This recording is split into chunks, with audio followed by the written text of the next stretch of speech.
A very strange anomaly sits in a humanoid containment cell in the minimum security wing of Site-17. He walks, talks, and looks like a man, but everything else is convoluted in a question mark. This is SCP-343, who, like his namesake, God, is likely to cause arguments whenever he's brought up. Is he the creator of all that exists, the basis for the Abrahamic faiths, or is he a pretender, a reality warper with immense power and predilection towards delusion, a courtesian of the house of Maladrog, Matthew, Methuselah, Yahweh? Who knows? Really, it depends on who you ask, and which stories you choose to believe. And few people enjoy a good story more than SCP-343 himself. If one day you take the time to visit him in his room and ask him to reveal a page in the long book of his personal history, he might be kind enough to tell you a story. A story like this, of an encounter with something monstrous that few others could hope to survive meeting face to face. Rewind a few thousand years. Nobody knows how many exactly. God, as he chooses to dub himself, walked across the cracked ground on worn sandals. It'd been some time since he'd seen an animal around here, and even longer since he'd seen a human being. Not that this bothered him. He'd never been bothered by his own company on a long walk like this. Of course, he could have sped up time or teleported, but where was the fun in that? He was a tourist in the world of sensation, of experience, of flesh, bone, dirt, blood, and sand. After all, where's the fun in creating a whole universe if you can't drop in now and then to visit and do as the Romans do? Not that the Romans would be around for another few thousand years. Even Atlas must occasionally shift the weight of the globe from his shoulders for a jaunt around the cosmic neighborhood, and whatever passes for fresh air in the vacuum. God whistled a tune to himself. It was a craggy, mountainous region he'd found himself in.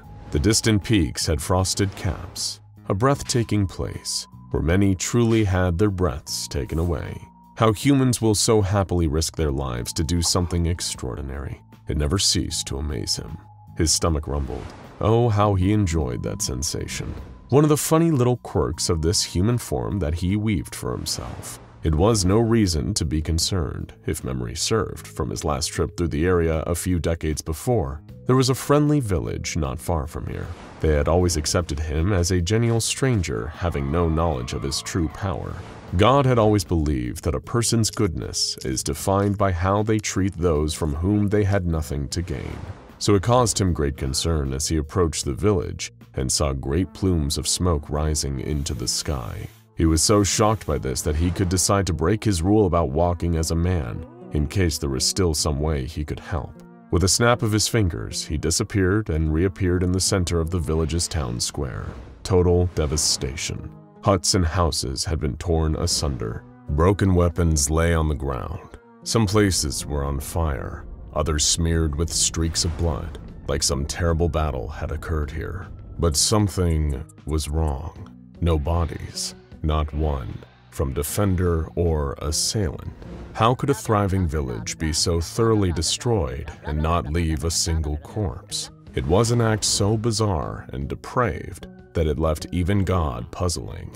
That was another downside of his human form. Here on Earth, he didn't have access to true omniscience. How could a mere human mind, bound by the constraints of linear time, ever truly comprehend the total of existence? Even attempting to do that here would melt the brain of his human body in its skull and leave it dribbling out of his nose and ears. Instead, he chose to walk around the ruins of the village and investigate firsthand. Arrows and broken spears and swords littered the ground. Some buildings were demolished, but there were no tracks or stray projectiles that could suggest the presence of siege weapons. No, these buildings looked like they were ripped apart. Some even still had claw marks. What terrible beast could have set upon this town and done this? Then he heard a voice, quiet and pleading, beneath some nearby rubble. A survivor. He rushed over to the pile and evaporated it with a thought. Underneath, a feeble old man,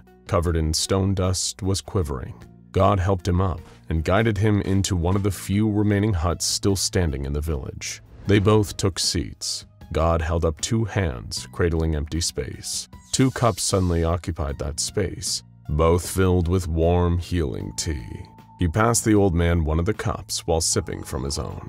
He asked the old man if he'd seen what had happened. The old man told him no, he hadn't seen anything in decades. He'd been rendered blind in his youth. Little did either of them know, that very blindness was the only reason he was the sole survivor of the massacre.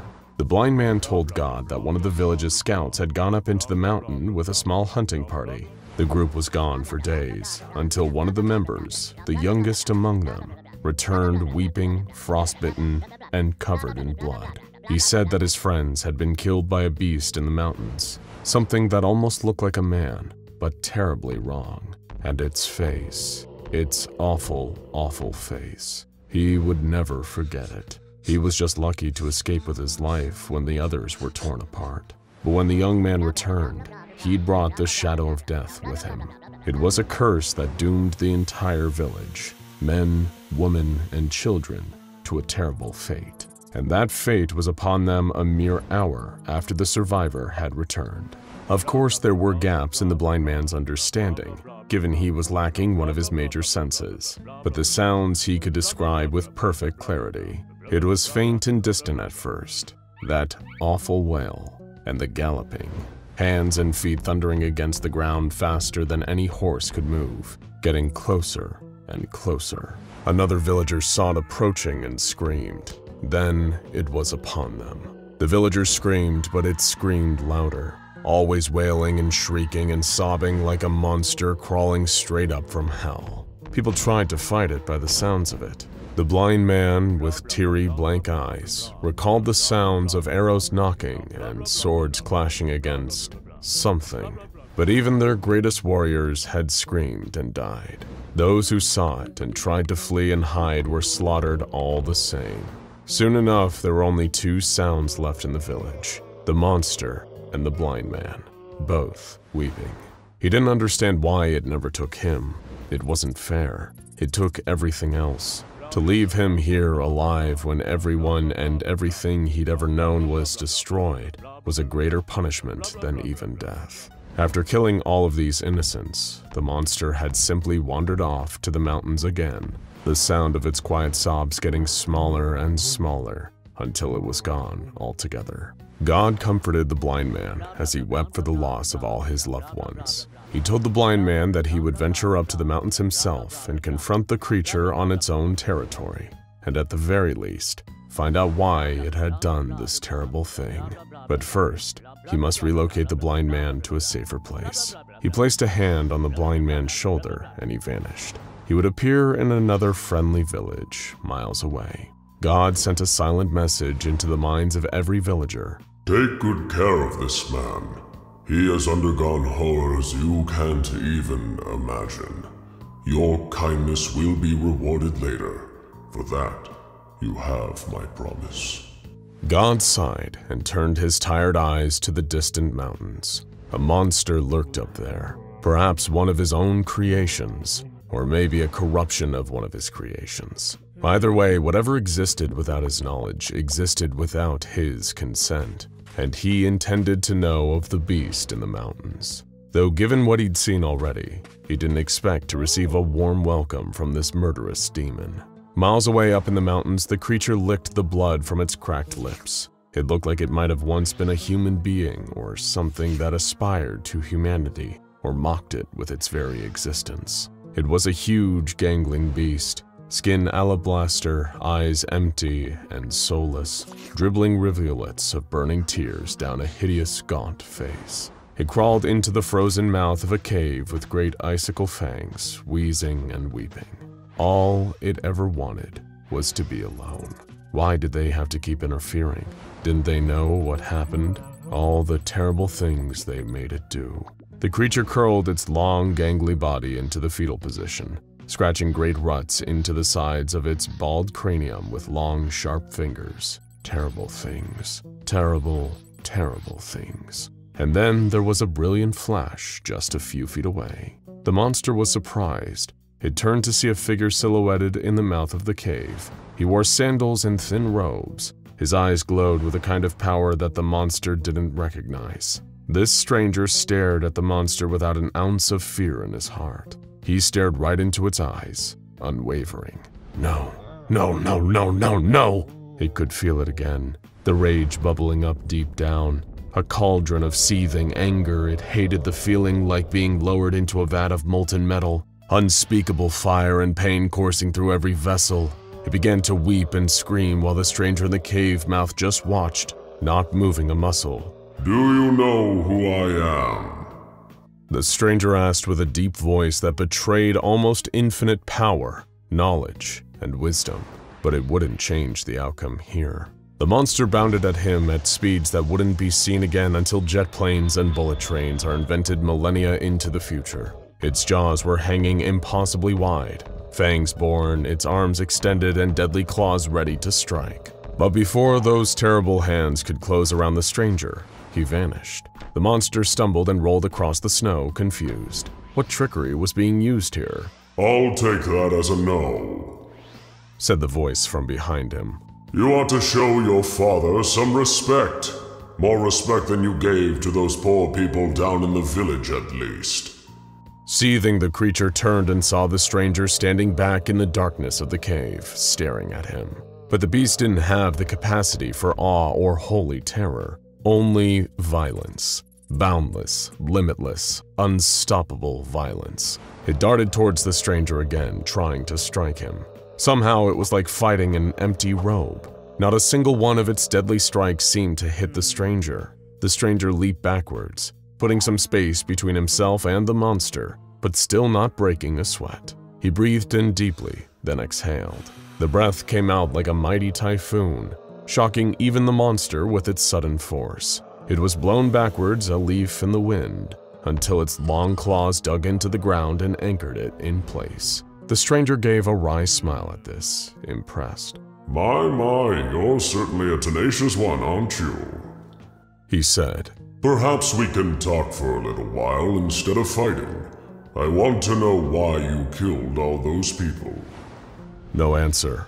The beast roared, its mighty limbs pounding into the ground as it closed the gap between itself and the stranger in fractions of a second.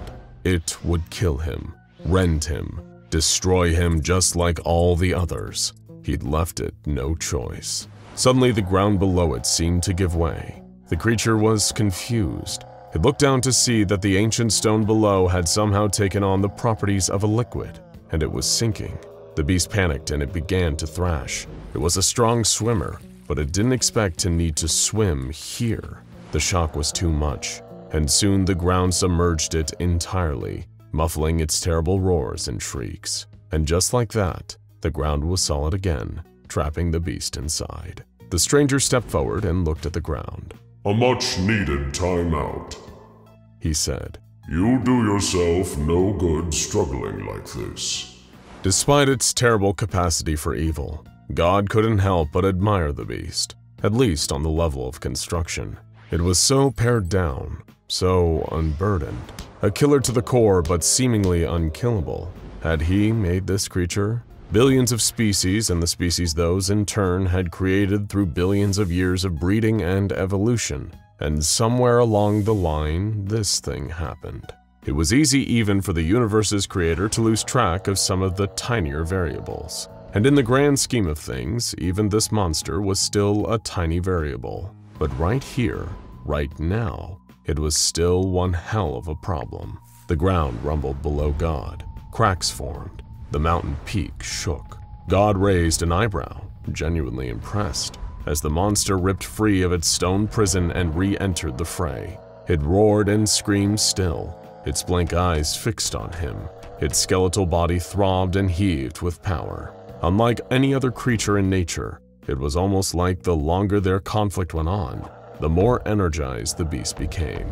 God sighed. All those poor villagers. They never stood a chance against this monster. It lunged for him, even faster and stronger than before. He teleported out of the way in the nick of time, and the beast's claws cleaved through a nearby cave wall. Effortless. God materialized nearby, but he didn't have time to speak. The beast lunged again and again and again.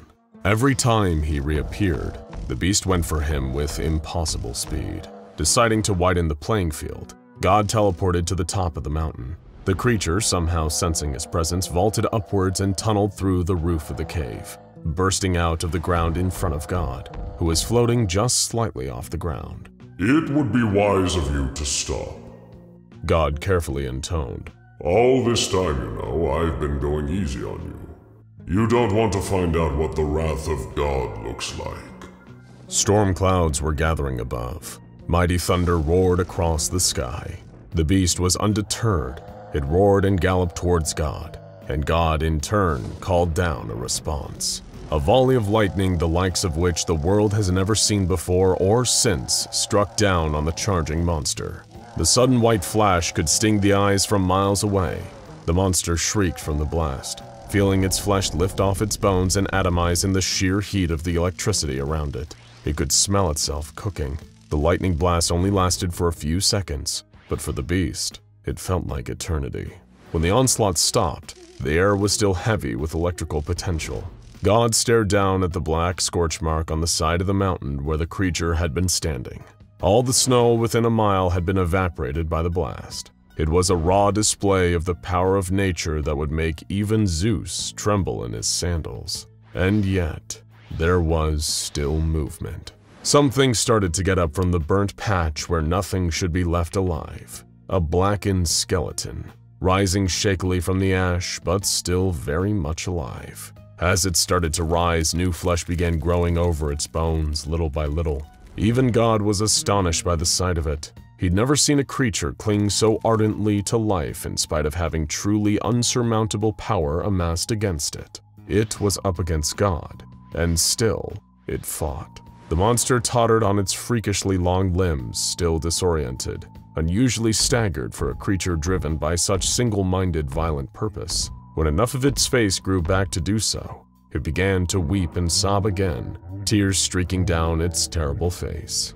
Looking at this creature after all of this, God couldn't help but feel a new emotion, pity. He lowered himself to the ground and approached the creature, like none had ever done before. He gathered it up into his arms and he held it, feeling its heaving, wretched sobs against him. The beast was in so much pain, he could feel it, radiating from within.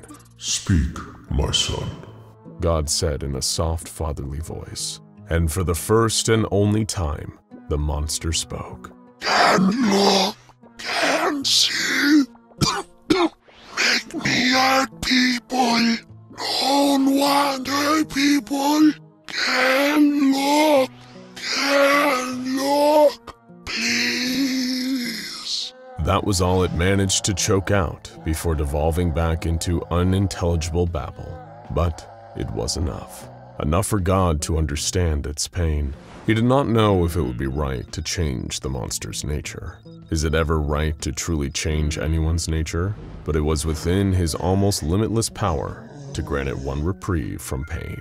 He settled the beast in the snow below him. It was quiet and still. And God said unto the beast, Rest now, child. Rest for thousands of years if you must.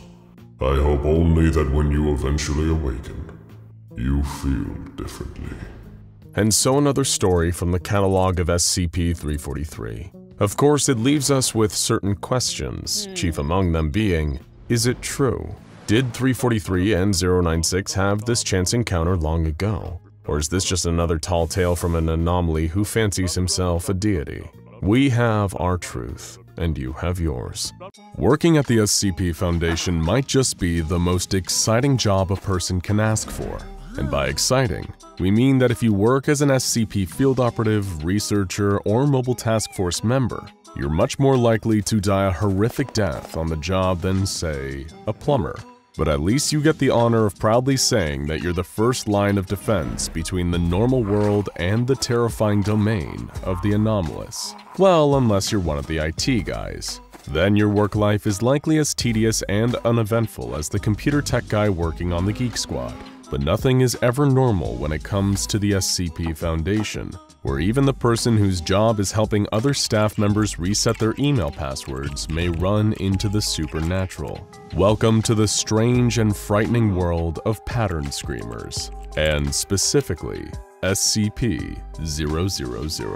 SCP-000 was first discovered completely on accident by technical researcher David Rosen, a man intrinsically connected to the pattern screamers lurking on the SCP Foundation computer database. Technical researcher Rosen is actually somewhat of a celebrity around the Foundation staff, due to the fact that he's so perfectly mediocre at what he does. His job as the glorified IT guy at the SCP Foundation was previously held by the more qualified researcher Patrick Gebhardt, but Rosen was called in to replace him after Gebhardt mysteriously disappeared while on the job. Since 2012, Rosen has been Site-19's user-level tech support wizard, but the best thing that can really be said about his job competency is that he's got a 100% attendance record. He seems to live out of his office, which is described as the filthiest at the whole Foundation. Every inch of the floor is covered in old, broken computer parts, and the air is stale with dust and the twin odors of sweat and lithium grease. It's a place so inhospitable that the Foundation has seriously considered bottling the stench as a kind of chemical deterrent. While Technical Director Rosen isn't good at his job per se, he isn't technically bad enough at it to justify the time and resources it would take to replace him. But the worst part about Rosen isn't his performance, it's his truly rotten attitude. He's universally described by his colleagues as being rude, grumpy, and combative, with patience that's far too short for someone working in tech support. And while Rosen does have a real fear that the ghost of researcher Gebhardt is stalking him, he was about to have his first actual brush with the supernatural. It all started when he began receiving automated repair tickets for SCP-000, a file that had no reason to exist. As any longtime follower of the SCP Foundation will know, the universal designation for the first cluster of SCPs to be discovered is SCP-001. There is no SCP-000. It simply doesn't exist. And when Rosen first found the file lurking on the database, he found that it was filled with worthless nonsense. The object class was recorded as null. The special containment procedures read, error, field containment_procedures does not exist. And the mess of a description simply read, internal system error, field undefined. Please contact system administrator over and over again, becoming more mangled and nonsensical each time. Technical Director Rosen, who could never resist an opportunity to complain, decided to leave an angry administrator's note on the useless file. He claimed that this pile of junk data was sending out pointless repair tickets because of its broken syntax, clogging up the system and preventing him from doing actual work on meaningful files. He assumed that this was all down to the database not knowing how to react to having files logged with insufficient information, and he suppressed all future repair tickets from SCP-000 before declaring the matter over and done with. What the pig-headed technical director didn't realize was that he was suppressing a call for help from an entity trapped in the white space below the article itself. It was a being born into a pure white world of absolute nothingness, an entity with no name and no place, but it was somehow capable of thought. Its panicked inner monologue is readable in the hidden text, which takes the form of a rambling stream of consciousness. The being first described coming to life in this empty world with no memories of where it was or even how it got there. It spent what could have been years exploring the empty wasteland. Occasionally, it would see horrific monsters pop up around it, but only for a split second. The entity continued to wander, and little by little, the existential dread mounted, as it realized that it may truly be stuck here in oblivion forever. The entity only had one word to go on, a word repeated by some of the monsters it encountered: Foundation. The entity had no idea what this Foundation even was, but it grew to hate and fear it. Was this Foundation the one that trapped it here? The entity had all the time in the world to speculate on it. Eventually, the entity found its voice. Like any sentient creature in trouble, it began to call for help, eventually screaming, just hoping someone would notice it. These pleas likely translated into the frequent IT repair tickets, a coded SOS, an attempt to show that everything was not as it appeared on the SCP-000 file. Perhaps the entity may have found help if researcher Gebhardt was still working at the Foundation, but instead its cries fell on the ignorant ears of technical director Rosen. It may as well have been speaking to a brick wall. Rosen, who had all the investigative zeal of Paul Blart Mall Cop, made sure that these cries would never lead to the entity's freedom when he suppressed the repair tickets. He had trapped the entity in a private blank hell, forever hating a life it didn't choose and could never escape. A relentless, existential nightmare. This is the gist of your average pattern screamer. Pattern screamers are a perfect example of literally making something out of nothing. They are often a kind of floating consciousness, created from nothing, trapped in pockets of nothingness between the fabric of reality, driven mad by the purgatory-like nature of their existence. They're less living entities and more conceptual constructs, pure ideas, that just happen to be self-aware of their own existence in their private hellish voids. The SCP-00 file, a file for an anomaly that doesn't exist and thus had no reason to exist, is a perfect breeding ground for a pattern screamer. But sadly for the pattern screamer in question, technical director Rosen had no idea. This isn't the only time that Rosen had run into a pattern screamer without even knowing either. And just like the first case, he was with no help whatsoever. This one began with SCP-S, an otherwise empty file containing only this image. Director Winters, a Foundation administrator, wondered why this file even existed. Enter technical director Rosen, filled with equal parts sarcasm and insubordination. He gave a condescending reply to Director Winters, saying that the file was there to test the filing system, and the image was likely just a placeholder. Winters never should have been on the page anyway, according to Rosen. Director Winters was annoyed at Rosen's typically rude tone and asked him to make the purpose of the article clearer in the article itself. In response, Rosen did as he was told, filling the article in the most sarcastic manner possible. The whole thing was essentially a middle finger to Director Winters for having the audacity to even ask. Rosen signed off with, "There, finished. I certainly hope I have been clear enough to anyone who may have accidentally accessed this page, through what I am sure is no fault of their own, so we won't have any more incredibly competent directors bugging the tech team about this page." And once again, technical researcher Rosen was too busy being a rude, unpleasant jerk to notice he was practically staring another pattern screamer in the face. This pattern screamer, or rather hive of pattern screamers, were trapped even deeper than the one in SCP-000. This one was hidden in the very source code of SCP-S,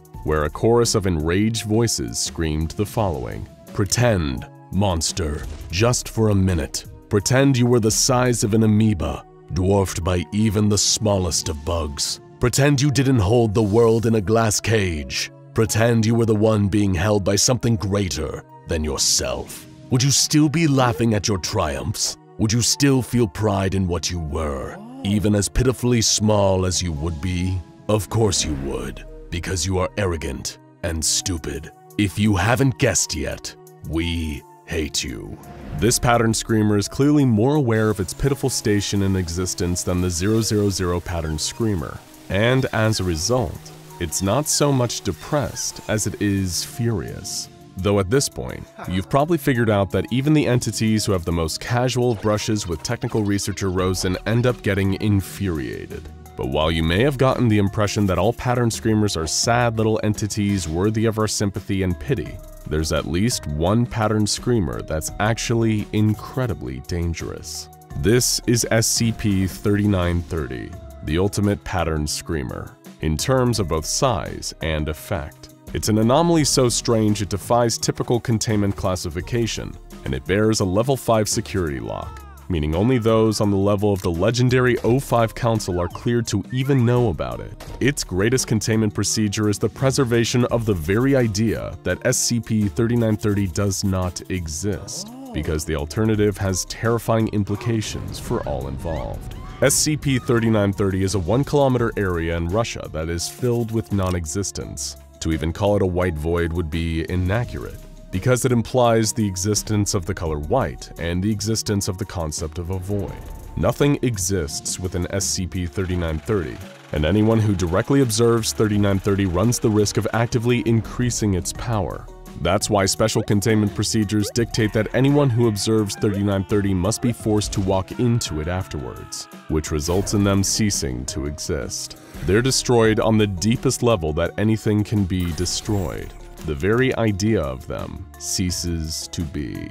Another reason that SCP-3930 is so special is that because it's the largest area of nothing in existence interacting directly with our reality, it's the only place that a huge number of pattern screamers can be directly observed by humans. They're described as being like sentient hallucinations. One researcher suggests that these pattern screamers are created by the way the psyche shatters when brought into contact with raw, true nothingness. The nothingness acts like a hateful mirror to our worst thoughts, reflecting them back at us in the forms of restless screamers. Regardless of what they actually are, one thing is for sure. Coming into direct contact with one of these screamers is a harrowing experience. In the end, it just goes to show that pattern screamers are a complex entity. They can range from microscopic to massive, from pitiful to downright terrifying. And the sad result is that, in either case, nothing can really be done to stop them. It's just as impossible to stop the nothingness existing in SCP-3930 as it is to save the entity trapped in the white spaces of SCP-000. Maybe the best option is to actually be more like Technical Director Rosen. Keep your head down, focus instead on your own petty worries, and bask in the warm bliss that can only come with having no idea what you're dealing with. The one downside is that this may make you a pretty lousy IT guy. There are some things human beings aren't meant to know, and it's the sworn duty of the SCP Foundation to discover and contain such information. But sometimes knowledge is discovered that shakes even the Foundation itself to its very core. One such discovery occurred on April 28, 2016. That night, SCP-2935 made itself known to the Foundation personnel. To this day, the exact nature of SCP-2935 is a mystery that even the Foundation's brightest minds can't completely understand. Everything we know about SCP-2935 today comes from 3 doomed missions to the anomalous zone's interior. This is the story of those infamous expeditions. The nightmare began around 5 a.m. when SCP Foundation Site-81 in Bloomingdale, Indiana, intercepted a distorted radio signal. Communications personnel at the site traced this strange signal back to the unincorporated area of Joppa, Indiana, near U.S. Interstate 70. As is Foundation policy, a team of field agents were dispatched to the location in order to determine what they were dealing with. However, rather than finding anything that could logically produce such a signal, they instead discovered a long-abandoned cemetery.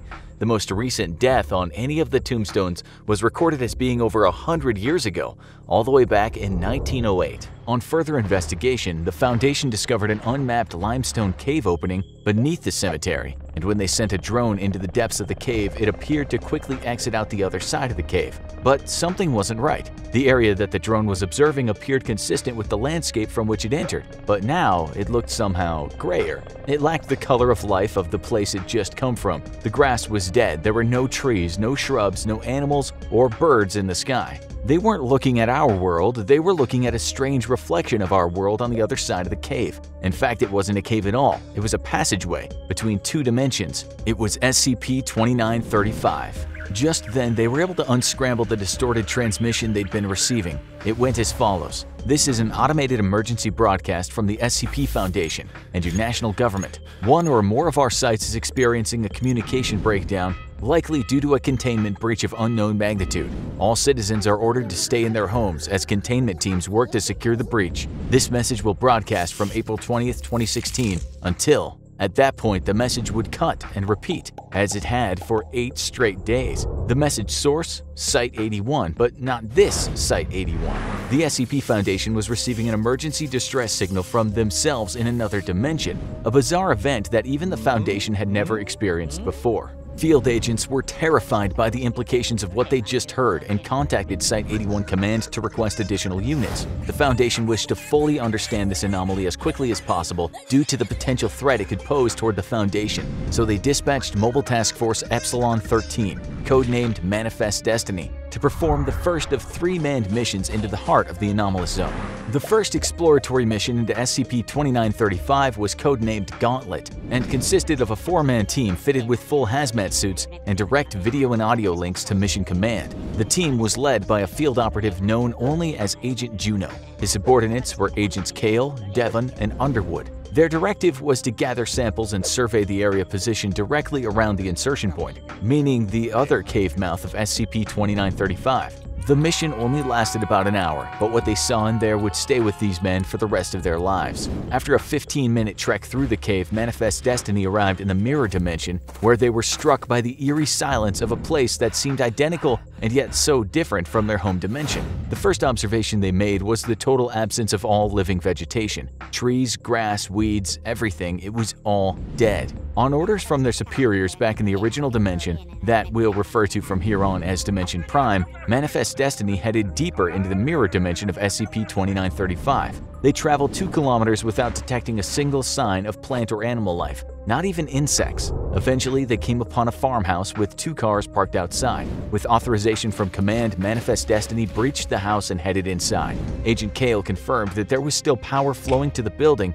as the lighting appeared to work just fine, but they came upon a horrifying discovery in the house's dining room. 3 adult corpses, 2 female, 1 male, were seated at the table. A 4th corpse, that of a male child, was sprawled out on the ground nearby. As if the death of what looked to be an entire family wasn't awful enough, the Manifest Destiny team noticed a number of other alarming details. There were no signs of decomposition on the bodies, nor did there appear to be any obvious cause of death. The family's last meal was still on the table: chicken, mashed potatoes, and green beans. While the food looked cold and stale, there was no evidence of rot or spoiling. The team found an open newspaper dated April 19, 2016, illustrating that the family may have died a full 8 days before the discovery. In Dimension Prime, decay would already be very well underway by that point, yet here there wasn't even a smell. Instead, everything was just covered in a thin layer of dust. Command requested that Manifest Destiny collect samples of the food as well as hair, skin, and fluids from the corpses for further study. Small electronics like smartphones were also taken from the bodies. Agent Devon turned on the television in the living room and found that while most stations were now running test signals, the shopping channel was still live. Well, the feed was live at least. Both hosts sat in front of the cameras dead, but perfectly preserved. The date on the screen read April 28, 2016, suggesting that the times of Dimension Prime and Mirror Dimension were exactly the same. In fact, everything seemed the same, the only difference between the 2 dimensions being that some kind of mysterious apocalyptic event had occurred in the last 8 days in SCP-2935's Mirror Dimension, but exactly what had happened or how remained a mystery. When Manifest Destiny exited the farmhouse, they once again remarked on the lack of all signs of life around them. At this point, the team returned to the insertion point of SCP-2935, but were instructed to remain in the Mirror Dimension while additional units joined them inside. Manifest Destiny swelled to 16 members, with the notable addition of Agent Roy as the new commanding field officer. The team split into 2 groups of 8, and Agent Roy and his men infiltrated the Mirror Dimension Site-81, while Agent Juno's detachment attempted to access the base's off-site deep storage servers. This second expedition was codenamed Overland, and led the Foundation's field agents even deeper into the terrifying mystery of SCP-2935. Accessing the site was easy for Roy's detachment. It seemed there were relatively few cars on the road at the time of the mysterious extinction event. In the distance, fire still smoldered in the wreckage of planes that looked to have just dropped out of the sky. Agent Roy and his team, like all SCP Foundation personnel, were fitted with vitals trackers, and they assumed that the distress signal that started this whole thing could have been triggered by the deaths of every member of the Foundation at once in the Mirror Universe. Once inside Site-81, they realized that the assumption was probably right. Going door to door in the administrative wing, they found the perfectly preserved corpses of everyone they knew to be stationed there in Dimension Prime.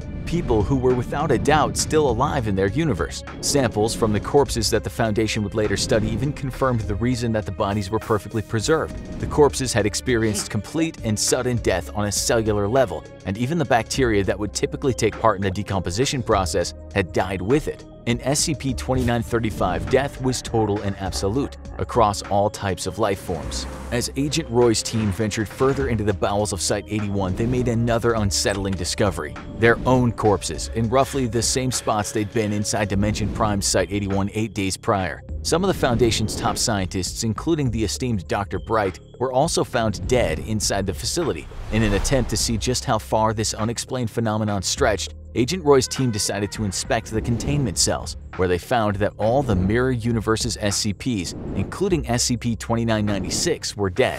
In his desperation to find some kind of exception to the extinction event, Agent Roy revealed a terrifying secret to the rest of his team. SCP-682, the immortal misanthropic lizard and one of the deadliest creatures known to the SCP Foundation, was contained at this very facility right below them. Could it have something to do with what was going on here? They descended into the containment facility to discover an even more unsettling truth. SCP-682, the unkillable anomaly, floated dead in its tank. Death truly made no exceptions within SCP-2935. Agent Roy's team left the site and rendezvoused with Agent Juno's team to send their research back to Dimension Prime using automated drones. Both teams remained in the Mirror Dimension for another manned operation codenamed 19. They had no idea it would be their final mission. As they descended deeper into the facility, passing more dead SCPs, they discovered one final clue.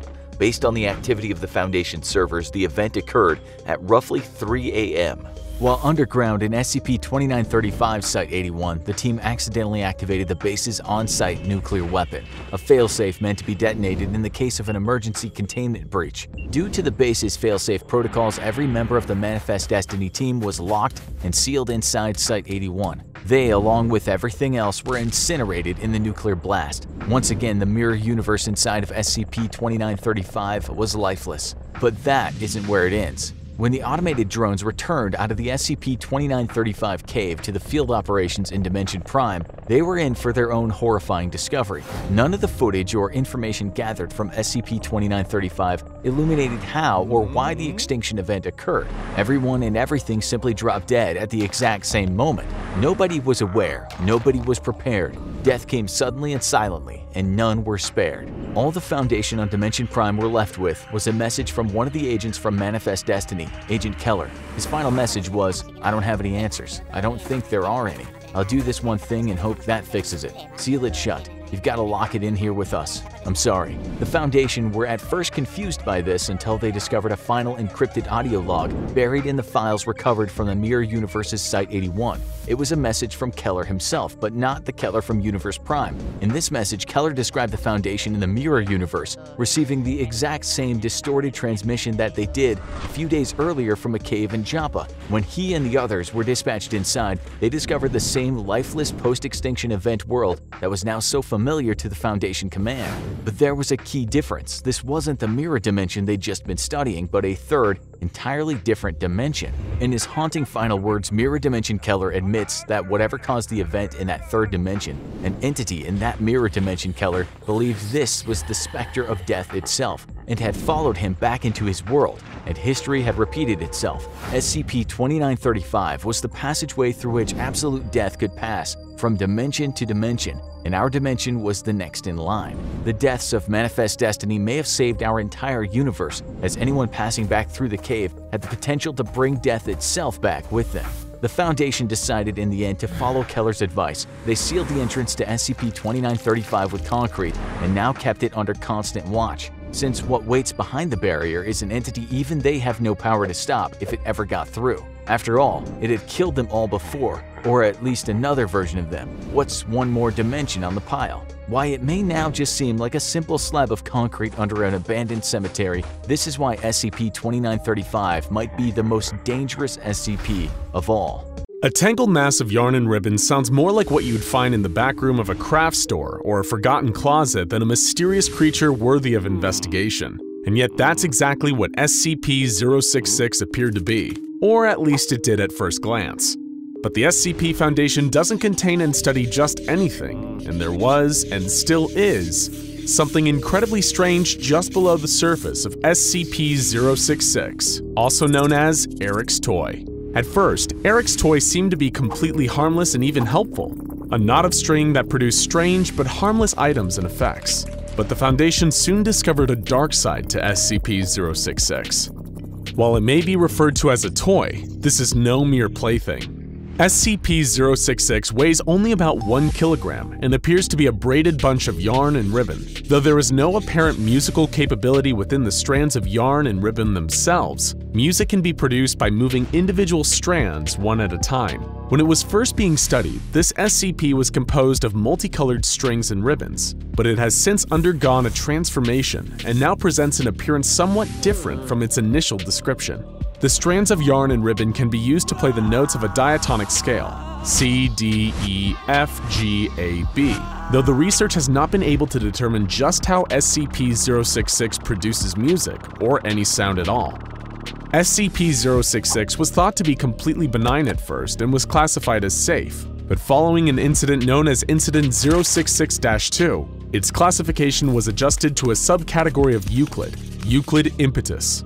Euclid is a classification given to SCPs that are more difficult to contain than those classified as safe. Impetus in Latin means attack, and specifies that SCP-066 is not only Euclid class, but on the more aggressive side. While 066 is not always aggressive towards humans, the events of Incident 066-2 prove that it is highly unpredictable and should not be provoked. Like many SCPs, it proved that underestimating its capabilities can be a dangerous mistake. Before the incident, SCP-066 displayed only charming, if unusual, behavior. Various researchers spent their time playing random assortment of notes using its strings, curious about what would happen, and determined to record anything this unusual ball of string had to offer. They did not yet know that the creature was capable of any hostility, and went about their work with a lighthearted, carefree spirit. After playing an improvised 6-note melody with the strands, a researcher was thrilled to find that SCP-066 was capable of shapeshifting. Its appearance changed to resemble a small calico kitten for 17 minutes. The kitten was incredibly friendly, rubbing its head against the researcher's gloved hand and purring loudly. Ironically enough, the kitten also spent time playing with a piece of string. After the 17 minutes were up, the kitten transformed back into SCP-066's original form. A few days later, another researcher played a different melody on the strands and was surprised to find that, when they stopped, the music continued on its own. The sound of an acoustic guitar kicked in, accompanied by vocals with no visible source for either sound. The SCP then played a 4-minute song with lyrics warning against the use of sharp objects without the supervision of a parent, especially scissors. After the song ended, the SCP was silent for the rest of the day. The following week, a research assistant used the strands of SCP-066 to play the opening notes of Happy Birthday, and a chocolate cupcake with a lit birthday candle appeared from within the braided strings. Against the warning of his peers, the assistant ate the cupcake. In response, the SCP played the rest of Happy Birthday, and the assistant suffered no adverse effects from the cupcake. All of this fun was brought to a swift end when one scientist suggested that a portion of SCP-066's yarn body be cut off and removed so that the specimen could be tested. On April 18, 2008, the event that would become known as Incident 066-2 took place. A young man known only as D-066-4437, or D, was assigned to the task. Naturally, he was a member of the highly disposable D-Class personnel. But D was grateful for the opportunity, as most experiments of a similar nature involved quite a bit more obvious risk. It was a simple enough job. Take a pair of scissors, snip off some yarn, and bring it back to the lab for further study. It was hardly on the level of supervising 173, or being 682's latest chew toy. He entered the containment room, where SCP-066 was lying dormant and still, and approached it with scissors. He grabbed a small handful of string and started to cut. As soon as the scissors began to cut through the fabric, the SCP rolled out of his grasp. It came to a stop 1 meter away, where it started to make a high-pitched squeaking sound resembling the cry of a frightened rabbit. Unsure what to do and unprepared for this scenario, D approached the entity again. He snagged another fistful of yarn and cut, only for 066 to curl into a ball and roll away from him again, even faster this time. Once it was safely on the other side of the room and away from the scissors, it stopped moving. Only this time, it didn't squeak. Instead, for the very first time since its containment, it spoke in a deep, uncannily human voice and asked, "Are you Eric?" After recovering from his initial shock at hearing a voice come out of a massive string, D responded, "No, I'm not." This answer set something off in SCP-066, and its form began to shift and change. The string wriggled around on the floor, unbraiding and wrapping around itself into a mound. The colors, previously a rainbow of shades, shifted until every strand was a blood red. Much to Dee's horror, the transformation was not yet complete. Small bumps began to emerge from the spaces between the strands of yarn, popping out all over the bright red mass. If that wasn't terrifying enough, suddenly all together as one, they blinked open, revealing themselves to be over a dozen small eyes. Every single eye was focused at Dee, studying him, staring him down. SCP-066 then began to produce loud, abrupt, dissonant notes like someone banging on the keys of a piano. Dee had seen enough. He abandoned his task and fled the containment room. After this failed attempt to extract a sample, SCP-066's behavior and its treatment of personnel who interacted with it began to change dramatically. Before the incident, the SCP was largely dormant, only becoming active if a melody was played using its strands. Following the incident and its change of form, 066 began to move on its own. Long strands of its yarn body would move like tentacles, writhing and wriggling around at high speed.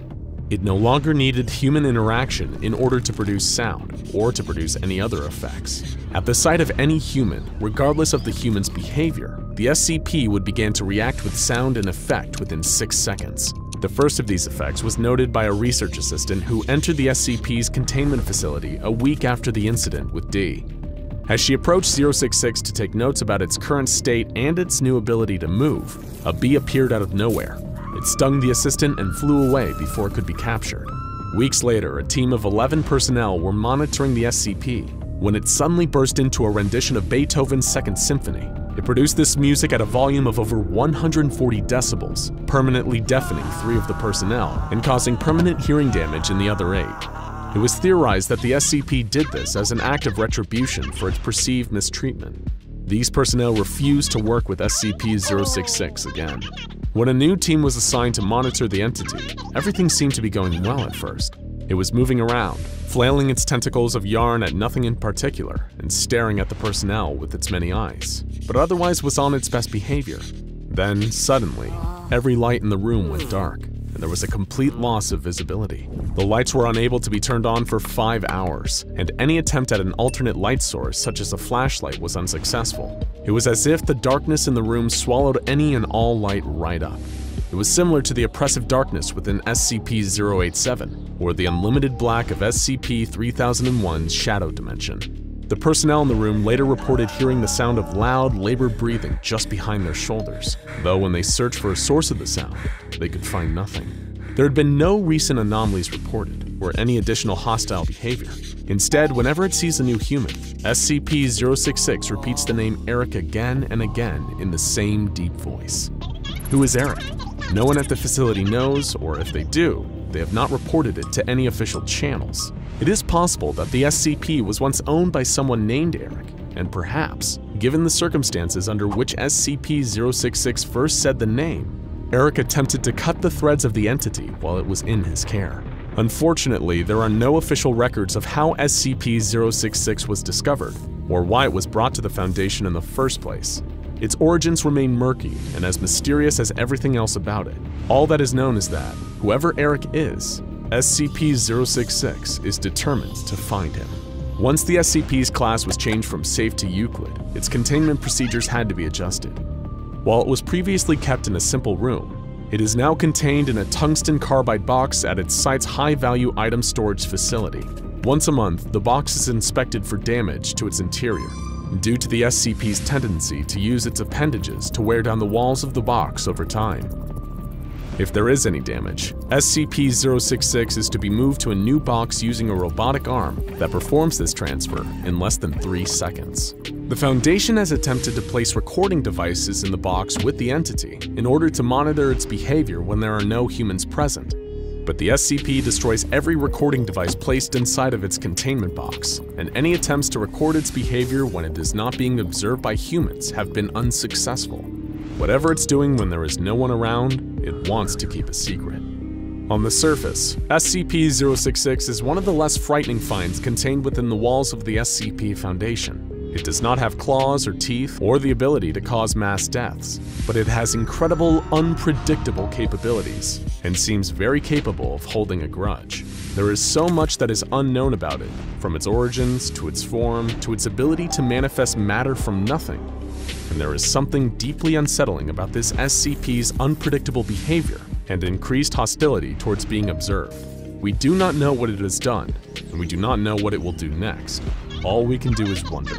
As we ponder the nature of SCP-066, it does nothing but sit, staring with unblinking eyes, waiting for Eric to come back. On an ordinary day in 1991, a young man known by the initials JS went on a hike with 4 of his friends on the wooded outskirts of their small town. Everything seemed perfectly normal until JS began to feel a strange sense of familiarity, like he had been in this spot before. He couldn't shake this weird feeling, but thought nothing more of it. Little did he know that this was a sign of deadly things to come. Several hours after first experiencing that sense of deja vu, JS was found by the side of the road, covered in cuts and scratches, with his friends nowhere to be found. This is the story of SCP-939, an unforgettable monster that you'll never remember. There was no way for JS to know that the unsettling feeling he felt and the horrors that followed it were the result of an experiment conducted by the SCP Foundation, an experiment with deadly unforeseen consequences. JS and his friends were exposed to a substance known only as AMN-C227 as part of a series of tests performed by the SCP Foundation, intended to determine the effectiveness of this substance as a deliberate amnestic. Dealing with as many mysterious, secret creatures and objects as they do, the SCP Foundation has long needed a way to tamper with the memories of those exposed to the Foundation's various prisoners and test subjects. And when the Foundation discovered AMN-C227, it seemed like it might be perfect for this purpose. So where did AMN-C227 come from? Over a year before the incident with JS and his friends, the SCP Foundation captured SCP-939. SCP-939 is a species of endothermic predators that live and hunt in packs. They are designated Keter class and regarded as highly dangerous and hostile to human life. Native to caves, they have no eyes, translucent red skin, and stand at an average of 2.2 meters tall, with an average weight of 250 kilograms. They have 4 limbs, each ending in 3-fingered claws and a 4th opposable digit resembling a thumb. In addition to their sharp claws, their mouths are filled with red fang-like teeth that reach up to 6 centimeters in length. In place of their absent eyes, they have light-sensitive spots running along their backs, which are covered in spines believed to detect changes in air pressure and flow. In addition to their many other terrifying attributes, the internal anatomy of SCP-939 poses a biological mystery. These creatures have no circulatory system and no digestive tract. That's right, in spite of being predators seemingly acting on a need to feed, they have no stomach. Instead, when they eat, their food builds up in their respiratory system until its presence inhibits function, and then it is regurgitated. In spite of being a creature that should not, under any logical conditions, be able to live, SCP-939 continues to persist, and is even capable of giving birth to live young after a gestation period of 12 months. The SCP Foundation was able to study a litter of these young that were born in captivity in September of 1992, though the creatures remain just as much of a scientific mystery as they were upon first discovery. Everything about them seems to defy the logic of the natural world, which, to be fair, is really nothing new for the Foundation. The respiratory system of SCP-939 was found to exhale small traces of an airborne amnestic substance, given the name AMN-C227. This compound blocks the formation of memories for the duration of exposure to it, plus a 30-minute period following the exposure, give or take a few minutes. It is colorless, odorless, tasteless, and completely undetectable in the bloodstream after only 60 minutes. AMN-C227 was approved for use as a Class C amnestic by the SCP Foundation in 1990, following some initial tests. However, after one particular incident involving a young man and his friends, the official use of AMN-C227 was suspended. JS and 3 of his 4 friends were previously given a dose of AMN-C227, though the details of why they were given the amnestic has since been stricken from the record. Several months after being exposed to AMN-C227, JS and his friends went out on their ill-fated hiking trip. While hiking, JS was suddenly overcome with a sense of deja vu. When he mentioned it to his friends, 3 of them agreed that they had felt it too. One of the group, another young man who had not been exposed to AMN-C227, was uncomfortable and decided to go home. JS and the remaining 3 members of the group made the choice to stay in the woods and try to determine what was triggering the unusual feeling of familiarity. As they got closer and closer to a large cave near the hiking trail, the sense of having been there before grew stronger and stronger. Armed with only one flashlight and a foolish curiosity, the 4 went inside the cave. They made their way deeper and deeper and deeper into the darkness, not knowing why they felt this way or what they might find inside. None of the group could explain just what felt so familiar, only that the further they made their way into the cave, the more pronounced the feeling became. It was getting late, and they knew they should have been afraid to venture so deep into a cave with only one light source and no knowledge of what lay inside. But still, they pressed on. One of the group remarked that they should turn back, but the others refused to listen. They wanted to know what they were getting close to, what was drawing them deeper and deeper into the cave. Unfortunately for them, they would get their answer. In the heart of the cave was a pack of SCP-939, waiting patiently for their prey to wander into their domain. There are no witnesses to account for what exactly happened to JS and his companions, but we can reasonably piece the events together from what happened after. Once the friends reached the heart of the cave, the creatures were on them in seconds, raking them with their sharp claws and biting with their fangs. SCP-939 are larger and stronger than most people, so it was probably not much of a fight.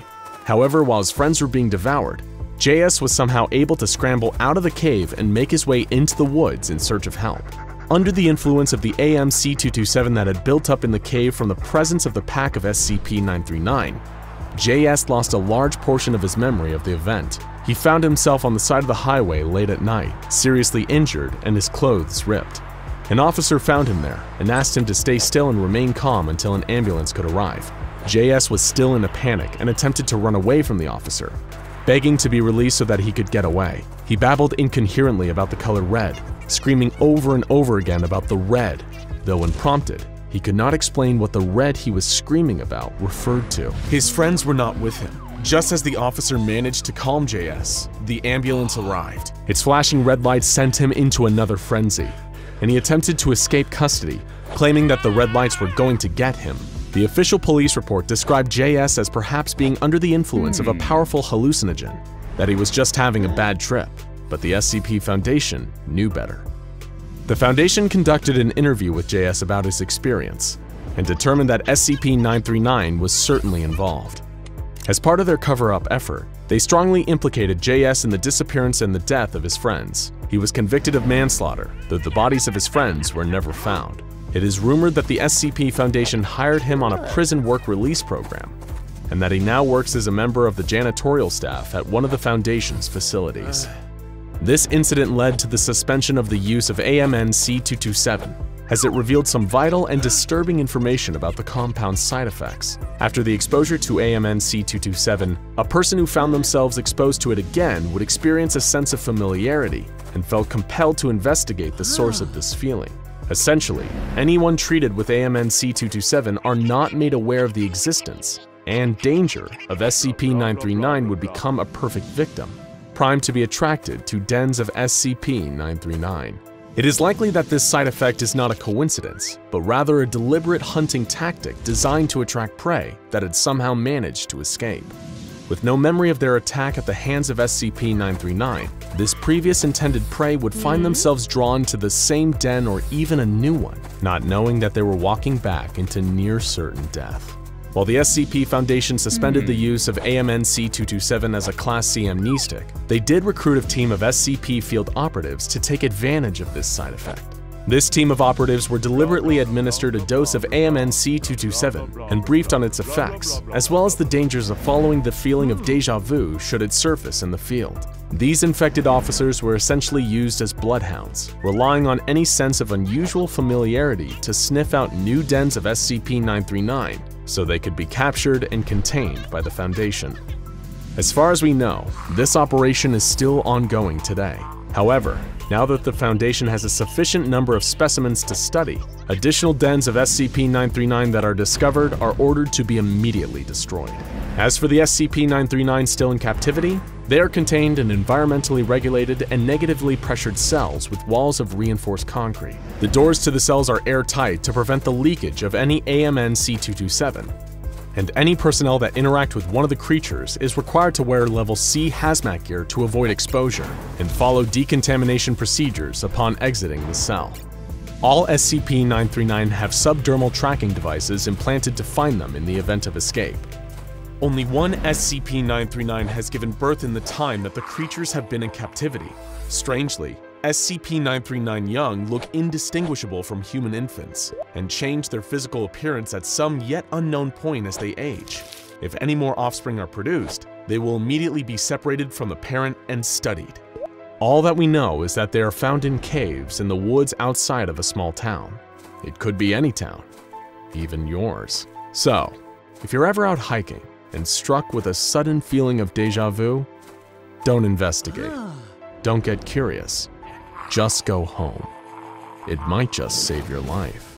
Please, good sir, I beseech you. As a man of science, nay, as a man of reason, you mustn't stifle my research at this critical juncture. You have no idea how close I am to finding a cure for this blasted pestilence. I need only a handful of live subjects to complete my research. The Plague Doctor's emphatic pleas fell on deaf ears, as a stone-faced researcher took notes on his latest pontifications. The Doctor, whom these clods had reduced so rudely to a mere number, SCP-049, banged his gloved fist up against the wall.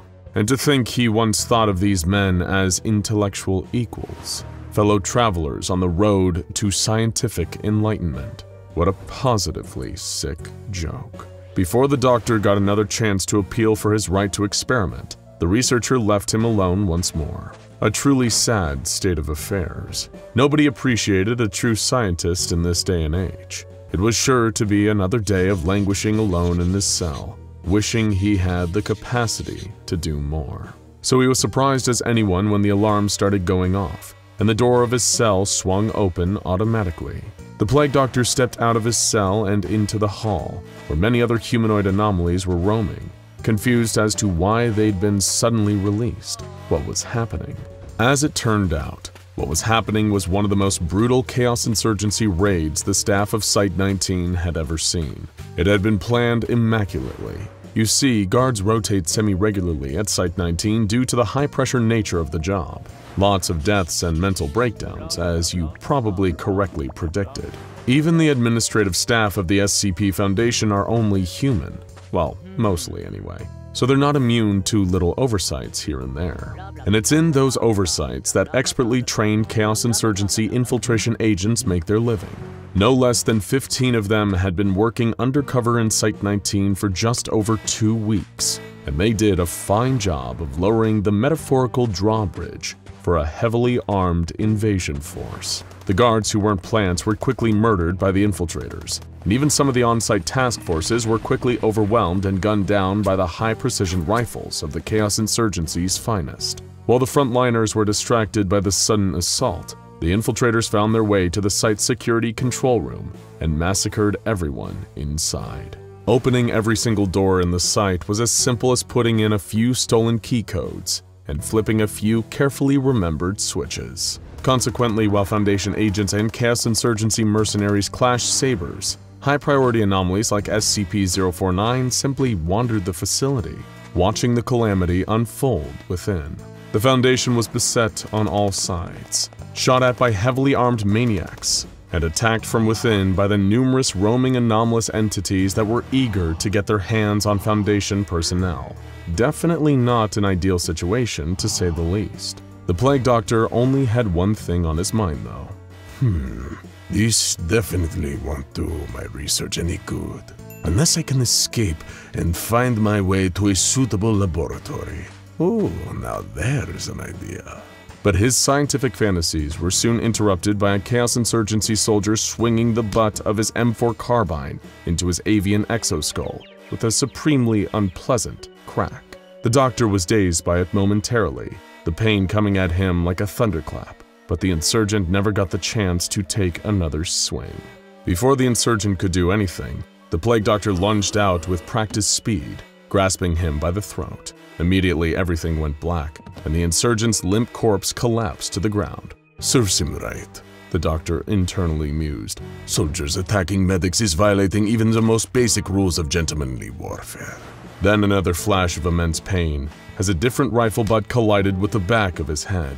The doctor fell to one knee, feeling dizzy, but before he could retaliate, he felt the two sharp prongs of a cattle prod pressing up against his neck. The sudden rush of electricity surged through his neck, sending his muscles into a wave of involuntary spasms. The insurgents crowding around him chimed in with their own agonizing cattle prods, relentlessly shocking him until the flashes of white-hot pain soon became an oppressive blanket of total dark. Even on his most cantankerous days, the SCP Foundation had never treated him like this. When he eventually came to, he was still in darkness, standing upright, with high-tech shackles holding every limb in place. It was beyond uncomfortable for the poor plague doctor, but it succeeded in the task of keeping him under control. He couldn't move an inch. There were muffled voices beyond the dark, beyond the confines of this new containment. The modulated gas mask voices of insurgents and something else, faintly accented, oddly familiar, but he couldn't quite place it. Soon the voices were replaced by another sound, the grinding of crowbars levering nails out of cheap wood. With a creaking tumble, a rectangle of bright light opened up in front of him, populated by a number of silhouettes. On either side were Chaos insurgents in familiar tactical garb, and in between them stood a tall, well-groomed man with an expensive-looking purple smoking jacket and a pencil mustache. For a few fractions of a second, his face was a portrait of excitement, but as he took in the sight of the plague doctor standing before him, all the joy drained from his snooty countenance. What the hell am I looking at here? The man in the smoking jacket said. The doctor, indignant at such a response from the man who'd presumably ordered his assault, rasped, "A man of science, good sir." The man in the smoking jacket ignored him and continued to berate the Chaos insurgents, with an odd level of confidence for someone reprimanding trained cold-blooded killers. "I wanted SCP-650, the startling statue, not this clownish Ren Fair cosplayer. What the hell did I pay you ruffians for? I was told you Chaos insurgents were the very best at this, and for your hefty price, I expect excellence." The rant continued much like this, leaving everyone in attendance, the insurgents, the plague doctor, feeling thoroughly exhausted by him and unable to do anything about it. You see, this wasn't just any Chaos insurgency client, your average tin pot dictator or arms dealer. You know the type. This was the one and only Pascal Leggett, one of the most famous, or rather infamous, Anart collectors in the game. He'd been a founding person of interest for years due to his dealings with the Chaos Insurgency and Marshall Carter and Dark Limited, all to the end of expanding his Anart collection, but his vast wealth and connections had always shielded him from Foundation probes. For those unfamiliar with the subculture, Anart, short for anomalous art, is exactly what it sounds like. Artistic projects with anomalous properties to give it that extra kick. One of the most popular groups of interest dealing in Anart is the iconic Are We Cool Yet?, which, incidentally, had recently excommunicated Pascal Leggett for being an exceedingly wealthy, uptight square who really didn't represent the collective's rebellious ethos. And considering his response was to pay the Chaos Insurgency to raid Site-19 for a few pieces for his own private collection, costing him millions of dollars and both groups' many lives, it was safe to say he wasn't taking it well. "Look, we got you that other statue and that thing killed 4 of our best guys, so how about we just call it even?" said one of the insurgents. "I'm sure you can have fun with bird brain here too." Pascal tutted and reluctantly dismissed the hired guns. Having the plague doctor here definitely wasn't ideal, especially considering he wanted to host the ultimate Anart exhibition to put Are We Cool Yet worthless Sommes-nous devenus magnifiques to shame. But he would make do with what he had. Perhaps he could say that 049 was a commentary on the ever-present nature of disease in mankind's life, and our forever archaic approach to it. Yes, that would do nicely. Needless to say, the plague doctor was infuriated by all this. The violence against his person, the kidnapping, the disrespect, and most of all, the interruption to his precious research, especially considering how close he'd gotten to finding a cure for the pestilence. But instead, he was soon spirited by a legion of heavily armed goons from his wooden box to a glass one in one of Leggett's many opulent hallways. There were other glass cases on either side of him, and more on the other side of the hall, all too reinforced for the plague doctor to even smash through it on his own. Damn it. Legette's own private Anart exhibition, probably wedged between his oversized dining room and his jewel-encrusted crapper. Occasionally, Pascal himself would jaunt down the hallway to gaze upon his new stolen Anart pieces, and of course the Plague Doctor would try his best to reason with him. I am a patient man, Monsieur Legette, but this is simply barbaric. By what right do you imprison me here? Is your intention to deprive the world, the entire human race, of my valuable medical breakthroughs? Could you live with that on your conscience, good sir? There was never any meaningful response. The Plague Doctor soon learned that Pascal Legette didn't like his art interactive. It was simply meant to languish away in a glass box, being watched, being passively looked at. Those Chaos Insurgency louts hadn't even bothered to bring his notebook or medical bag, so he was without the tools to even perform his experiments. As loathed as he was to admit it, this was even worse than being locked up by the SCP Foundation. But all this wasn't entirely unfamiliar. There was something in the glass box across from the Plague Doctor that he vaguely recognized back from Site-19. He'd never seen it up close, but he'd heard researchers speaking about it, and even seen a few pictures. And such a strange construction it was. A peculiar, haphazard sculpture made from concrete, rebar, and spray paint. Quite ugly, in this humble doctor's opinion, but there was something oddly entrancing about it. And for reasons beyond the doctor's recollection, 4 of Legette's men stood around the glass box in where it was being stored, always watching. The men were frequently switched in and out, as though they were watching in shifts, always fixing their gaze on its peculiar, malformed body. Maybe it was all the electrical shocks and knocks to the head, but he just couldn't remember why Pascal was having the piece so carefully observed. But he knew on some primal level that the secret to this would perhaps be the key to his own escape. If only he could remember. Still, time passed. Pascal drifted in and out, sometimes with guests. The Plague Doctor had learned not to speak. These animals could not be reasoned with. As a scientist, he would instead carefully observe until his observations bore fruit. He noticed that Pascal's guests, all people who looked equally as wealthy and pompous as Pascal himself, all seemed to look right over him, and instead focus on the ugly statue across the hall, still forever observed by any 4 of Pascal's men. Some of them looked actively nervous, just being in its presence. Curious, the Plague Doctor made a mental note of this, just as he did when Pascal gave his guests a reassuring pat on the shoulder and told them, Please calm yourself. It's harmless while my personnel are keeping an eye on it. Little by little, the Plague Doctor's memories of his infamous neighbor had begun to return. He knew what he must do to escape. Now all he needed to do was wait for the perfect moment. Soon enough, Pascal's mansion was filled with a bevy of Anart snobs from hither and yon. A private soiree to show off his new collection. They wandered the halls in 3-piece tuxedos and designer ballroom dresses, sipping champagne from imported crystal. All such lovely, refined, high society people. And if the good doctor's plan went off as he intended, they would all be such lovely, refined, high society corpses. The Plague Doctor waited until, mercifully, he and the 4 members of personnel watching the sculpture were the only ones left in the hallway. He'd been so good, so patient, that none of the men guarding the sculpture at present had ever heard him make a noise. He was so invisible to them that, in all likelihood, they probably didn't even notice he could make a sound. And that worked for his purposes just fine. Though in any case, if he wanted this to work, he would need to time his plan perfectly. Even a fraction of a second out of place and the whole thing would have dire consequences. Still, the Doctor was still a Frenchman at heart. And as a Frenchman, he knew he would rather die nobly in the process of escape than remain captured by this worthless buffoon. He'd be sure to take as many of these men down with him in the process as he was able.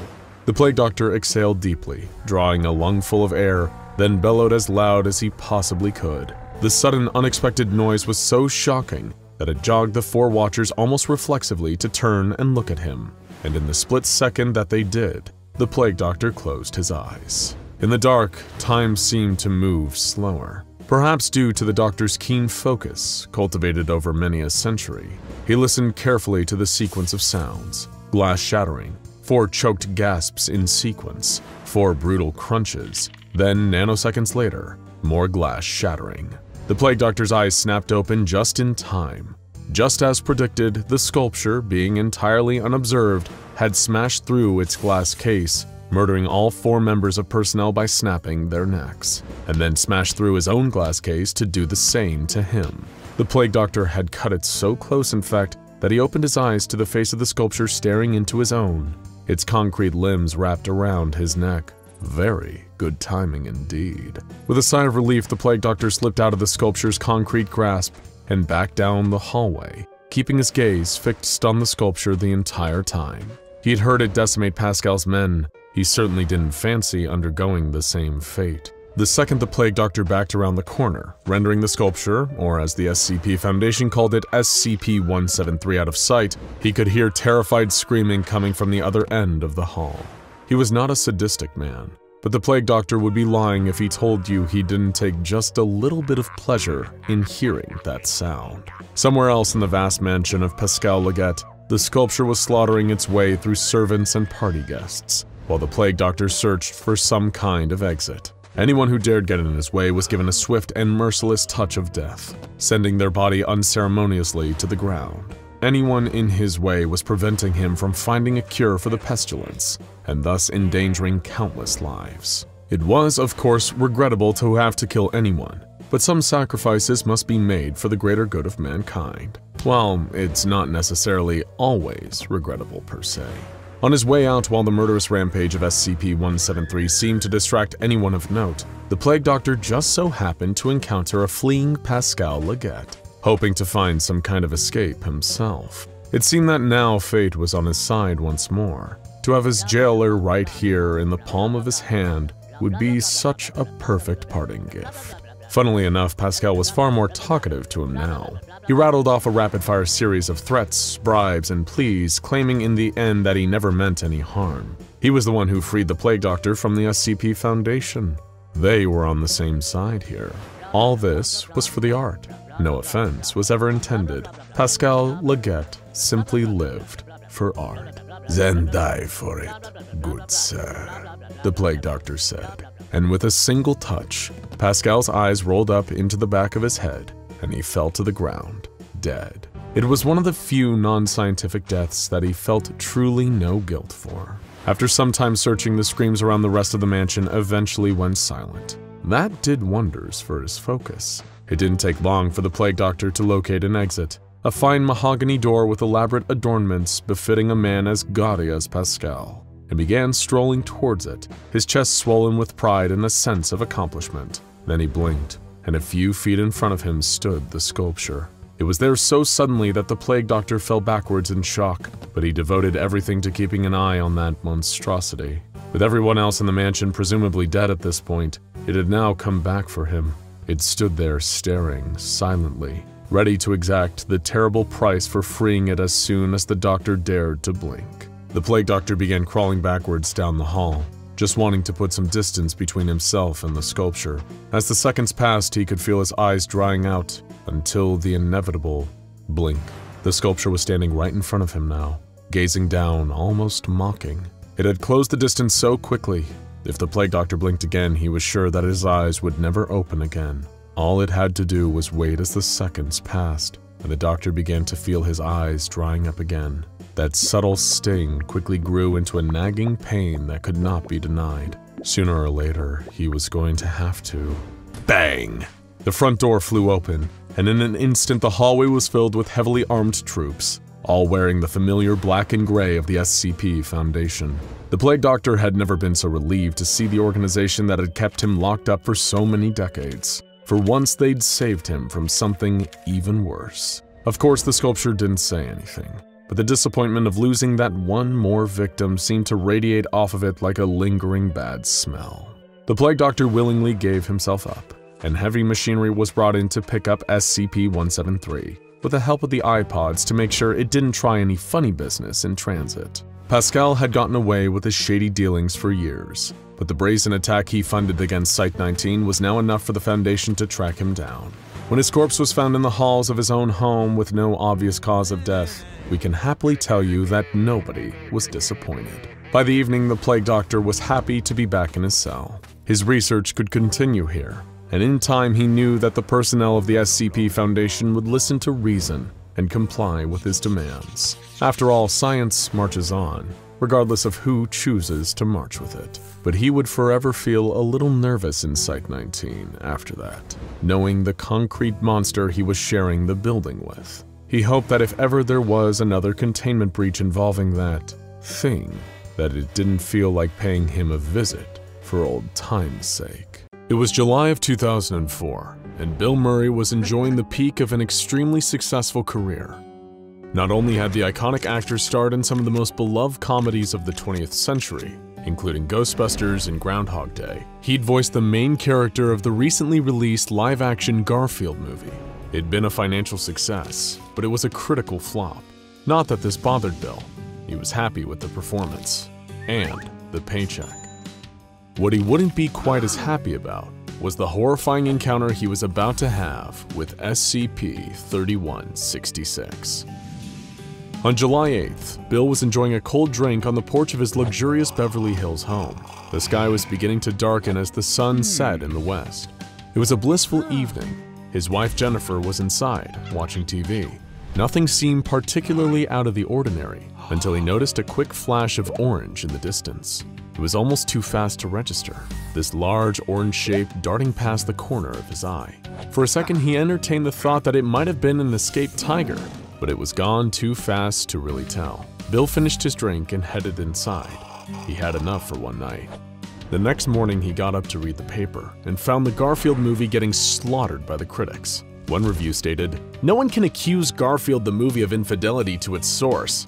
It faithfully conveys the banality of Jim Davis's cartoon." Another called it, "a film without energy and without spirit." He put the paper down and ate his breakfast.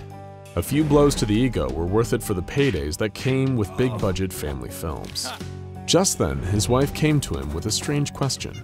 "Were you walking around downstairs in the middle of the night?" No, he hadn't. He'd been sleeping like a baby.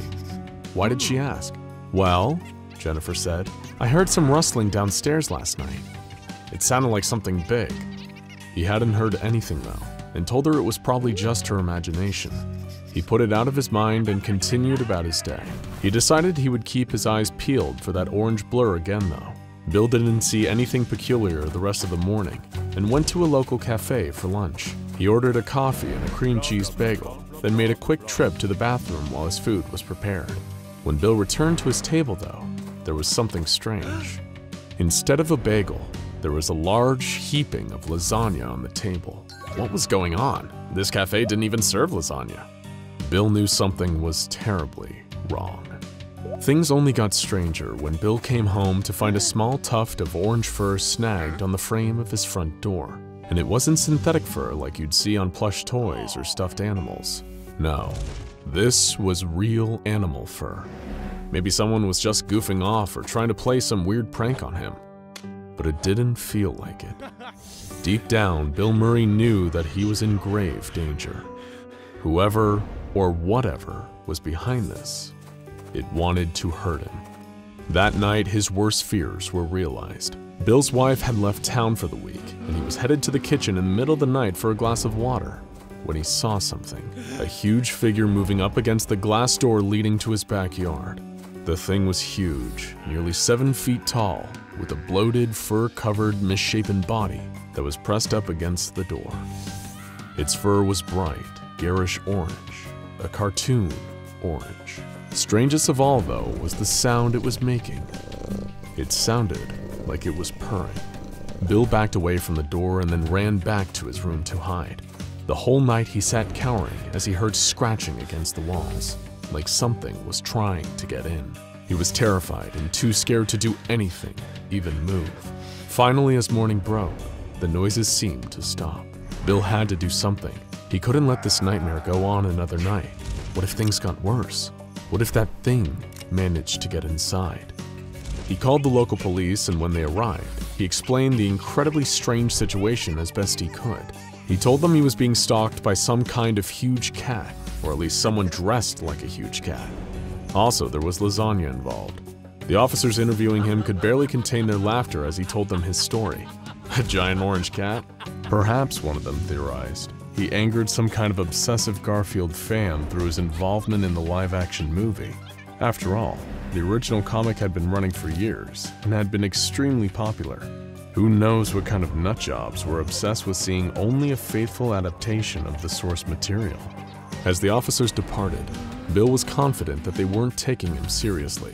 He couldn't rely on any of them for protection. Thankfully, from a multi-decade movie career, he had plenty of disposable income and decided to hire a private security team to protect him while he looked into this mystery. He had 2 trained bodyguards positioned around his home at all times for the next month. They were armed and given the cryptic orders to fire on anything orange. Meanwhile, Bill began to fall down a Garfield rabbit hole. He felt strangely compelled to research all the Garfield media he could find, as though the answer to his terrifying situation was somehow hidden between the lines. Bill explored the entire backlog of thousands of comic strips. He read the books and interviews with Jim Davis. He watched the cartoons and straight-to-DVD animated movies. Ironically, for a guy who'd recently portrayed the lasagna-loving orange cat, Bill had never felt quite so immersed in the character before. He found the strange pathos in the routine of Garfield and his friends. One particular comic really piqued his interest, though. Originally published in October of 1989, the comic began with Garfield being woken up by a strange chill, an almost eerie sensation. The character observed aloud that he didn't feel like he was in his own home. He explored his little home further, trying to find his owner John or his housemaid and sometimes nemesis Odie, but found nothing. As Garfield remarked on feeling alone, a purple speech box delivered the sinister message. You have no idea how alone you are, Garfield. He then finds that his home looks like it's been abandoned for years. The for sale sign outside is practically ancient. Garfield slowly comes to a horrifying revelation. Everyone really is gone, and his adventures and friends now exist only in his imagination. He's trapped in a prison of his own creation, trying to stave off his endless loneliness, in denial about the reality of his situation. The comic ended with a quote directly from Jim Davis himself saying, "An imagination is a powerful tool. It can tint memories of the past, shade perceptions of the present, or paint a future so vivid that it can entice or terrify, all depending upon how we conduct ourselves today." As he read those words, Bill Murray felt a chill down his spine. Why had he wanted to get involved in the Garfield movie in the first place? What had he gotten himself into? Before he could slip any deeper into his own mind, Bill heard a faint, choked scream downstairs. He felt his breath catch in his throat. He was terrified, but needed to see what was happening. He carefully and quietly began to creep down the stairs. At the bottom, he poked his head around a corner, and that's when he saw a member of his security detail lying dead on the floor. His face was blue from asphyxiation. His mouth was stuffed with lasagna. It looked like he had been force-fed to death. Bill wanted to scream, but he couldn't, or maybe knew he shouldn't. Just then he heard a soft, meaty thumping noise coming from the nearby living room. He didn't know why, but he felt compelled to approach, as if by forces beyond his control. He made his way to the living room, and when he'd got there, he saw where the noise was coming from. Bill's jaw dropped in pure horror. There was the other member of his security detail, lying limp and lifeless under a giant orange figure. It was a grotesquely huge creature, wearing what looked to be a kind of crude Garfield outfit made of sewn-together cat pelts. It stank of pasta and rotten meat. In its giant paw, it held a golden trophy, which it was using to pound the security guard's head into mush, while making quiet, cat-like purring noises. The creature suddenly stopped and looked up, locking eyes with Bill. The fear of death came over him. He froze as the giant, freakish Garfield stepped over Donnie's corpse and began to come towards him. Bill turned and ran, but Garfield was gaining on him.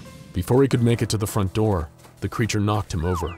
He was laid out on the ground, looking up at it as it reached into its own body cavity and began to pull out handfuls of lasagna. He was about to shove a wad of the horrible, decaying pasta into Bill's mouth when suddenly a ding was heard, and the creature stopped. It looked up, as if sniffing the air, and then suddenly turned and lumbered towards the kitchen. Bill watched as the Garfield monster entered the kitchen, where somehow there was a steaming hot fresh lasagna sitting in the open oven. The creature had sensed the presence of external lasagna and felt the compulsion to integrate it into its body, grabbing fistfuls and shoving it into itself. Just then, a group of highly trained SCP Foundation personnel burst into the room and subdued the creature. It had been an ambush.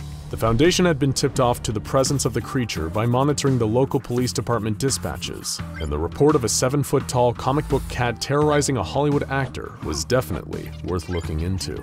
The monster that had almost taken Bill Murray's life was SCP-3166, a deadly pataphysical being that tends to manifest around people somehow involved in the Garfield intellectual property. It appears whenever the public perception of Garfield falls out of favor, and because Bill had starred in the critically panned Garfield movie, he was currently at the very top of SCP-3166's hit list. Thankfully, he managed to survive his terrifying ordeal, and was administered amnestics by Foundation personnel so that he could return to his normal life. This frightening and mysterious creature has been around since 1989, appearing after the publication of the haunting Garfield comic that Bill had read that very night. It appeared in the office of United Media, who were the publishers of the Garfield comic strip at the time, and began wreaking havoc. Since then, the creature's manifestation has been a constant threat whenever Garfield loses its popularity or audience. As a result, the Foundation has spent years as the funding source behind all Garfield media, and even planting hypnotic mimetics into the comic strips to ensure that there is always a loyal fan base. The fur is indeed real organic cat fur, albeit an unnaturally orange color, and instead of organs, the creature is filled with lasagna. Worst of all, though, is that testing has revealed that the meat in the lasagna is genetically identical to the flesh of Garfield's creator, Jim Davis. How did this thing come into existence? Perhaps it was Jim's sheer force of imagination that dragged it into being. As he himself said, an imagination is a powerful tool. All in all, it's lucky that Bill Murray was able to survive his encounter and return to his normal life. Well, as normal as life can be for Bill Murray. And if you see Bill Murray, don't bother asking him about SCP-3166. The amnestics were quite effective, and just as he's fond of saying himself, no one will ever believe you. One of the primary aims of the SCP Foundation is to contain the anomalies that they discover. Secure, contain, protect is their mission statement after all. However, there are some forces so unknowable and malevolent that there is no way to truly contain them. SCP-4205 is one such force. Very little is known about SCP-4205, even compared to other SCPs, many of which are mysterious by their very nature. We do not know what it is, we do not know what it wants, and we do not have any meaningful way to stop it. The best that can be done to protect yourself from it is to implement the few known preventative measures available and pray that it doesn't set its sights on you. The little information that exists on SCP-4205 was recorded by Wade Dalitz, a former junior researcher at the Foundation. He wrote the initial report on SCP-4205 on a computer, Terminal 4. Though his work was highly valuable and provided many previously unknown insights about the nature of the SCP, sadly his knowledge could not save him. The official entry on SCP-4205 was his final act before his death on December 11th, 1992. Before we get deeper into that entry and Wade's final day on Earth, it's important to understand what SCP-4205 is, or at least understand the little we know about what it is. 4205 is a Keter-class SCP, meaning that it's incredibly difficult or complicated to contain. It also shows extreme hostility toward all life. It is described as an amber-colored pair of human-like eyes, with the ability to appear spontaneously in windows, mirrors, or any other glass or glass-like surface. One of the reasons so little is known about these eyes is that anyone who sees them dies within seconds. Much like the mythical basilisk, the gaze of SCP-4205 is deadly and inescapable. The eyes only seem to appear to people who are alone in a room, and never in places where there's more than one person. But aside from that, there is no way to predict where the eyes will appear. Since it is unknown if the eyes are part of a corporeal body or even present on this plane of reality, there is no way to contain them or stop them from killing. This brings us to that fateful day, December 11th, 1992, the day that the SCP Foundation would finally be given some tangible information on the mysterious Amber Eyes, at the cost of one of their researchers' lives. Wade Dalitz, a young man fresh out of his university studies, was brought on board as a junior researcher by Dr. Mark Forsyth, a senior researcher. Dr. Forsyth recruited Wade after giving a guest lecture at his university, and being impressed by Wade's keen observational skills, thirst for knowledge of the unexplained, and determination to understand that which seemed to defy explanation. After Wade graduated, he was recruited by Dr. Forsyth and given the position of junior researcher at the SCP Foundation, where he assisted Dr. Forsyth, now a site supervisor, in his research. After several months of working under Dr. Forsyth with minimal responsibilities, Wade was finally given the opportunity to write his first SCP report on SCP-4205. Following some initial documented appearances of 4205, Dr. Forsyth approved further research into the anomaly, with Wade appointed as the lead researcher on the subject. According to Wade's entry, he was responsible for the discovery of SCP-4205 when he spotted the anomaly in a window. The later reviews of security footage determined that he was not the first person to observe the eyes. He did claim to be the first to observe them and live to tell the tale. In his writing on the subject, Wade is puzzled by the fact that he survived his encounter with SCP-4205 and wonders what could have set him apart from the others that fell victim to its gaze. He found himself frustrated as he documented SCP-4205, his rough drafts of reports dissolving into angry rants about his own incompetence. Wayne had difficulty adjusting to his new responsibilities, especially with the added element of his assigned subject's mysterious and volatile nature. In between his reports on SCP-4205, its previous appearances, and its effects on its victims, he wrote letters to his father, desperate for reassurance that he was not messing everything up, letters that would sadly go unsent. In his coverage of SCP-4205, Wade made note of a troubling reoccurring element in each victim's death. When medical professionals attempted to revive the victims, it was always noted that their brain activity stopped much more quickly than in cases of death by natural causes. When examined, all aspects of the body aside from the brain were completely unharmed. The brain, however, showed massive nerve damage in the amygdala, hippocampus, medial temporal lobe, and occipital lobe. The appearance of this brain trauma had been compared to the effects of electrical shock or a severe head injury. In addition to Wade, 6 other people on record encountered SCP-4205. Every encounter ended the same way, with sudden brain death and severe nerve damage immediately after viewing the eyes in a reflective surface. The first encounter occurred on January 5, 1990, when Deputy Liaison Genna viewed the eyes in a reflective glass one-way window. Security tape reveals that the eyes appeared in the window 8 minutes before the Deputy Liaison spotted them. As soon as he did, he fell from his chair and immediately died. Though the specifics varied from case to case, the end result of every encounter was the same, with none surviving long enough to relate what they had experienced, every encounter except Wade's. As he continued his documentation of SCP-4205, Wade's mental state quickly began to deteriorate, the process of his mind coming apart, and his thoughts giving way to confusion, fear, and anger at his own survival is documented in his reports on the SCP.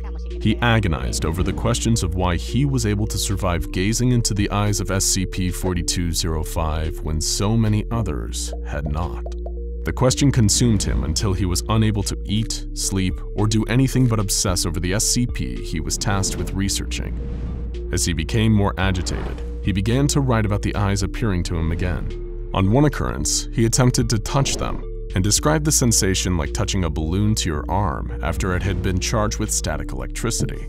He continued to report seeing the eyes. The worst was when trying to sleep, during which he was overtaken by violent sleep paralysis and plagued with visions of the Amber Eyes. The only comfort Wade seemed to find was in memories of his loved ones. He wrote about his mother and his father, even as their memories grew foggier to him. He also mentioned a man by the name of Theodore Quayle, who he claimed was a researcher at the Foundation.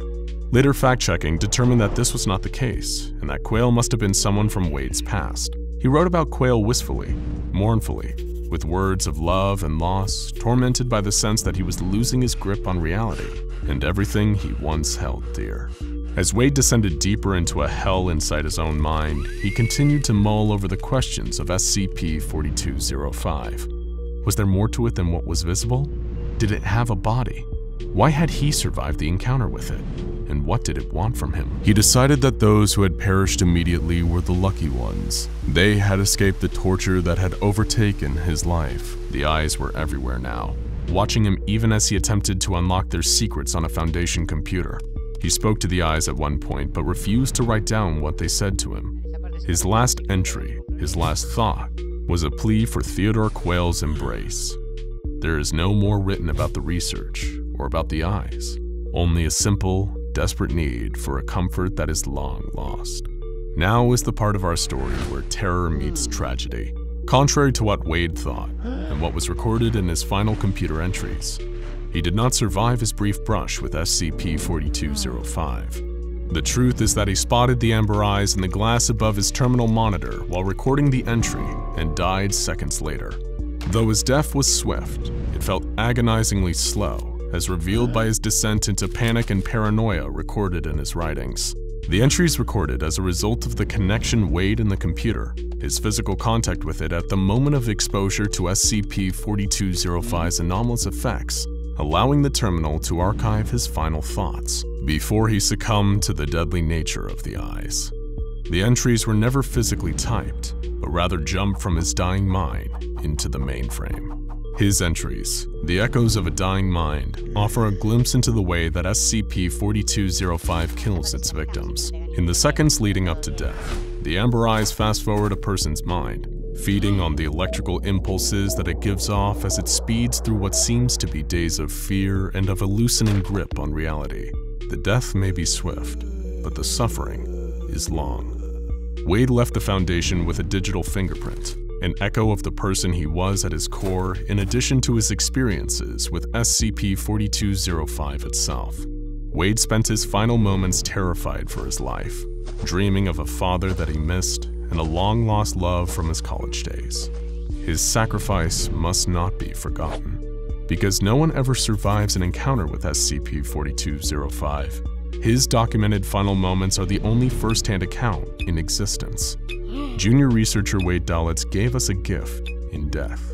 He allowed the SCP Foundation a glimpse into the true horror of the amber eyes and a reminder of what they are capable of stealing from us.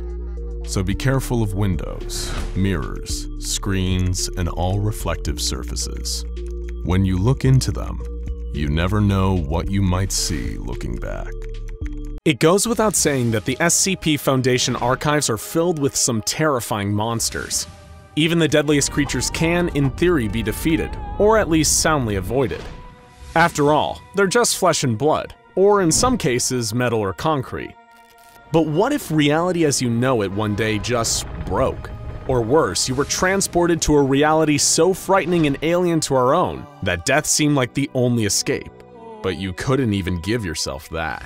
This brings us to today's topic, the terrifying alternate reality of SCP-3001. The Foundation is no stranger to freaky alternate dimensions, but what was experienced by Joint Lead Researcher Dr. Robert Scranton at Site-120 is a truly unique nightmare.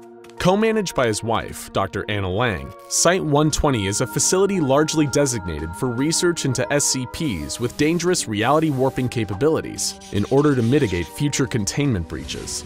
Reality warpers are among some of the more perplexing and dangerous SCPs, from the pocket dimension creating SCP-106 to the SCP creating Dr. Wondertainment and everything in between. Scranton and Lang's goal to further study such entities was an admirable one, if a little overambitious. And on January 2, 2000, during the testing of a new technology created by the Foundation's leading power couple, disaster finally struck. Scranton and Lang had already been the brains behind one of the Foundation's most valuable tools in the fight against reality-bending SCPs, the Scranton Reality Anchors. Their follow-up, the Lang-Scranton Stabilizer, or LSS, likely would have been an even more advanced variant of their earlier invention, and should have been a huge success for the team. But things didn't turn out that way. Dr. Scranton and several other researchers were gathered in Reality Lab A performing routine tests on the LSS prototypes. While other technicians ran diagnostics tests, Scranton stood at the control panel, the blinking red light above the console confirming that everything was going according to plan. But as anyone who's fallen victim to one of the Foundation's many anomalies will tell you, just because you've done everything correctly doesn't mean you're safe. Scranton began operating the machine, not knowing that something was rumbling up towards him from below. Without warning, a sudden, unexpected burst of seismic activity rocked the entire base. Researchers grabbed onto whatever was closest as the world shook around them. In his panic, Dr. Scranton clung to the LSS control panel as the seismic blast fried the circuits and kicked it into overdrive. There was a blast of magnificent blinding light, and when the rumbling stopped, not only was the doctor gone, he had been erased from reality as we know it. The earthquake had caused a deadly malfunction in the machine meant to stabilize reality, and instead tore a rift in it, dragging the unfortunate doctor and the control panel into oblivion. His wife, Dr. Lang, and the many researchers who idolized him were devastated by his unexpected demise at the hand of what should have been his crowning achievement. The one silver lining was that this reality-ripping event had almost definitely eliminated the doctor quickly and painlessly. As far as the Foundation and his loved ones were concerned, Scranton's death had been immediate and complete, a luxury afforded to few Foundation employees who die anomalous deaths. But sadly, that isn't how Dr. Scranton's story, or the story of SCP-3001, ends. No, this is where it all begins. How do we know all this? In the hellish new place where Scranton had been transported, the control panel from the LSS that he'd been clinging to for dear life had been transported with him, and continued to record audio data from this anomalous location. Not that Dr. Scranton realized it, not at first anyway. As far as he knew, he'd suddenly been transported into a pitch-black location. No sights, no sounds, no sense. True nothingness. At first, the doctor was confused. One second he was testing out his new technology, and the next he was quite literally nowhere.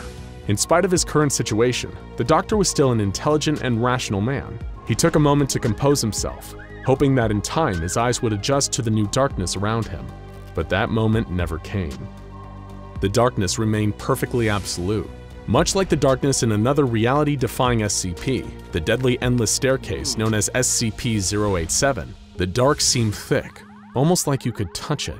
The doctor, not wanting to give himself to despair and die in this impossible place, and with no other options seemingly available, began walking. Either he'd find his way out, or the Foundation would find him. No need to panic.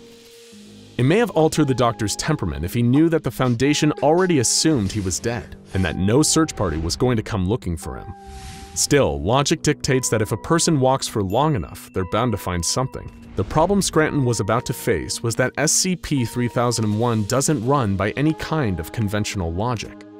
He walked and walked and walked, but he didn't seem to get any nearer to or farther from anything. But how could he even know? After all, in total darkness, there aren't any landmarks to assist in navigation. The doctor walked and paced and screamed for days on end, but he made no progress. He was alone in an empty world. He had no choice though, so he kept walking and walking and walking for 11 days. During that time, he felt his hunger and thirst grow. He was in terrible pain from a mix of starvation and dehydration, but the release of death didn't seem to come for him. He was going to have to learn the rules of this new place the hard way, and it grimly dawned on Dr. Scranton that dying in this place might not even be the worst possible outcome. He paced and repeated facts to himself, hoping to ground himself in the moment and avoid the panic that could so easily set in. Name, Robert Scranton. Age, 39. Birthday, September 19th, 1961. Favorite color, blue. Favorite song, Living on a Prayer. Wife, Anna. Little by little, the words seemed to turn to nonsense in his mouth as the terror grew. Just as he felt like he was about to lose his mind, he noticed something. A small oasis in the endless darkness of SCP-3001. The glowing red light on the LSS control panel. Where had it come from? And how was it still recording? The doctor had no idea, but he was grateful for any kind of familiarity in this strange darkness around him. Perhaps the LSS could be the key to saving him, or at least figuring out what on earth was going on here. Whatever the case, there was no denying that having the panel here was better than nothing. At least, when it was found, if it was ever found, then people would know what had happened to him. As the days passed and he continued to mysteriously survive, Dr. Scranton deduced that one didn't need food or water to survive continually in SCP-3001. The location had an anomalous effect on its inhabitants. As the days passed and turned to weeks of wandering in the darkness, Dr. Scranton further deduced that he was no longer in his home dimension. This was an entirely separate pocket dimension, much like the one possessed by SCP-106, but featureless, a perfect self-contained void. Now dimly illuminated by the red light of the panel, Dr. Scranton explored further into the void around him. He traveled for months on end, the pain of his deficiencies growing by the day, but found he was getting nowhere. All things considered, he wasn't even sure he was moving, or whether reality and darkness were swirling around him like a thick liquid. Rather than walking on a single flat surface, he was moving in all directions across a three-dimensional plane. The space-time continuum appeared to be entirely broken here, where movement is more defined by the conscious intention to move than any real geographical repositioning. Dr. Scranton knew that this place broke every single one of Kijel's laws of reality parameters. And from his years working with a plethora of reality warpers in Site-120, he had a theory for why this pocket dimension was so strange. It had an extraordinarily weak Hume field. Before we get back to Dr. Scranton's semi-living nightmare, we need a quick primer on Hume theory and why having a weak Hume field is such a problem. A Hume is a unit of measurement for the strength and amount of reality in a given location or being. In an area with an incredibly low Hume field relative to our world, such as SCP-3001, universe breaches and anomalous incidents rise significantly. At the time of his being trapped there, SCP-3001 had the lowest number of Humes in any recorded environment, making it a phenomenally anomalous zone. It was for this reason that starvation and dehydration never took hold of him despite causing him great pain. And the worst by far was yet to come. Dr. Scranton wasn't trapped in this dimension for weeks or even months. He was trapped in the darkness for years, and it took a nightmarish toll on his body and mind. The small flashing red light on his LSS control panel became his only friend, and as the years drew on, he would hold entire conversations with his only source of illumination. He knew that his days were numbered.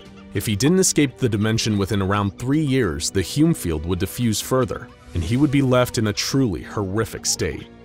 But based on how little headway he'd made in the time he'd been there, he didn't feel optimistic. He kept speaking into the recorder, if only to break the silence and prevent him from going completely insane. But even that would only hold it off for so long. Alone and talking to himself endlessly in the darkness, Dr. Scranton could feel his mind slipping as the confines of the pocket dimension constricted and his body began to change. The low Hume field slowly diffused his physical matter, destroying the physical integrity of his body, but never being merciful enough to actually let him die. In his haunting audio logs, the doctor described his hands as diffusing and thinning out like spiderwebs. Over time, there was less and less of him, and what was left wasn't entirely human. As Scranton's Hume level lowered to equalize with that of SCP-3001, the lines between his body and the LSS control console began to blur in a twisted marriage of warped flesh and machine. The Lang Scranton stabilizer was anything but stable. Before his mind and body became something else entirely, the doctor still had the presence of mind to finally realize how he'd come to be in this terrible place. The LSS had opened a wormhole known as a Class C broken entry into a paradoxical pocket dimension between layers of reality and taken him through it. He'd slipped through a crack in reality into absolute darkness, and now he was stuck with a fate far worse than death. How do we know any of this? Much like the event in the first place, it's a total accident.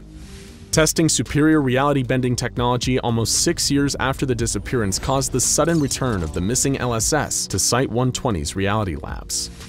The only trace of Dr. Scranton that it brought back with it was the blood and viscera that coated the console, much to the abject horror of his still-grieving wife, Dr. Anna Lang. To this day, Dr. Scranton, formerly one of the Foundation's brightest minds, remains trapped in the nightmare of SCP-3001.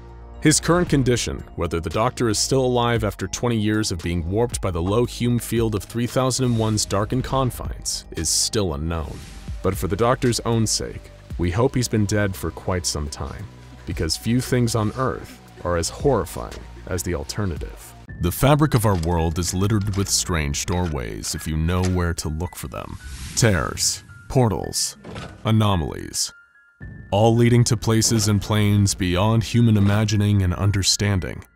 And SCP-2317, otherwise known as a door to another world, certainly fits that description. Contained and kept at all times under the watch of armed guards, SCP-2317 appears to be a simple and unsuspecting wooden door in its frame.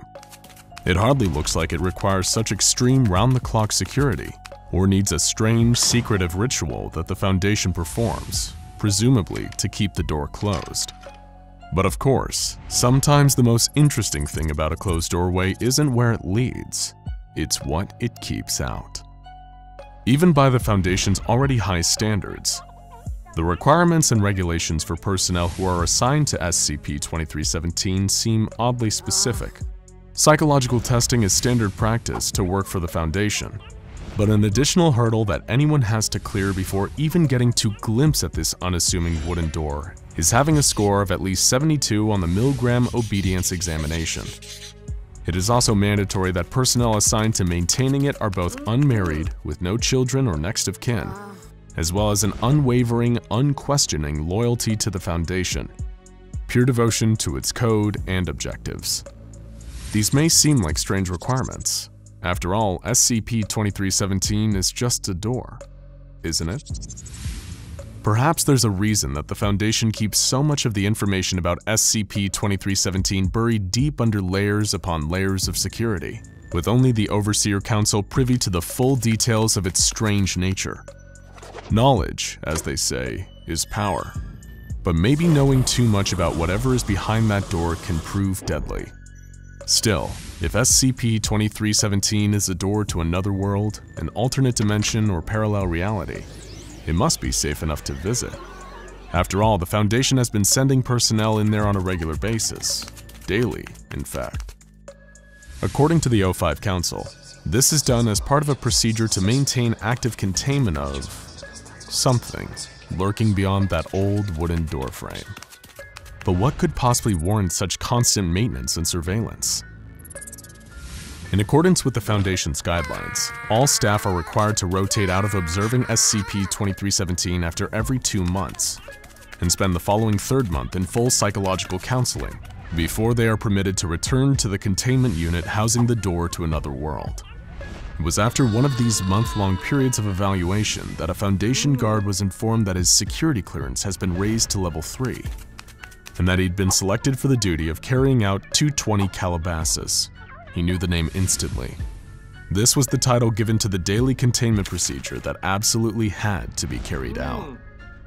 The guard didn't question these orders. After all, he'd been selected precisely because of his loyalty to the Foundation. He did make one request to his commanding officer, however. He wanted to know what had happened to the last guard that had performed the procedure. "Didn't make it out of psychological evaluation," the officer replied. Not letting this affect his dedication, the guard was told to prepare for Procedure 220 Calabasas. Along with a fellow member of Foundation security personnel, the guard was instructed to gather everything on a strange list. The first was a pre-selected member of Class D personnel, specifically a convicted murderer. Class D refers to disposable class personnel, expendable individuals recruited by the Foundation for the sole purpose of testing SCPs. Class Ds were usually prison inmates repurposed for SCP testing, and the one chosen for 220 Calabasas was no exception, serving multiple life sentences for murders, or at least that's what the guard had been told. A Foundation personnel member instructed him to refer to the Class Ds solely as the assistant from that point on. Next, the guard collected a live chicken, an obsidian-edged knife, a silver aspergillum and aspersorium, to be filled with 500 cc's of holy water that have been blessed by a priest of the Abrahamic faith, and finally, a 1 kiloton nuclear device, which according to instructions, was only to be detonated in the unlikely event of a catastrophic containment failure. In other words, the last resort. After following his instructions to the letter and without question, the guard and his colleague were briefed. The Foundation personnel member informed them that he'd be joining and leading them in the procedure. The staff member also specified that henceforth he'd be referred to as the Celebrant until the completion of 220 Calabasas. The guard was acutely aware of how specific these instructions were, but trusted in the Foundation, knowing that if they wanted this procedure performed a certain way, then it was in everyone's best interest to carry out the orders to the letter. But what the celebrant then went on to explain raised far more questions about SCP-2317 and the nature of Procedure 220 Calabasas. The Class D joining them wasn't actually a Class D. The assistant, as they were now referred to, was in reality another Foundation staff member, with a Level 4 security clearance specifically tailored to SCP-2317. Every member of staff entering through SCP-2317 and taking an active role in 22 Calabasas needed to be informed that this assistant was not to be harmed or treated as a member of disposable class. Fighting back the nagging question of why the Foundation would employ this subterfuge, the guard, along with his fellow security officer, the celebrant, and assistant, prepared for their departure through the door to another world at solar noon, when the sun was highest over SCP-2317. Solar noon, chickens, and holy water. This all seemed like an oddly occult combination for the Foundation. As they entered the old wooden door, beyond lay a barren salt plain, stretching out for kilometers in every direction. This alternate dimension, according to the briefing, was designated SCP-2317 Prime. The guard immediately noticed a ring of 7 pillars directly ahead of the group as they entered, each of them bearing intricately detailed engravings unlike anything from any era of ancient history.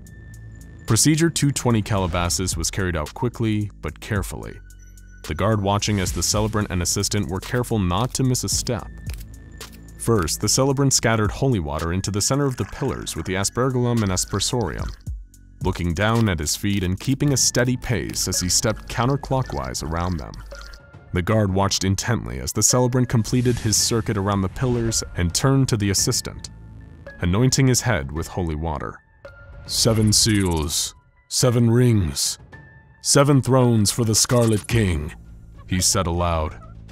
The assistant, with the obsidian blade in his hand, took the chicken and dispatched it in sacrifice, letting its blood mix with the holy water. He then repeated the celebrant's circuit in the opposite direction before stepping into the center of the stone pillars. Blood for the old gods, water for the new king, the assistant recited, pouring the remaining mix of blood and holy water over a patch of salt in the middle of the 7 pillars. Even though he knew it wasn't his place to question the Foundation, as the 220 Calabasas procedure took place, the guard couldn't help but wonder what all this was for. It seemed so ritualistic, like something deeply religious or even magical. He never bought into all that occult mumbo-jumbo, even while working for the Foundation. But he had learned not to question anything, even the strangest and most inexplicable of sights. Little did he know that beneath his feet was an ancient and unknowable horror, a beast chained and lying in wait. Contained in a chamber directly underneath the pillars sat an impossibly large creature. Humanoid and obese, its body covered entirely in scales thicker than armor plating.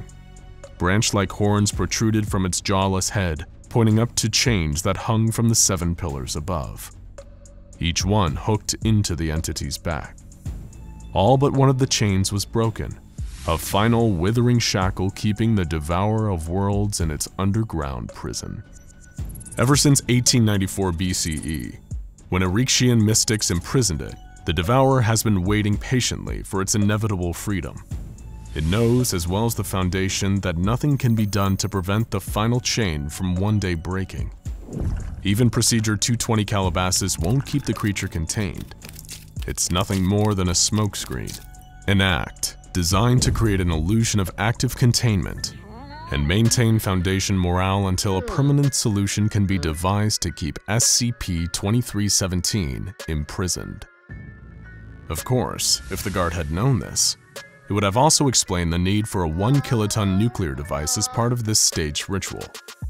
Procedure 220 Calabasas had all the components to trick everyone below the O5 Council, emulating religious and occult rituals, the increased level of security surrounding the procedure and its purpose, and telling staff that any failure to correctly and completely perform the 220 Calabasas procedure will result in an XK-class end-of-the-world scenario. All these elements work together to conceal the truth that one day the Devourer will escape and lay waste to our dimension. Knowledge is power, and maybe knowing too much truly is deadly.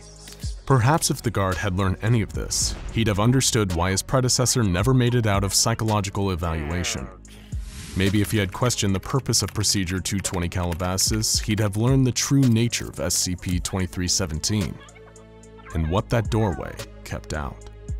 But he was loyal to the Foundation through and through.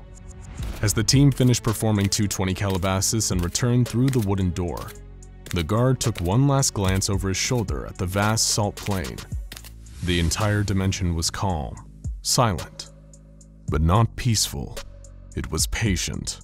The entity had waited centuries for its time, and now all it would take was the breaking of this seventh and final chain. One day. The door was closed behind the guard as he, the celebrant, the assistant, and his fellow security officers stepped back through. Their work done and, as far as they knew, preventing catastrophe for another day. Only the Foundation higher-ups, the Overseer Council, are aware of the true danger posed by SCP-2317 and its sole inhabitant. Current predictions are that at some point within the next 30 years, the Devourer of Worlds will be freed. Any and all attempts to repair or recreate the chains holding it in place have so far failed. As such, the O5 Council has elected to continue providing Foundation personnel with the ignorant hope that Procedure 220 Calabasas is an effective strategy for containment. As we've said, sometimes the most interesting thing about a closed door isn't where it leads, it's what it keeps out. In the case of SCP-2317, the unassuming wooden door holds at bay an ancient creature of untold power that will one day break free and wreak havoc in our dimension. Nothing the Foundation does can prevent it, or keep it contained behind the door to another world. And only the Overseer Council knows that any and all efforts to do so are futile. With all that in mind, we can only hope that the doorway of SCP-2317 stays closed, at least for a little while longer. Warning: this site is for SCP personnel with O5 approval. Access beyond this point for those with standard level 4 security is prohibited and may result in termination of Foundation employment. Unauthorized visitors who survive the memetic kill agent are detained and interrogated under truth-exacting memetic agents. Dr. Herman Wright was used to high security protocols. He had been working with the SCP Foundation for several years and had dealt with specimens both terrifying and valuable. But something about this site was different. The security was tighter than he'd ever seen. And it all seemed a bit too much for what looked like a run-of-the-mill warehouse in Alexandria, Egypt. The street seemed normal. It was surrounded by businesses selling food and clothes, and none of the locals seemed to give a second glance. But as soon as he was approved for access and entered the warehouse, it was a very different story. He looked into the cognitohazard testing screen, designed to cause psychic damage to anyone who hadn't been inoculated by the Foundation, and entered the large bunker. Automated guns lined the walls. He could see the outlines of trapdoors below him, and he was pretty sure the whole place was rigged to blow if a large-scale assault hit. The Foundation was taking no chance with whatever they had found in Egypt. What could they be keeping locked up below? As Dr. Wright walked through the long tunnel leading to the staircase, he could see a series of rules marked on the wall. No open flames allowed within SCP-4001. No firearms or bladed weapons allowed within SCP-4001.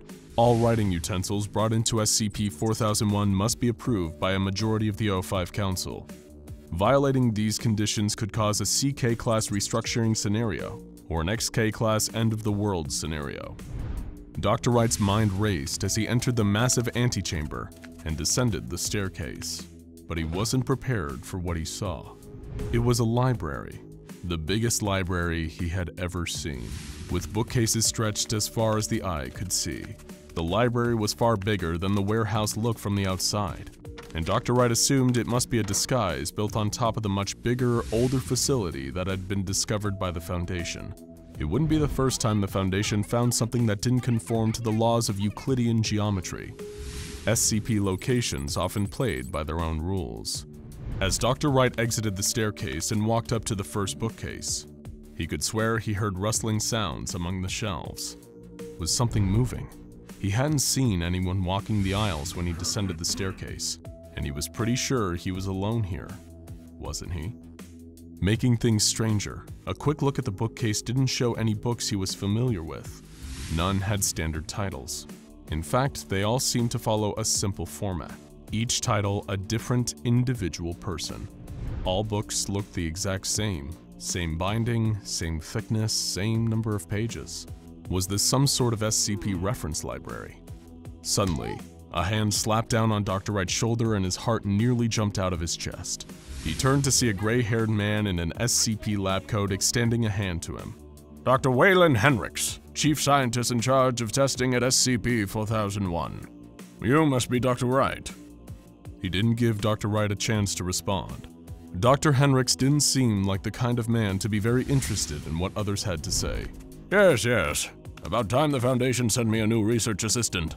I suppose you have a lot of questions? Dr. Wright was supposed to be a researcher, not an assistant. He didn't suppose it would do any good to point that out. When Dr. Wright tried to question what it was that he'd be researching, Dr. Henricks told him that it would be easier to show than explain. With that, he motioned Dr. Wright to a nearby table, where one of the countless identical books on the shelves was waiting. He nodded at the book, prompting the younger doctor to turn it over and read the title. He couldn't believe what he saw. There on the front of the book was his name, Herman Wright. Dr. Wright looked at his colleague in confusion, and Dr. Henricks motioned for him to take a look. It was written in a language that he had never seen before, but was somehow instantly recognizable and understandable. And the book really was about him. Every detail of his life had been written down in this volume, starting with his birth, containing details that no one but he knew. His whole life story was here. From his childhood to his education to his eventual recruitment by the SCP Foundation. But the book wasn't completed. The last line that had been written described his entry into the secured confines of SCP-4001 that very day. Dr. Henricks had a mad glint in his eye. Are you starting to understand? One for each of us. Every person who has ever lived, roughly 120 billion people since the dawn of man. Their lives all written down in these books. Every time someone is born, their book appears in this library, and their story gets written as it happens. The Foundation has been monitoring this site since the 1800s, but it's been operating much longer than that, since the dawn of recorded history. Dr. Henricks passed Dr. Wright another book. It was simply titled The Hunter, and it chronicled the life of a prehistoric man who spent his days searching for wild game. He lived 23 violent, monotonous years before his story ended abruptly when a saber-toothed tiger decided it was interested in the same mammoth he was hunting. This must have been one of the oldest books in the library. A book for every person on Earth. Dr. Wright could only imagine what the scale of this massive library must be. Dr. Henricks explained that mapping the library was a huge challenge, before producing a map from his pocket and laying it out on the desk. You're at base camp. This is where new births generate on the shelves along with books pertaining to the first humans. If you want to track down specific books, you'll need to know where you're going. We've established base camps around the library to mark significant eras in human history with notable books. At each camp, you'll find generators, supplies, and beacons to light your way. If you're going back far enough, you could be traveling for days or even weeks. Dr. Wright was fascinated by this bizarre location, containing the sum total of human experience within its massively expanding walls. But there was one thing he couldn't figure out. Just why was this seemingly harmless location featuring constantly changing books the most securely guarded SCP he had ever encountered?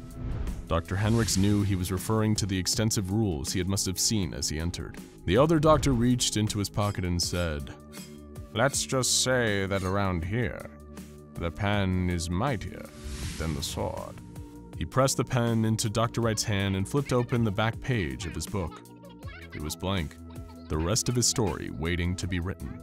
What's something you've always wanted in your life, Dr. Wright? Think literally. Why not put it in your book or remove something you've always wanted gone? Slowly, Dr. Wright thought back to his teenage years and recalled an injury that he suffered in a mugging that damaged his leg and left him with a limp. He nervously used the pen to scribble out the words and sentences describing the event. After a few seconds, he felt a headache and suffered from a slight nosebleed. After that, the limp and pain from the injury was gone, and he could no longer recall the event. You see, Dr. Wright, that's the secret of SCP-4001, Dr. Henrik said with a mad gleam in his eye. This library doesn't just let us read the history of humanity. It lets us write it.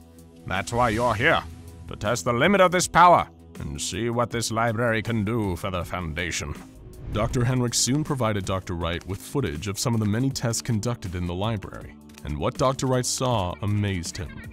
The books could rewrite the laws of nature with alarming speed, as some unfortunate D-Class personnel found out. D-0546 was brought into a room with a full head of hair.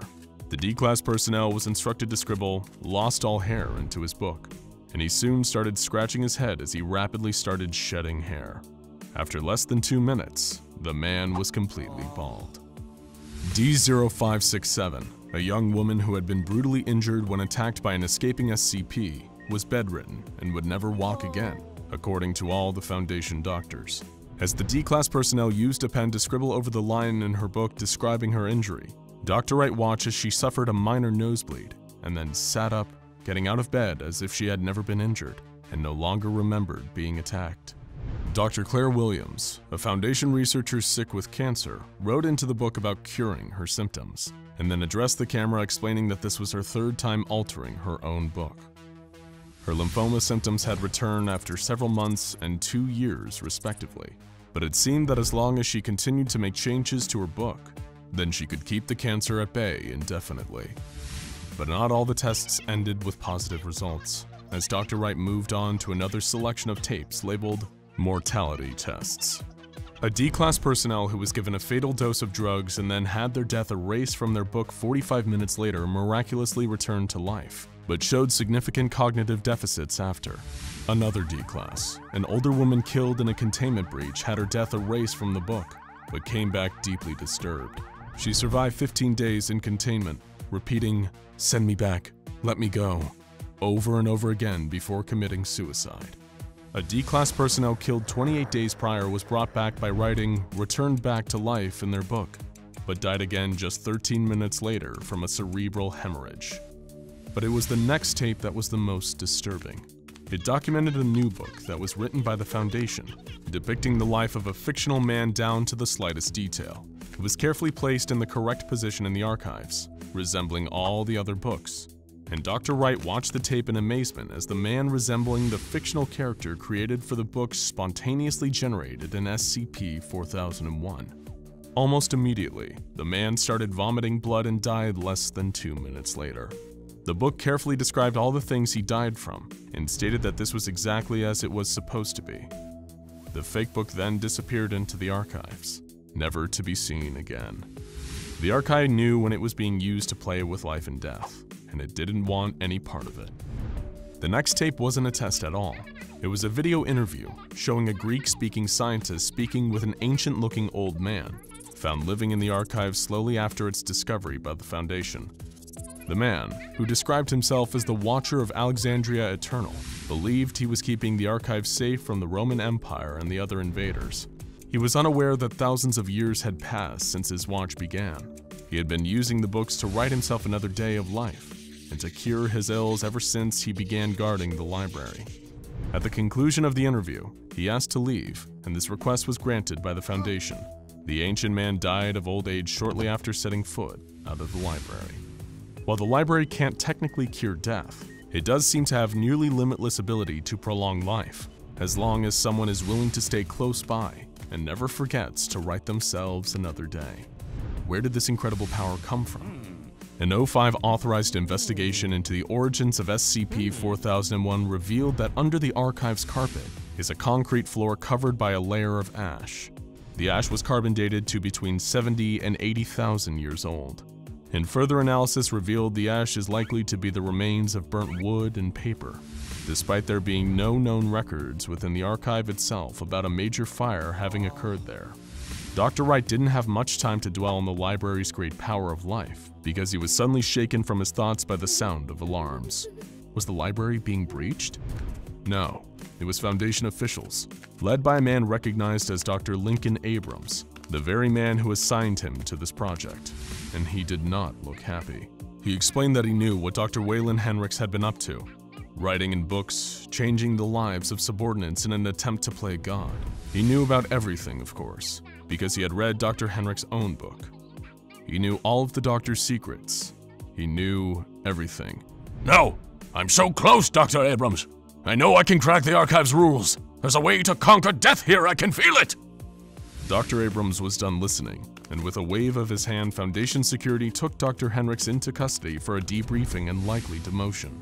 Dr. Abrams then turned his attention to the new young researcher. Dr. Wright, eventful first day, I gather.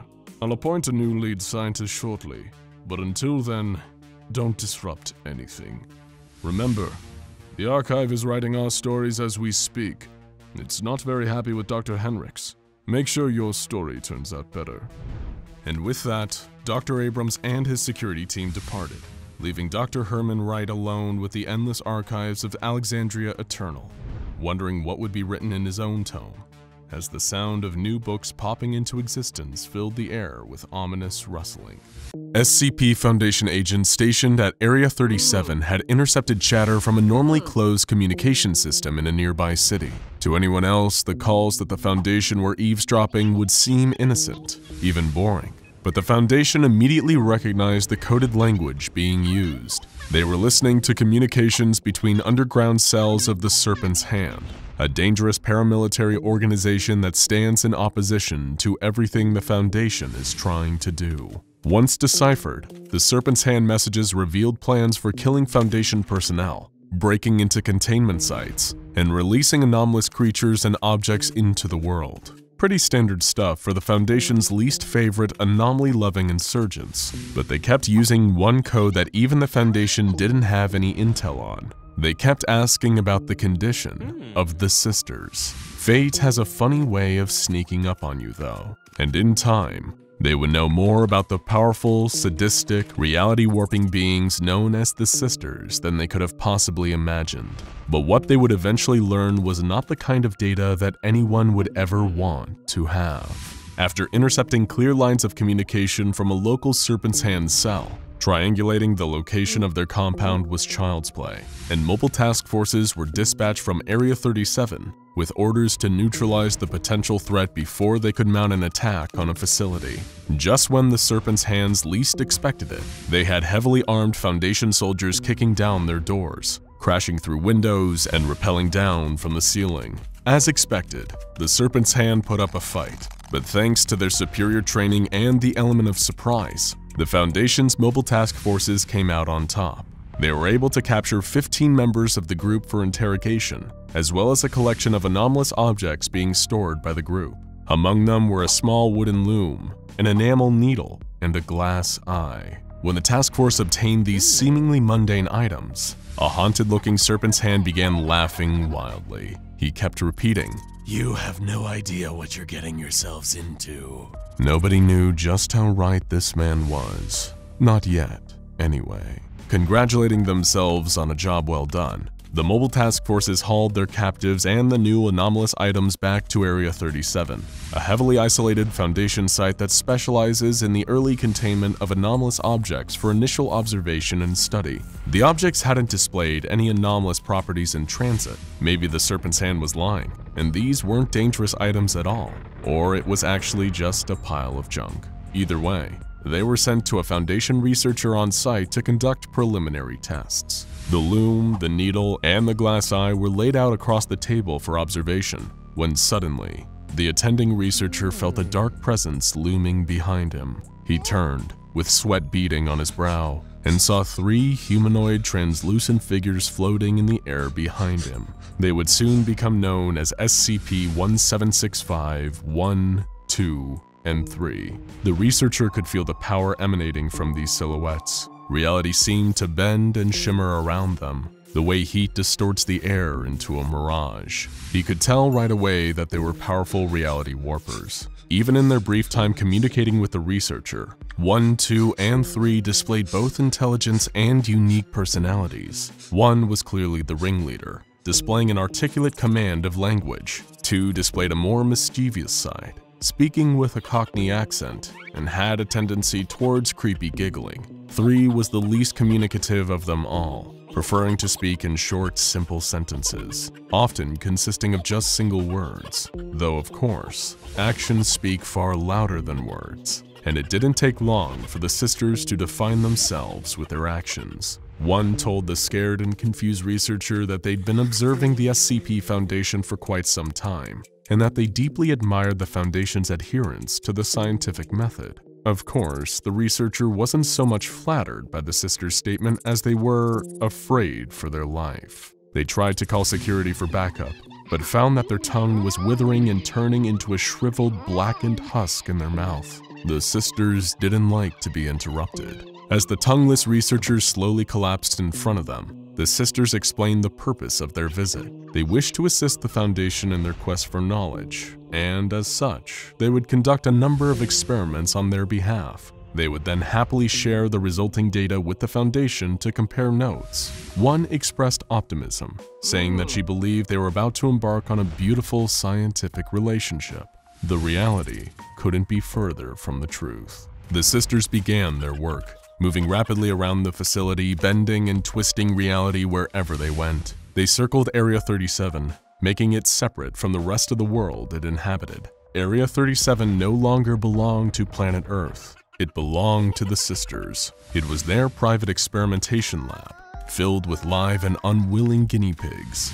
The Foundation attempted to retake the facility by force, sending in Mobile Task Force Iota-6, also known as the Canvas Cats, into the belly of the beast, but they never returned. In addition to changing the fabric of reality itself, they also altered the physical structure of Area 37 to better serve their experimental designs. It was divided into 4 sections, marked A, B, C, and D, each with their own unique purpose. Section A, which had formerly been Area 37's storekeeping, mess hall, and dormitories, had been the least affected by the sisters' attacks on reality. The biggest alterations were the appearance of 2 large metal vats situated in the east corner of the mess hall, a monitoring station connected to the other sections of Area 37 that replaced the storekeeping zones, and an imposing marble sign hanging above the dormitories that reads, Control Group.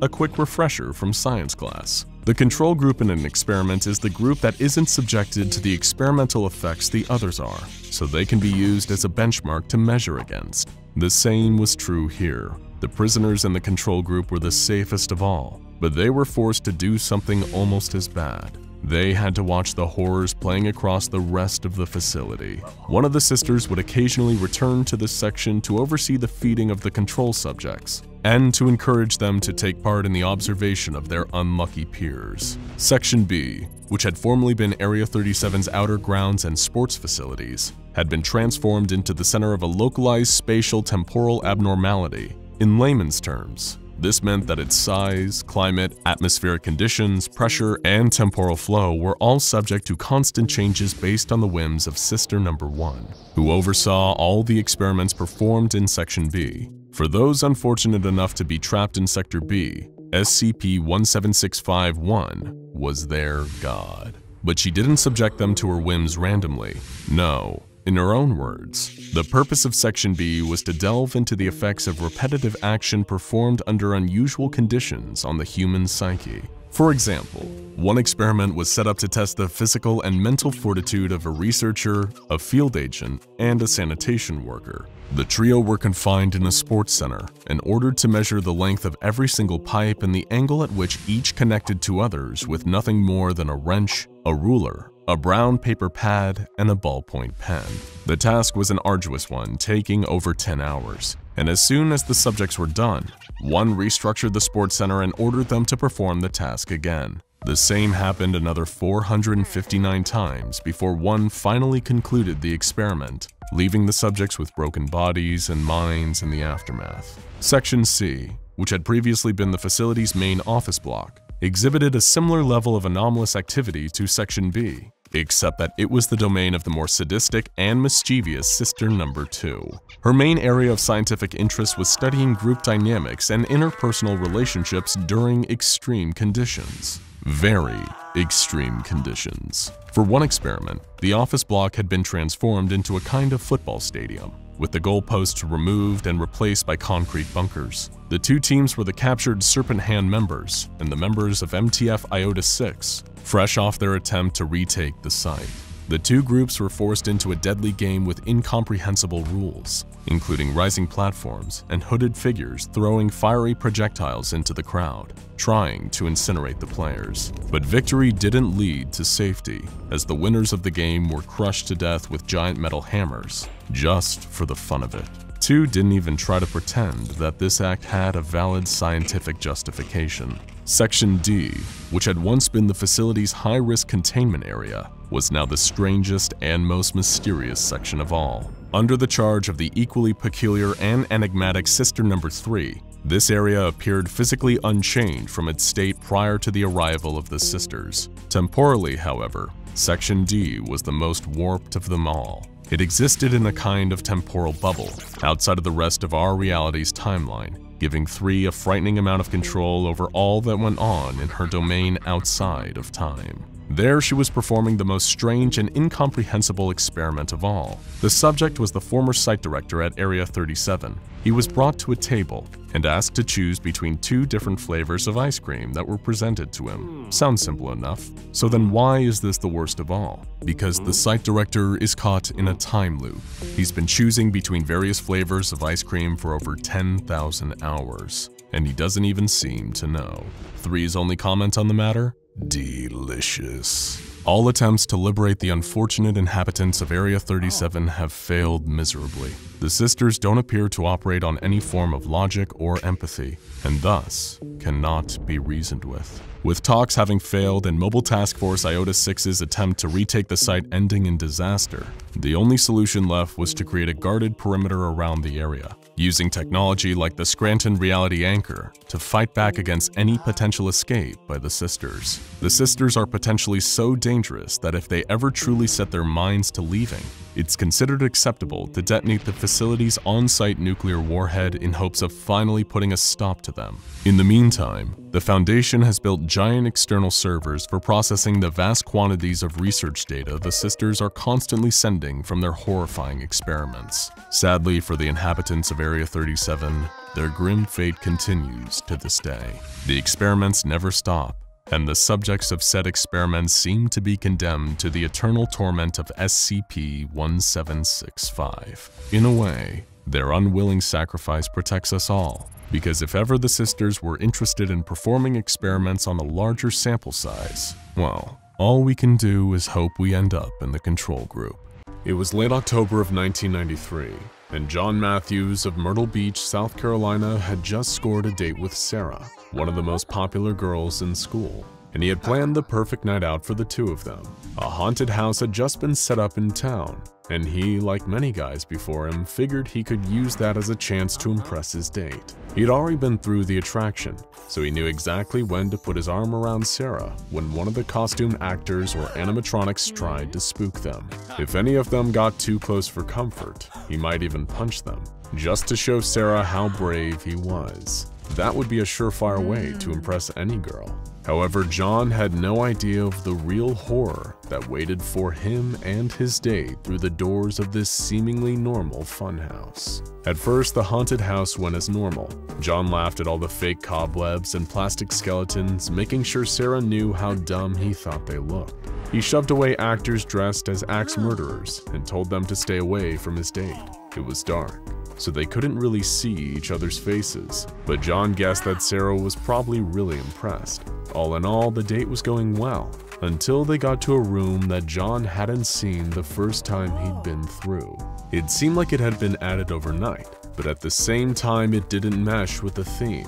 The theme of the haunted house this year was Cannibal Hotel, but this room looked more like Dracula's castle, complete with actors dressed as Frankenstein, the Wolfman, and Dracula himself. One of them was even a dead ringer for the actor Vincent Price. John and Sarah watched, confused, as the actors performed their routines which, just like their surroundings, seemed out of place. It was total hackneyed, full of lame puns and very basic scares, though the special effects were undeniably impressive. When John and Sarah walked through the room, the actor dressed as Dracula stood in front of John and started pretending to hypnotize him. Up close, he did look a lot like Bela Lugosi, the actor who'd portrayed the Count during his first big screen appearance. This definitely threw John off a little, but unfortunately, this Dracula didn't have Lugosi's acting talents. "You are under my control," Dracula said, waving his fingers at John and staring at him. John, getting really sick of this, pushed the guy out of the way to move on to the next room. But when he did, he felt that something was really wrong here. He practically dragged Sarah away from watching the Wolfman transform and ran the rest of the way through the house, all of his bravado now gone. Sarah asked her date what was wrong, and he didn't tell her. How could he without sounding crazy? When he had touched that actor playing Dracula, something hadn't felt right. Even through his suit and cape, John had been able to tell that something was wrong.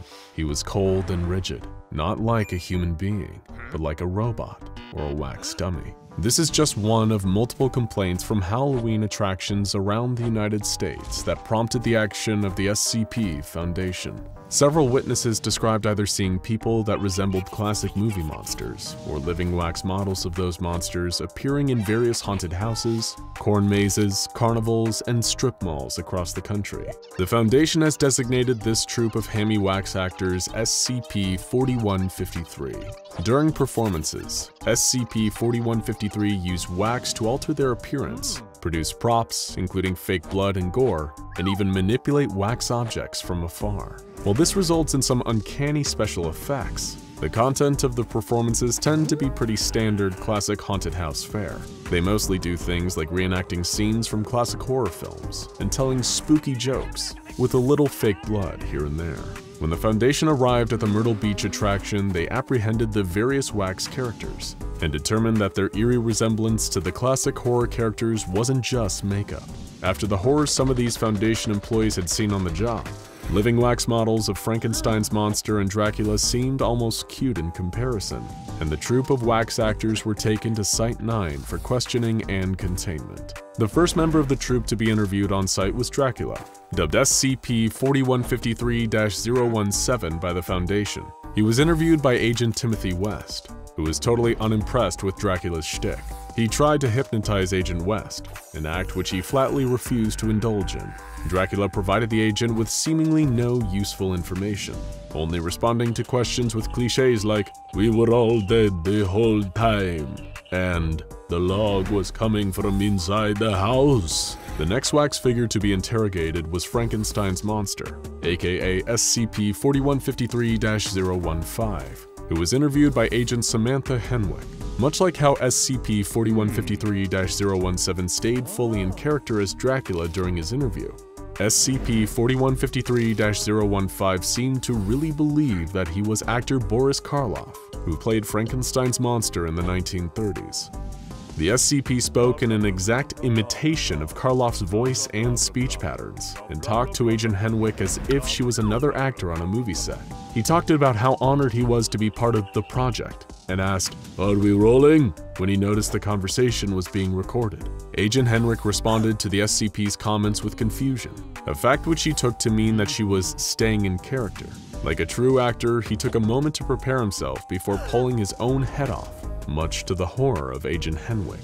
The last and probably most interesting of the interviews conducted in 1993 was with the wax figure who resembled Vincent Price. More specifically, Vincent Price in his role as Henry Jared in 1953's House of Wax, a movie about a mad sculptor who made wax figures out of the corpses of his victims.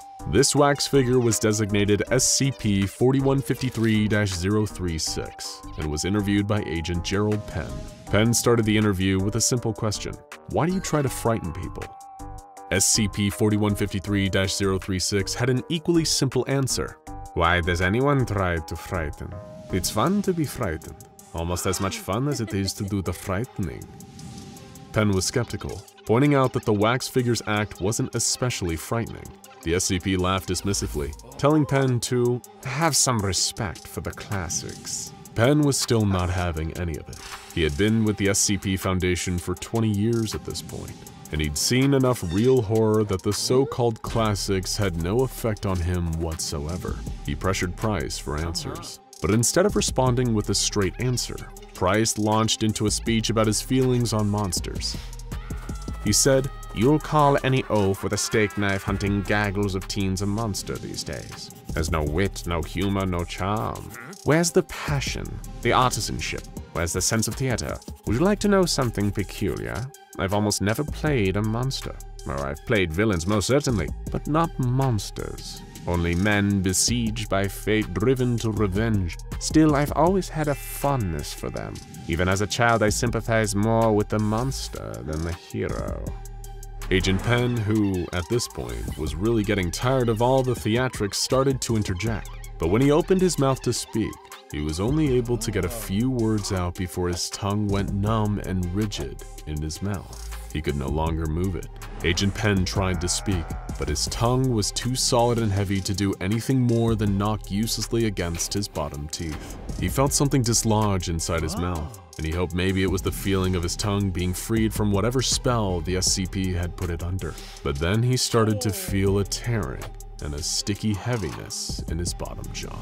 Agent Penn reached up and felt around inside his mouth. He started to scream indistinctly when he realized, to his horror, that his tongue had ripped off. He pulled it out of his mouth, and when he held it in his hand, his fears were confirmed. Somehow it had become nothing more than a lump of pink wax. Now completely tongueless, Agent Penn continued to babble frantically, no doubt trying to curse at the wax creature sitting in front of him. SCP-4153-036 finally paid attention to his interviewer's distress at this point. He turned to Agent Penn with a look of disapproval and disappointment and said, "Oh dear, your tongue seems to have gotten away from you there. Here, allow me." The SCP leaned towards Agent Penn, and though the agent wanted to resist, he found that he could no longer move his arms. In fact, his whole body had gone numb and rigid, just like the wax tongue. The only movement he was capable of was opening his mouth, and the wax facsimile of Vincent Price started molding his tongue back to the proper shape, and reattached it inside Agent Penn's mouth. Agent Penn whimpered, unable to do anything while the SCP's hands were in his mouth. The creature said, "Hush now, I warned you about this. I told you that you mustn't disturb the wax before it hardens. That is a crucial part of the process. It needs to solidify. Otherwise, you risk disturbing the performance." By the time his tongue was reattached and resealed, Agent Penn was on the verge of tears. He gurgled, gasping for air, wiggling his tongue around in his mouth to make sure that it worked. The SCP returned to his seat, pleased with his own handiwork. "Splendid, splendid, good as new. Now, let's take it from the top, shall we?" Agent Penn took a deep breath, steadying himself as SCP-4153-036 whispered the word, "Action." Penn resumed the interview with the same simple question. Why do you try to frighten people? SCP-4153-036 gave the same simple answer. Why does anyone try to frighten? It's fun to be frightened. Almost as much fun as it is to do the frightening. The interview continued for only a few minutes longer, with both parties repeating only things they'd said earlier in the recording. The log ends with SCP-4153-036 once again saying, "Have some respect for the classics." Not long after the interview concluded, Foundation management completely lost contact with Site-9. A mobile task force was sent in to investigate the cause of this loss of contact, and on arrival, they found a catastrophic containment breach. Not a single member of on-site personnel was found alive, and strangely, all of their bodies seemed to be coated in wax. Further examination revealed that this initial observation wasn't the case at all. They weren't just coated in wax. No, every member of the Site-9 team had all of their major organs, including their skin, surgically extracted and replaced with sculpted wax. Of course, this was assumed to be the doing of SCP-4153, but oddly, all of the autopsies suggested that the removal of organs had happened weeks before the apprehension of SCP-4153, even though all of the on-site personnel had seemed alive and well right up until the containment breach. Outside of being replaced by wax, no damage was done to the bodies. It seemed that everyone had just dropped dead at the same time. There was one body that was different though, that of Agent Gerald Penn. Agent Penn's decapitated body was found in the same containment cell that had been used for SCP-4153-036. Next to the body was a photograph showing SCP-4153-036 holding up Agent Penn's screaming head, and on the back, a single sentence was written. From one horror aficionado to another, always stay ahead.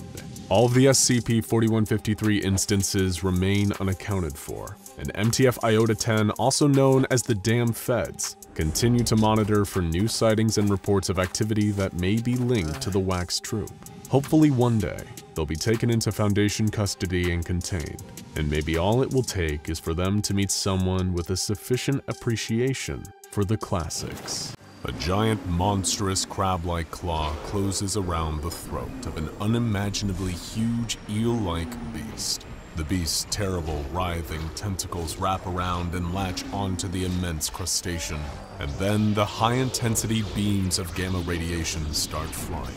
All the while, legions of skinless centaurs swim in the waters around them, relishing the violence. And in the middle, a lone boat, the SCPS Myther, manned by a team of Mobile Task Force operatives that does all it can just to survive. There are those who consider outer space to be the ultimate achievement in exploration, the one place that explorers have yet to chart and understand. However, some of the murkiest mysteries in the universe are on our own planet, deep down at the bottom of the ocean.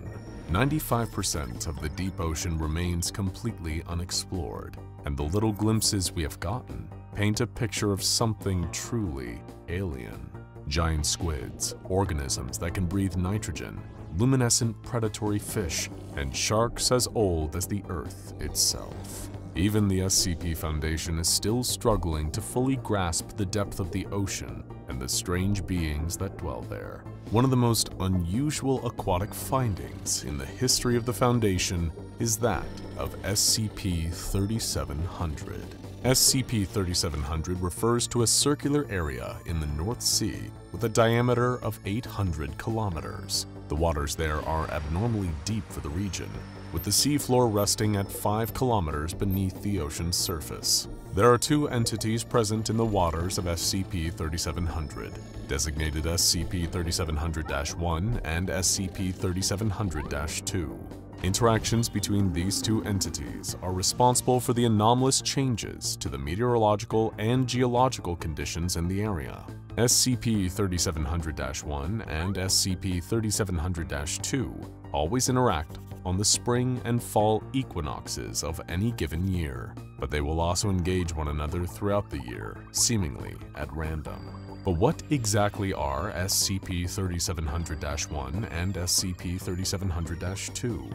Aside from terrifying creatures of the deep, SCP-3700-1 is an arthropod bearing an aesthetic resemblance to the European lobster, only much, much bigger, measuring 6 kilometers in length. The creature is green, with a mix of blue, yellow, pink, and red markings across the top of its exoskeleton that bear the appearance of a woman's face. It has 6 prehensile limbs, 4 of which terminate in claws, and 8 legs. The entity's 4 eyes are compound and orange, attached to stalks. Anyone who gets close enough to observe the creature's carapace in detail will notice scars, cracks, and small holes, indicating years and years of damage. SCP-3700-1 has several anomalous qualities in addition to its size. In a fight, it is able to strike with its appendages and produce cavitation bubbles with a force greater than several tons of dynamite. 2 of the entity's eyes are capable of blasting concentrated gamma radiation at a chosen target. The creature has the ability to impact the weather around it, dispersing storms that impede its ability to move with ease, and can reach speeds up to 100 kilometers an hour. In spite of its immense power, SCP-3700-1 is not aggressive and tends to ignore beings in its vicinity other than SCP-3700-2. Speaking of SCP-3700-2, it is a 32-kilometer-long entity, resembling a pelican eel in all aspects except for its massive size and the 13 appendages that encircle the middle section of its body. These appendages, which tuck inside its body when not in use, are similar to the tentacles of an octopus, complete with suckers. The majority of the entity's body consists of a sinewy tail, terminating in a sharp point. When its mouth is open, it is an estimated 3 kilometers deep. Its flesh is black, and it has white, purple, and red bioluminescent lines in the shape of a man's face on either side of its torso. SCP-3700-2's anomalous properties include the ability to invoke storms with the severity of Category 5 hurricanes, and the ability to produce whirlpools that draw in any vessel within 150 meters so that it can rip them apart. It is also able to produce high-energy sound waves, as well as blue fire, which it emits from its esophagus. When the two entities interact, it results in an epic struggle as each begins attempts to destroy or subdue the other. When one is victorious, immediate changes to the area follow. When SCP-3700-1 wins, the storms and harsh weather in the area will immediately calm, and an era of fertility and abundance will begin. The reproductive rates of fauna in the ocean and on the islands nearby increase threefold, and the crop yield doubles. The ocean itself becomes increasingly active, and the erosion rates of the archipelago's shores increase fivefold.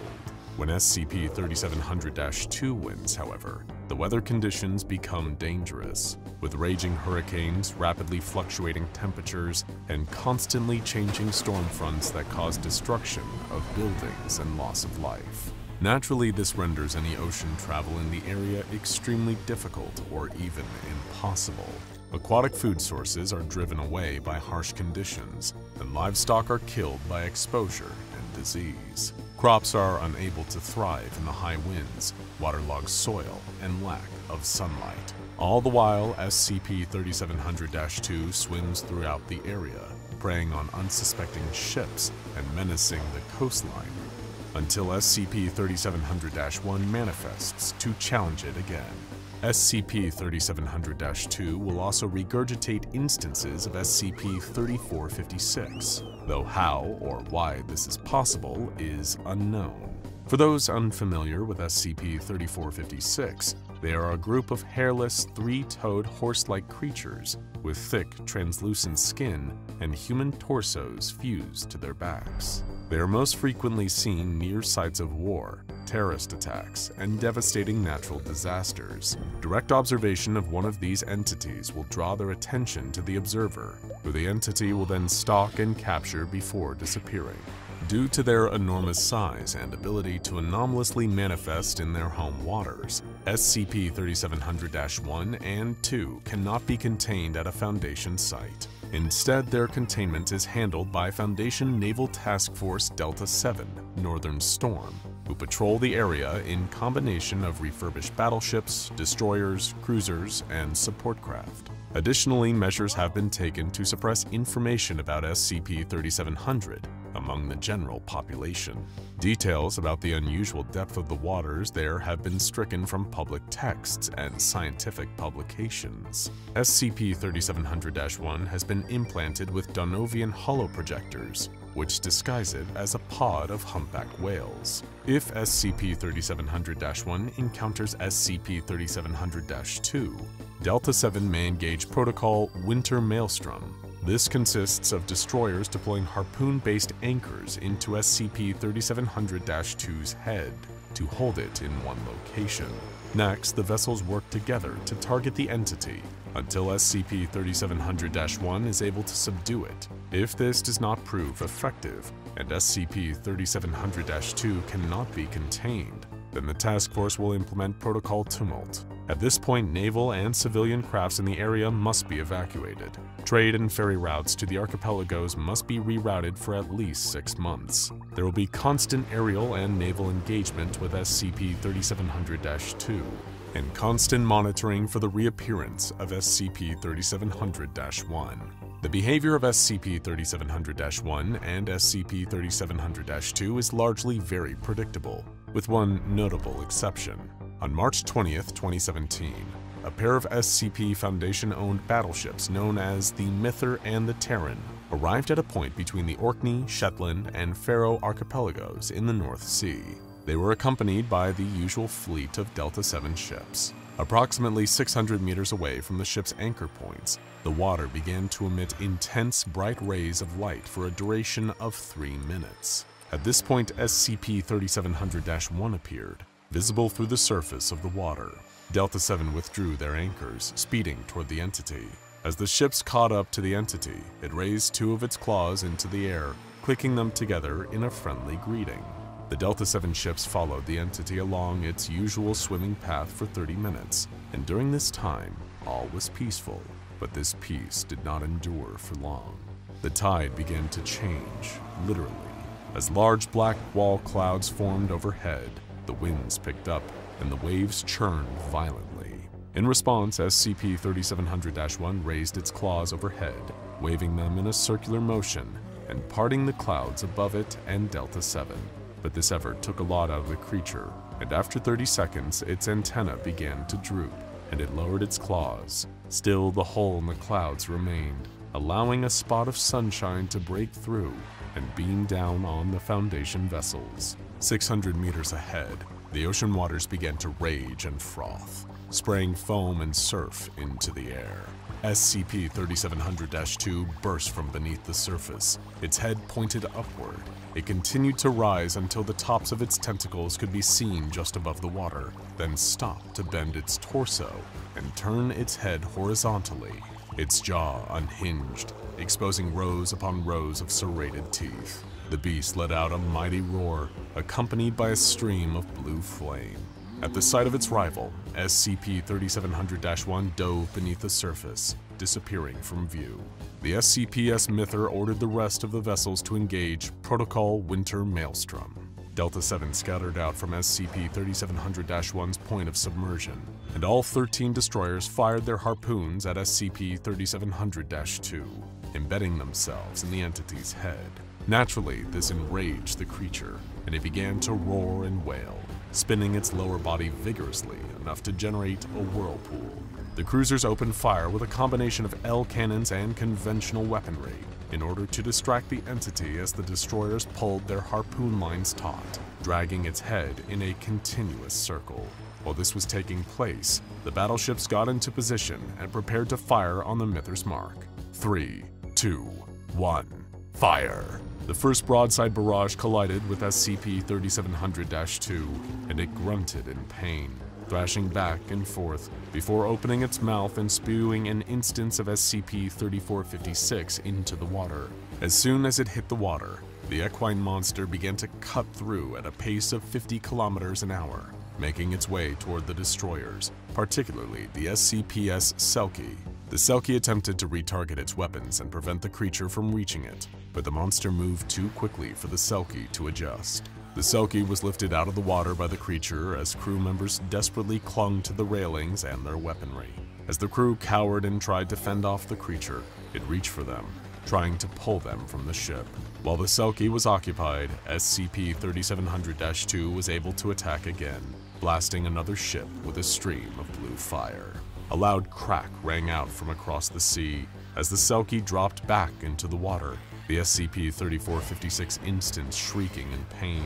SCP-3700-1 burst through the surface, striking the creature with its club-like limbs, each blow emitting another loud crack. The third blow tore the instance in half, sending its human torso careening through the air and past the SCPS Myther.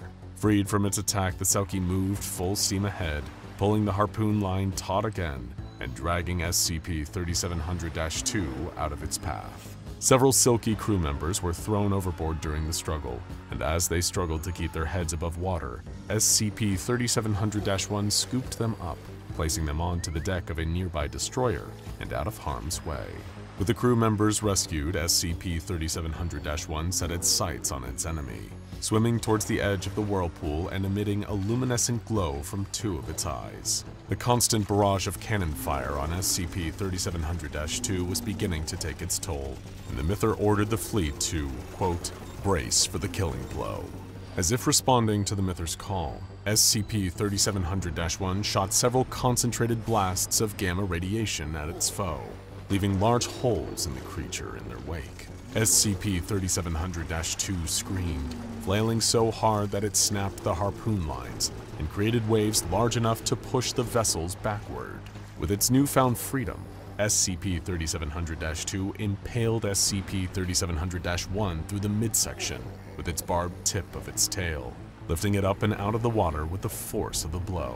SCP-3700-1 desperately tried to free itself, attacking the tail with its club-like limbs, but the fight was in vain, and after a moment, all movement stopped. SCP-3700-1 was, for at least the duration of this manifestation, dead. SCP-3700-2 tossed the corpse into the water, flinging it past Delta-7 where it crashed into the water and sank down into the depths below. At this point, Delta-7 was ordered to initiate Protocol Tumult. The Delta-7 vessels turned away from SCP-3700-2 and prepared to evacuate the area. One of the ships, the SCP-Strosny Beast, slowed behind the rest of the fleet, emitting concerning amounts of smoke before coming to a stop. Meanwhile, the enraged and emboldened SCP-3700-2 expanded the size of its whirlpool, setting its sights on the retreating ships and the weakened Strosny Beast. The ship tried to flee, but the engines were completely shot and would not respond. The ship was caught in the whirlpool and pulled against its will toward SCP-3700-2. As the crew looked on in helpless dread, a tentacle rose from the deep, wrapping around the vessel and dragging it toward the entity's gaping maw. Suddenly, SCP-3700-1 exploded from beneath the surface of the water, leaping between the ship and SCP-3700-2, cutting the tentacle in half and freeing the Strosny Beast from its grip. SCP-3700-2 shrieked before closing its jaws and biting down on SCP-3700-1. It retaliated, emitting bright flashes of light and doing enough damage to stop SCP-3700-2 from continuing to produce its whirlpool. Another tentacle emerged from the water, pulling at SCP-3700-1's legs and ripping them from its body. But SCP-3700-1 returned the assault in kind, bludgeoning SCP-3700-2 with its club-like limbs from inside of its mouth. All at once, SCP-3700-2's lower jaw was torn out of place, dropping into the water with SCP-3700-1 still inside. SCP-3700-2 thrashed futilely, growing steadily weaker and weaker. It released one more stream of fire before collapsing. Delta-7 paused the retreat, watching the scene for any sign of a winner, but after 5 minutes, neither entity had moved. Delta-7 returned to the site of the battle to investigate and saw that neither entity was moving, and both appeared to be deceased. Shortly after Delta-7 reached the area, both entities disappeared, leaving a single, round, unidentified object that sank below the surface where SCP-3700-1 had just been. The wall clouds overhead dispersed, leaving standard cumulonimbus clouds in their place. The waters themselves remained choppy. Unsure of how to proceed, the SCPS Myther sent a radio transmission to Command. This is Delta-7 to Command. We read you, Delta-7, Command replied. We have a bit of a situation. Go ahead, Delta-7. SCP-3700-1 and 2 are both down. Command was silent for 10 seconds, utterly baffled by the information. Please repeat, Delta-7. Again, the Myther said, SCP-3700-1 and 2 are both down. Command ordered the Myther to stand by. 3 minutes of radio silence later, communication resumed as they asked, Are either entity's effects active? Negative, Command. Is there any trace of either entity? Also negative. It appears the anomaly has been neutralized. Delta-7 is to return to base for debrief following any recovery efforts. With their next steps clear, Delta-7 attached the Strosny Beast to several tugboats, preparing to pull the vessel to safety. But there was one more surprise waiting. The SCPS Myther began picking up unusual levels of gamma radiation, as well as a sonar contact at a depth of 3 kilometers. They called Command, requesting permission to deploy submersibles for exploration purposes. 1 minute of silence followed, as the Command arrived at a decision. Request denied. Return to base for debriefing.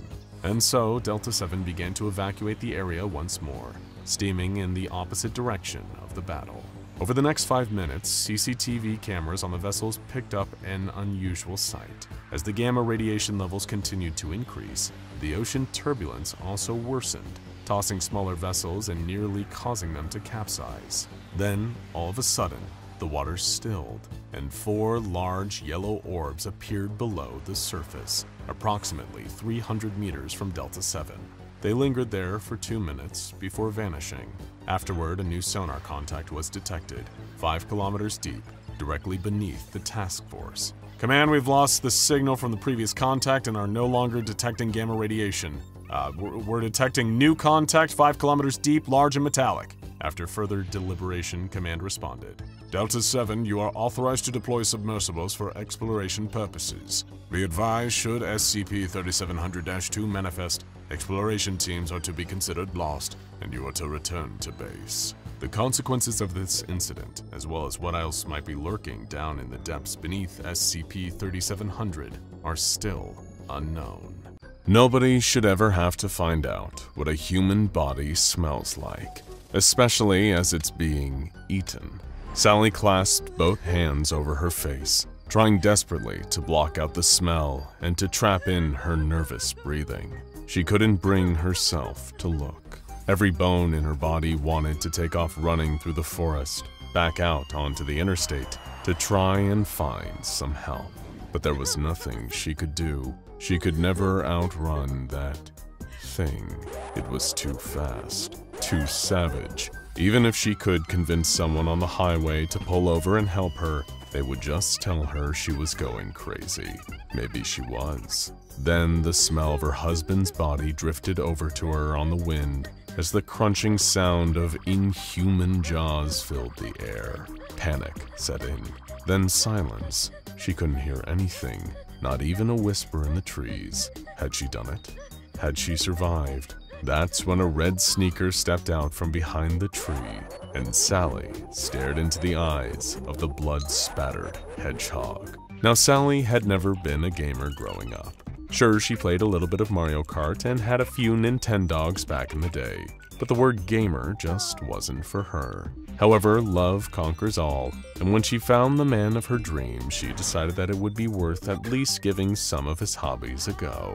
They started off nice and easy, playing a bit of Stardew Valley, Minecraft, and maybe some Overcooked here and there. But before long, the pair of them were sitting down every day after work, headsets on and controllers in hand, ready to dive into the latest adventure. Just recently, the couple had gotten into retro games, going back and playing classics like Battletoads and Streets of Rage. The challenge was addictive, so when her husband John came home with a copy of an unmarked NES game, Sally was intrigued, to say the least. John explained that he had found it listed on eBay under a very suspicious account. He had gone to pick up the game after work that day, expecting to be greeted by the smiling face of the seller. Instead, he found a blank gray cartridge and a very brief manual wrapped together with an elastic band on a street corner. The seller had listed it for virtually nothing, and based on the description, seemed very eager to get rid of the game for some reason. So eager that he must not have wanted to stick around to even hand it over.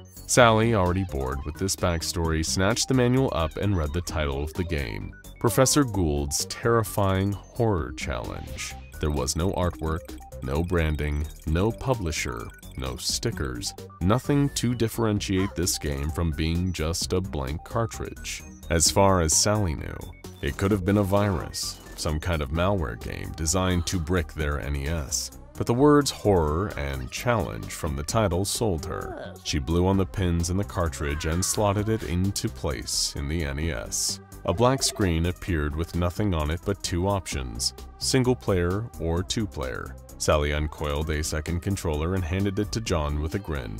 You ready? Sally hit 2-player, and a new screen came up. Are the people holding the controllers the people who want to play the game? Yes or no? Sally hit yes. A shrill beep filled the room, high-pitched and grating on their ears. John immediately grabbed for the remote and turned the volume down on the TV, but the beep just kept going. The screen was a bright red, filling the room with an unnatural bloody light. John tried to hit the off button on the remote, but the TV stayed red, and the beeping sound continued, filling their tiny apartment. Getting up and rushing over to the TV, John tried to unplug it, but it was no use. The beeping noise and the red screen persisted. He looked back at his wife in confusion, but she was looking somewhere else entirely. There was a rat in the corner of the room with mottled fur, bloated flesh, and cracked teeth. It stared right into Sally's eyes, salivating. Without a moment's hesitation, she leaped up onto the couch and screamed. But instead of running away, the rat slowly crept forward, looking almost as if it was smiling. Then a second one appeared, crawling out from behind the couch, followed by a third in the doorway, and a fourth beneath the TV. Dozens of rats filled the room, swarming in from all directions, climbing over one another in a desperate attempt to get into the tiny apartment, to get to Sally and John. Sally clambered onto the couch with her laptop and tried to kick away any of the rats clambering up onto the furniture, but it was no use. For every rat she kicked away, another one appeared, until soon they were climbing their way up John's jeans, their sharp little claws digging into his flesh. The rats tore at Sally's clothes, climbing over one another desperately, heading towards her mouth, trying to burrow their way in. Hairy bodies filled her vision, and the stench of disease made her gag. Seizing an opportunity, a rat tried to clamber through her open jaws. She felt its tiny paws scrabbling at her tongue. With tears filling her eyes, she took one fleeting look at the man she loved and noticed something behind him. A giant yellow bottle with the words "rat poison" stamped into the side was sitting precariously on top of their cabinet. Half stumbling, half swimming, Sally pushed her way through the throng of rats filling their apartment and desperately grabbed the bottle from on top of the cabinet. Throwing the rats off her hands, she managed to unscrew the lid, held the bottle high over her head, and poured the thick, stinking liquid all over the swarm of rats threatening to engulf her. The chorus of death filled the room. Whether it was the sound of the rats dying or their bodies being evaporated by the poison, she couldn't tell. All she could do was push through to try and find her husband and save him too. And miraculously, within just a few seconds, all of the rats had disappeared. The room was empty, the same as it had always been. Even the big yellow bottle was gone from her hand. All she could do was stare at John as he stared back at her, as the words, "Level 1, complete," appeared above their heads. Welcome to SCP-1315, the most visceral, most real, and most dangerous horror game you will ever have the misfortune of playing. It's not too late to back out at the menu screen when you select how many players you want. It's not even too late at the confirmation screen, but once you're in the game, there's no turning back. Either you beat the game, or you die trying. Beating this game is no easy feat. A copy of SCP-1315 has been in Foundation containment since 1986, but in all of that time, only one D-Class personnel has managed to make it to level 33.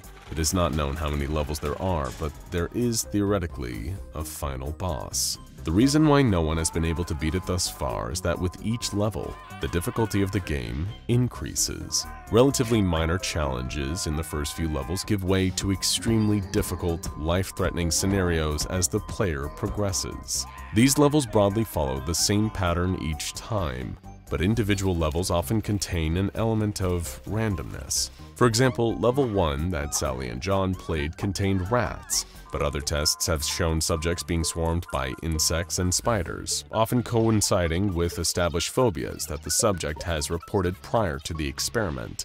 2 hours later, John and Sally were running low on ammo. With both couches pushed against the door to the lounge, they both hunkered down behind the TV, loading the remains of their shells into the shotguns. From out in the hallway, they could hear the heavy footsteps of more animals rushing towards them.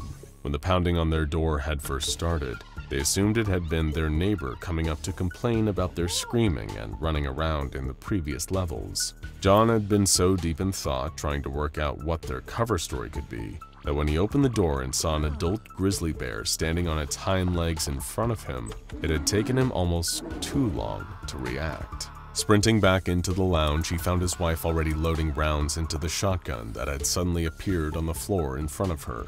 With a grim expression on her face, she seemed to have accepted their new reality, that this was a game they were going to have to fight their way through.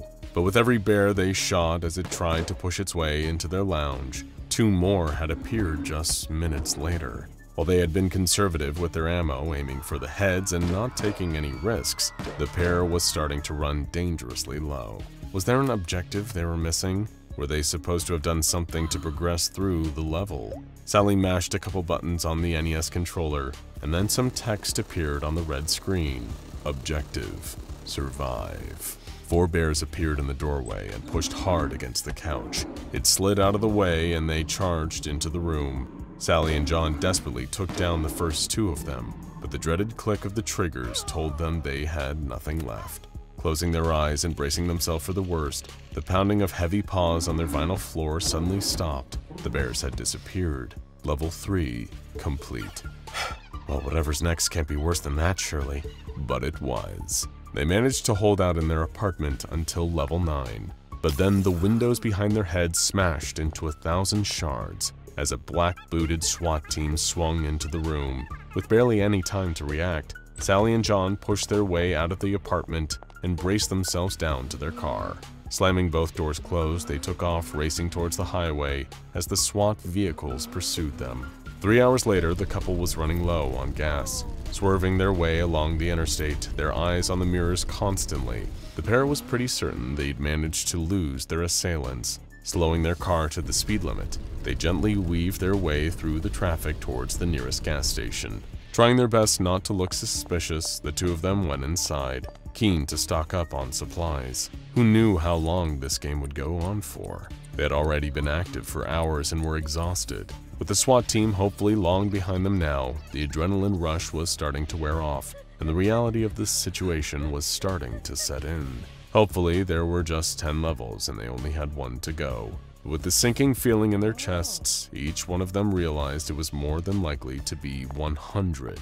Definitely time to stock up on some supplies. They were barely halfway around the gas station when the words, Level 9, complete, flashed in the sky above them.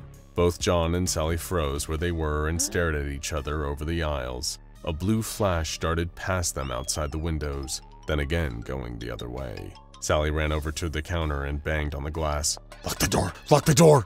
But the teenager just looked at her in confusion. And now it was Sally's turn to look around and see her husband staring in horror. On the other side of the glass, standing between 2 gas pumps, was Sonic.exe.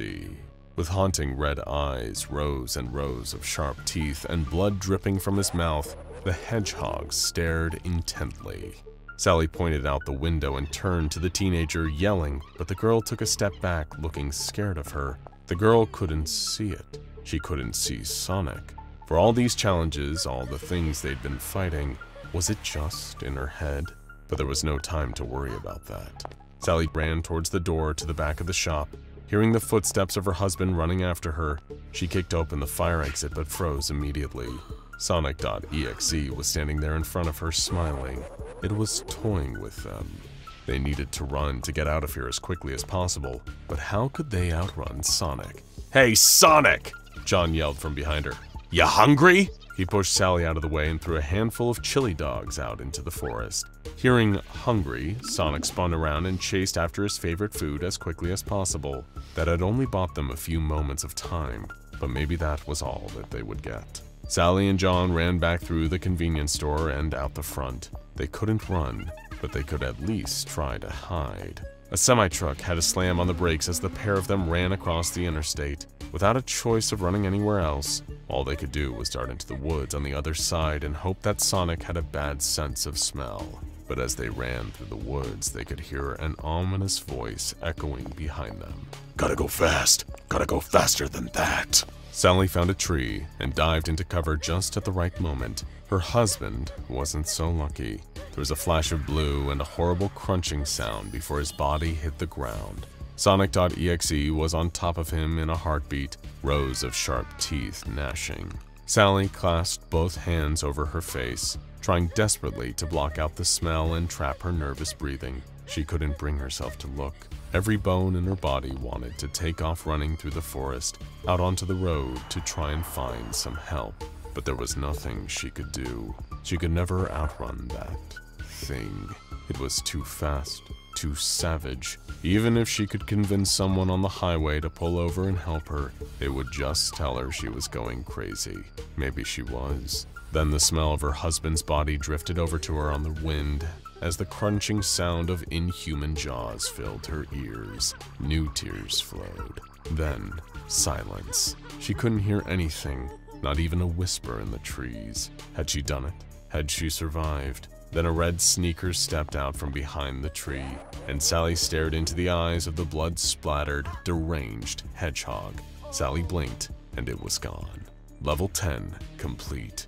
The open forest stretched out in front of her. Without a moment to catch her breath, Sally took off running into the country on her own. Whatever was coming next, she had to be ready for it. The shinobi crouched low on the pagoda roof and listened to the night air. Up here in the mountains, away from the hustle and bustle of the markets in town, it was almost silent. Just the distant rattle of shutters somewhere behind him. The mountain shrine was tucked out of sight, so far into the countryside that no one would stumble onto it by accident. No one would come here without a reason. The shinobi knew the face of his target, a warlord turned politician with more blood on his hands than the assassin sent to kill him. By the burning glow of the night sky, the shinobi could see the man kneeling at the shrine.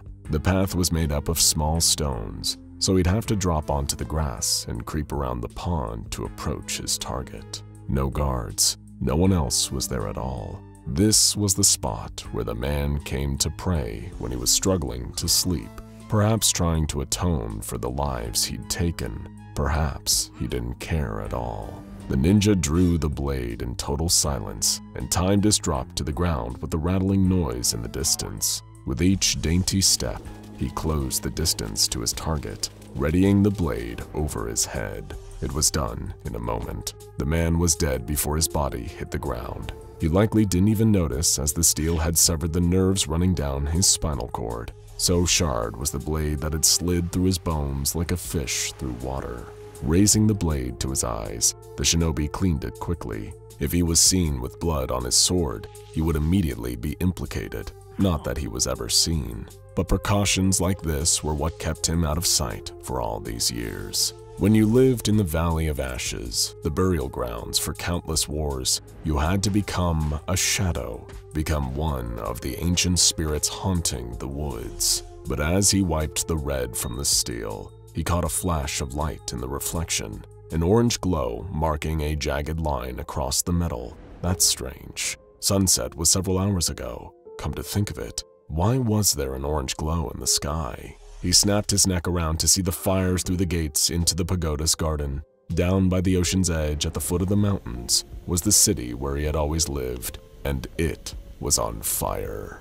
Leaping up onto the walls, he stood up straight, surveying the horror scene taking place before him. Thick plumes of smoke billowed up into the night sky, so dense and large that it seemed to become the blackness of the night. It was hard to make out much of what was going on down there. The shinobi looked everywhere to try to see the invading army or the rioters, but there were none. Just people running in all directions, like ants out of a flooding nest. But there, moving in amongst the smoke, were other shapes, impossibly tall, lumbering around like people. People that towered over the houses, that had to crane down to the ground to scoop up the poor civilians who were running this way and that. The shinobi stood there terrified, as he realized that the rattling sound he'd been hearing all night wasn't from any shutters at all. He could do nothing but watch as the trees in front of him trembled and buckled in all directions as a hulking, shadowy figure lumbered towards him. The Imperial Japanese Anomalous Matters Examination Agency, or the IJAMEA, was a Japanese agency responsible for tracking a number of mysterious and often dangerous artifacts, creatures, and anomalies prior to the Second World War. In 1945, the IJAMEA was shut down and absorbed into the SCP Foundation. All of these data, historic records, and anomalies were all transferred over into the Foundation's control. Reasons for this were partially political and partially in the interest of world peace. The formation of the IJMEA was influenced heavily by Japan's ties with Germany in the first half of the 20th century. The Imperial German Anomalous Matters Examination Agency was the blueprint for their Japanese equivalent. However, with increasing militarism in Japan throughout the 20th century, the IJMEA became increasingly obsessed with trying to harness their anomalous discoveries in the interests of military power. Their goal became the establishment of a yokai battalion, powerful enough to establish them as one of, if not the world's greatest superpower. Following the bombings of Hiroshima and Nagasaki, Japan surrendered in the Second World War and agreed to dissolve its military, including the IJMEA. That left the Foundation with the task of picking up the threads left behind and trying to come up with new ways of securing, containing, and protecting some of Japan's most deadly SCPs. Few more deadly and evasive than the entities that were too much, even for the Yokai Battalion. SCP-2863. In 1946, cleanup operations were in full effect, trying to deal with the fallout from the atomic bomb dropped on Nagasaki. Crews dressed in lead-lined suits worked around the clock, burying radioactive material and trying to remove as much contaminated debris as possible. Rebuilding the city was still a long way off. At various points, the wind would kick up and carry the dust left behind into the air, creating a dangerous radioactive haze. Crews continued to work through such conditions as the understanding of airborne contamination was still in its infancy. Watanabe Goro was one such worker. Midway through a night shift and clasping a damp rag to his mouth, he pushed on through the dust, clearing out building after building. They had spent the morning carrying corpses out of an unidentifiable building. The corpses themselves were pretty much worn away too, just skeletons really, charred by the blast from months before. As Goro staggered along the street, he kept feeling like he was imagining things. The long hours and traumatic conditions were enough to make him see all kinds of things in his dreams, but he kept feeling like his dreams were starting to creep into the real world. Shadows kept moving through the haze all around him, taller than buildings, staggering around as if they were drunk. They had been appearing all night, just out of sight, but always close by. He stopped and leaned against what was left of a brick wall. There was one of his hallucinations now just up ahead of him. The husks of buildings on either side of him were about as tall as their knees. It must have been 30 meters tall at least. But its legs were strange. There seemed to be a gap in the middle of each of them. They were skinny. No, skeletal. The skeleton's foot crushed a car right in front of him. The crunch of metal was loud enough to snap Goro out of his stupor. This wasn't a hallucination. Hallucinations can't crush cars. With a yelp, he tumbled backwards, staring up into the haze of dust. He saw the shape of a pelvis. Above it, what must have been a ribcage the size of his house, but the creature disappeared into the darkness and the dust. If it was too tall for him to see its face, maybe it was too tall to see him on the ground as well. The skeleton stopped, standing directly over him. For a second, he thought that maybe he'd be okay, but then, with a great rattling rumble, the monster hunched down low, and the enormous skull appeared out of the haze, flying right towards him. He managed to dodge its gnashing teeth, but it caught his foot, sending him rolling through the radioactive dirt. Goro didn't give himself a moment to recover, though. He took off running as fast as he could, hearing the rattling sound terrifyingly close behind his back. You will be pleased to know that Watanabe Goro survived this incident. With only minor injuries, he managed to navigate his way to the nearest police station, where SCP agents, already familiar with the entity he had encountered, took control of the situation. The so-called starving skeletons had been roaming the bomb sites for several weeks by that point. It was the Foundation's first exposure to one of the oldest known entities that the IJMEA had been studying for years. To date, 206 separate instances of SCP-2863 have been officially recorded. However, the myth of the Gasha Dokoru had been circulating in various parts of Japan since the 10th century at least. Giant skeletons were said to haunt the sites of particularly deadly battles, hunting by night, and feeding on the blood of their human victims. These myths tally up with what the Foundation currently knows about these entities. Instances of SCP-2863 only appear after sunset and will lose all corporeality when exposed to sunlight in the morning. or any light source over 1.1 lux. To give you some reference for that, moonlight typically falls between 0.25 and 1 lux. A typical room with the light on will be 100 or even 1,000 times brighter. As you can imagine, this has made them virtually impossible to contain, as they manifest and unmanifest outside of controllable conditions. They seem to have continuous existence in some way, however, as previously neutralized instances can and will reappear later on. In folklore, the Gashadokuro are spirits that take control of skeletons. Some hesitant researchers have posited that perhaps the instances that dematerialize are returning to their spirit form. Little is understood about what that means in practice. What's more, this SCP cannot be photographed. All attempts to capture them on film or digital cameras have failed, including video tests. It is theorized that there is a link between them not appearing on camera and their disappearance when exposed to light. Again, the link between them is still mostly unknown. Due to a steady increase in urban development in Japan and ongoing peace in the region, appearances of this SCP are growing increasingly rare. While this marks a positive change for the people of Japan, it makes it even more difficult to study this SCP and learn how to prevent it in the future.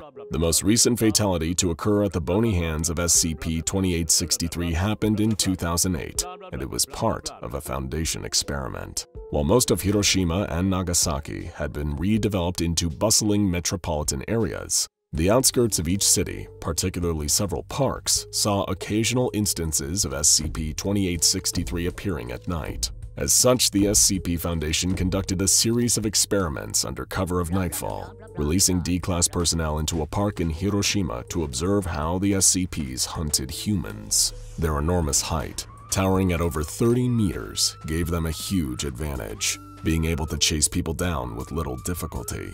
Another notable thing about them is just how quietly they move. There is a gentle rattling sound that follows them around, but aside from that, they are very light-footed and difficult to detect until they are right on top of you. This isn't helped by the fact that they hunt at night. As a result, they are remarkably quick at catching their prey. Once they have snatched their victims up in their skeletal fingers, they perform the same eating ritual every time. They eat the person and consume their blood. Initially confused by this finding, the Foundation was unsure where the blood was going, as the skeletons had no obvious digestive system. After the release of several more D-Class personnel into the park, they still weren't certain, but they believed that the SCP instances were absorbing the blood into their bones in some way. Further testing was requested, but denied due to the sheer number of D-Class fatalities in the area. They were starting to run out, and would have to ship more of them across to Japan, which was just a bit inconvenient for everyone involved. As the outskirts of those cities have been urbanized, the instances of SCP-2863 have reduced to the point that a smaller contingent of agents and researchers are now left in place. The light pollution from these areas is enough to prevent them from being able to manifest in the first place for the most part. Only on the rare occasion of power outages have Mobile Task Force 03 been deployed. Whilst researching this SCP, the Foundation came across an account from a shinobi in the 1700s. It was rare to find any kind of written document from a ninja for obvious reasons, but the account discovered painted a harrowing picture of just how much damage these yokai could inflict upon a city. The nameless shinobi first encountered SCP-2863 while assassinating an unnamed target in the mountains above his fishing town. Looking down on the fires below him, he saw human shapes walking through the smoke, dwarfing the buildings they moved between, before an instance charged through the trees straight at him. Diving out of the way, the shinobi quickly melted into the shadows. Both man and demon hunted one another throughout the night. He managed to climb onto its spine and inflict what he was certain would be a killing blow to the skeleton, only for his blade to bounce right off the bone. Caught and vulnerable for the first time in his life, the shinobi was helpless as the spirit threw him from its back into the courtyard and charged at him. It was only the hem of the ninja's sleeve catching fire from a candle that saved him. Just as the skeleton was about to bite down on his head, the light flared and the SCP disappeared entirely. For a long while, the man lay in the courtyard, pondering his actions. He should have died that night, yet he survived. Getting slowly to his feet, the man now knew what his destiny was. A monster that strikes from the shadows, scared of the light. He and the Gashodokoru were not so different. Understanding his target was the first step to defeating them. Snatching up a lantern from the ground, the shinobi descended the mountain into the wreckage of his hometown and defended his people. By night, he would emerge hunting down the Gashodokoru under the cover of darkness, banishing them with the light hidden under a dark sheet. The man fought night after night, narrowly risking death to save his people from the onslaught of the evil spirit. A small plaque was installed by the IJAMEA shortly before the Foundation took over the management of the SCP. It was installed at the foot of an old pagoda just outside a small fishing village. On it was a simple haiku, "Walking in shadow, in the midst of our demons, we will find the light." The diver screams a silent scream as the giant squid's beak digs into his skin, its many grasping tentacles grabbing him and holding him in place. Nearby, his fellow divers are driven half-mad with terror as they see mysterious figures floating towards them through the murk, and strange Russian voices speaking in their heads. Nobody can help them. They're down too deep, too consumed by the darkness and the pressure of the sea. They're now at the mercy of whatever is inside the submarine. Beginning in the 1940s, with the dawn of nuclear weapons, the American government conducting the world's first atomic weapons test, and the Soviet Union responding in kind with nuclear testing of their own, the two powers entered an arms race fueled by rivalry and a thirst to prove their strength on the world stage. What followed were decades of staggering technological advancements, as each nation tried to outdo and intimidate the other. The Soviet Union crossed into the cold reaches of outer space, deploying the satellite Sputnik. The United States responded with the founding of NASA. Tensions reached a fever pitch during the Cuban Missile Crisis of 1962, as United States citizens feared they were teetering on the brink of nuclear war. In July of 1968, the Soviet Union, the United Kingdom, and the United States came together to sign the Treaty on the Non-Proliferation of Nuclear Weapons, agreeing to abandon their pursuit of increasing nuclear power and turn their focus to disarmament. But several months before the treaty was signed, the Soviet government was dealing in weaponry far more dangerous than nuclear missiles, something the other world powers knew nothing about. These deadly secrets were hidden aboard a submarine known as SCP-741. SCP-741 is the underwater wreckage of a Soviet submarine that sank in March of 1968 and came into the custody of the SCP Foundation in 1999. The submarine, a version of the Charlie II class, was deployed under unusual circumstances, which attracted the attention of the United States government. In an attempt to learn more about the submarine, the US government launched Project Redacted, which attempted to recover the vessel from the ocean in the early 1970s. They managed to recover a few pieces of the vessel, though the specifics are highly classified. In the late 1990s, the US government contacted the SCP Foundation, informing them of a possible Euclid or Keter-class anomaly in the wreck. At this point, it passed into the custody and surveillance of the Foundation. The submarine is on the ocean floor, broken into 3 pieces. The hull was broken into bits during Project Redacted recovery attempt, but was largely intact when it first sank except for 2 holes, one just in front of the sail and one just below the starboard missile tubes. Apparently, the vessel sank rapidly due to flooding after an enemy missile strike, which occurred while it was surfacing. Though all parts of the submarine are accounted for, no members of the crew have been located. Additionally, none of the emergency escape equipment on board has been used, raising further questions about what became of the crew.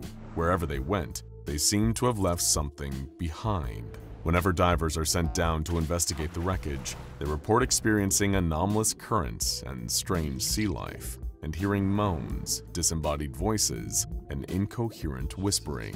They also report seeing blurry, faintly glowing figures. Additionally, the ocean life in the area is unnaturally aggressive, particularly large squid and sharks. This effect was first noted during a manned expedition into the waters around the wreckage, described in Incident Report 1741-A. Divers A-26 through A-30 embarked from the icebreaker Yamal into the waters below with the intention of studying the potential anomalous activity surrounding the wreckage. As the group of divers approached the submarine, They could feel the shift in the water around them, the oppressive feeling of abnormally increasing pressure bearing down and threatening to crush them. If their specialized diving equipment were to fail, they knew that that would be it, and the command would have to come and fish their corpses out of the water. Or even worse, they would vanish entirely, meeting the same mysterious fate as the crew of that doomed submarine. But they couldn't fixate on that. They had a job to do.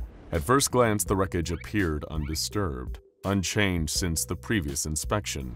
Still, they needed to take a closer look to be sure. As the team got closer to the vessel, A-30 was startled by the sight of movement from within the wreckage, spotting motion through one of the holes in the structure as something passed by. He pointed it out to his colleagues, but they dismissed it as likely a giant isopod or spider crab, which were crawling all over the surrounding area. A-30 laughed off his jumpiness, agreed that they were probably right, and continued the exploration as planned. Control authorized the divers to proceed to the next step, and A-29 activated sonar and lights, moving toward the starboard side breach. There, a faint glowing caught his eye. The glow resembled that of radioactive material, but when the team checked the radiation levels in the area, they remained stable.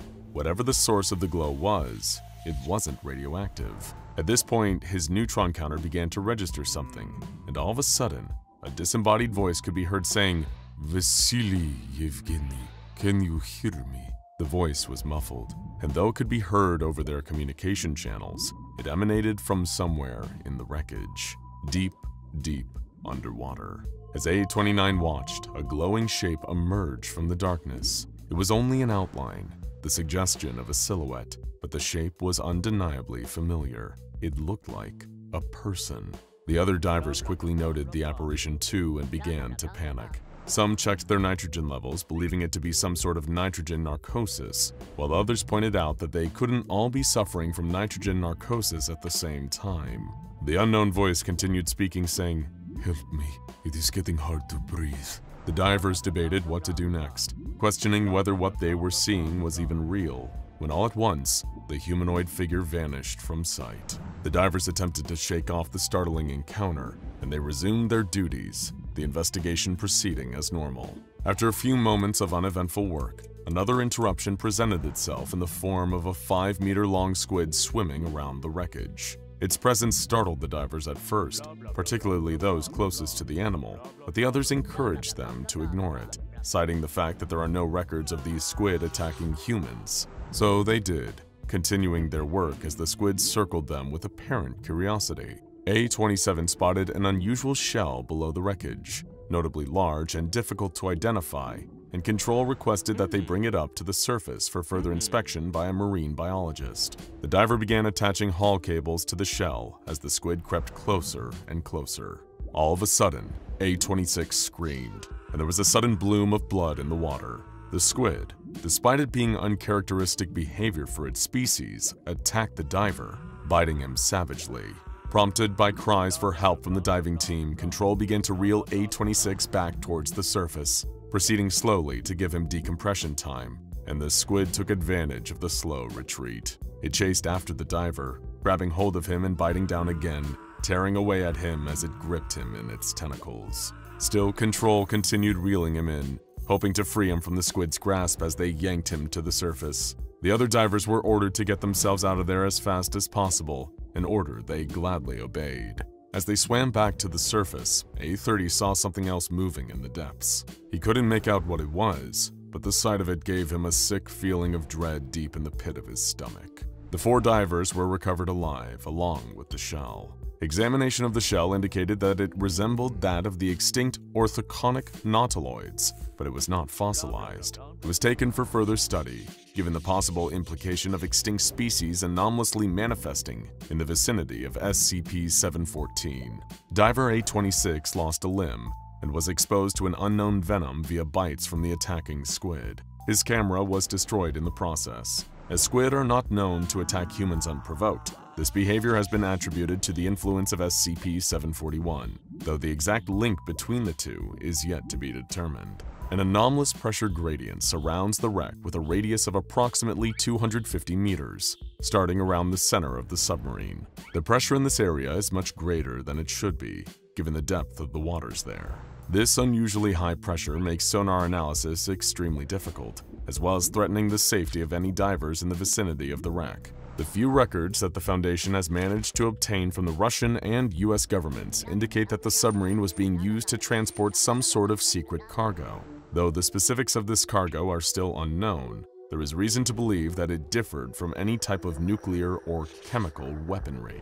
On a date redacted from official files, the SCP-S Basisti was patrolling the area around SCP-741 when its sonar detected some unknown entity approaching SCP-741 from the south at a pace of 46 knots. The crew compared the acoustic signature of the contact with known submarines and torpedoes, but could not find a match. The Basisti attempted to reach the contact via sonobuoy drops and active sonar pings, but it did not respond. When the contact crossed into the total underwater exclusion zone, it became classified as hostile. At that point, the sonar recorded sounds of an undersea missile launch, and Basisti responded with the utmost urgency. The ship broke away from its original area and fired a Type 53 torpedo at the underwater threat.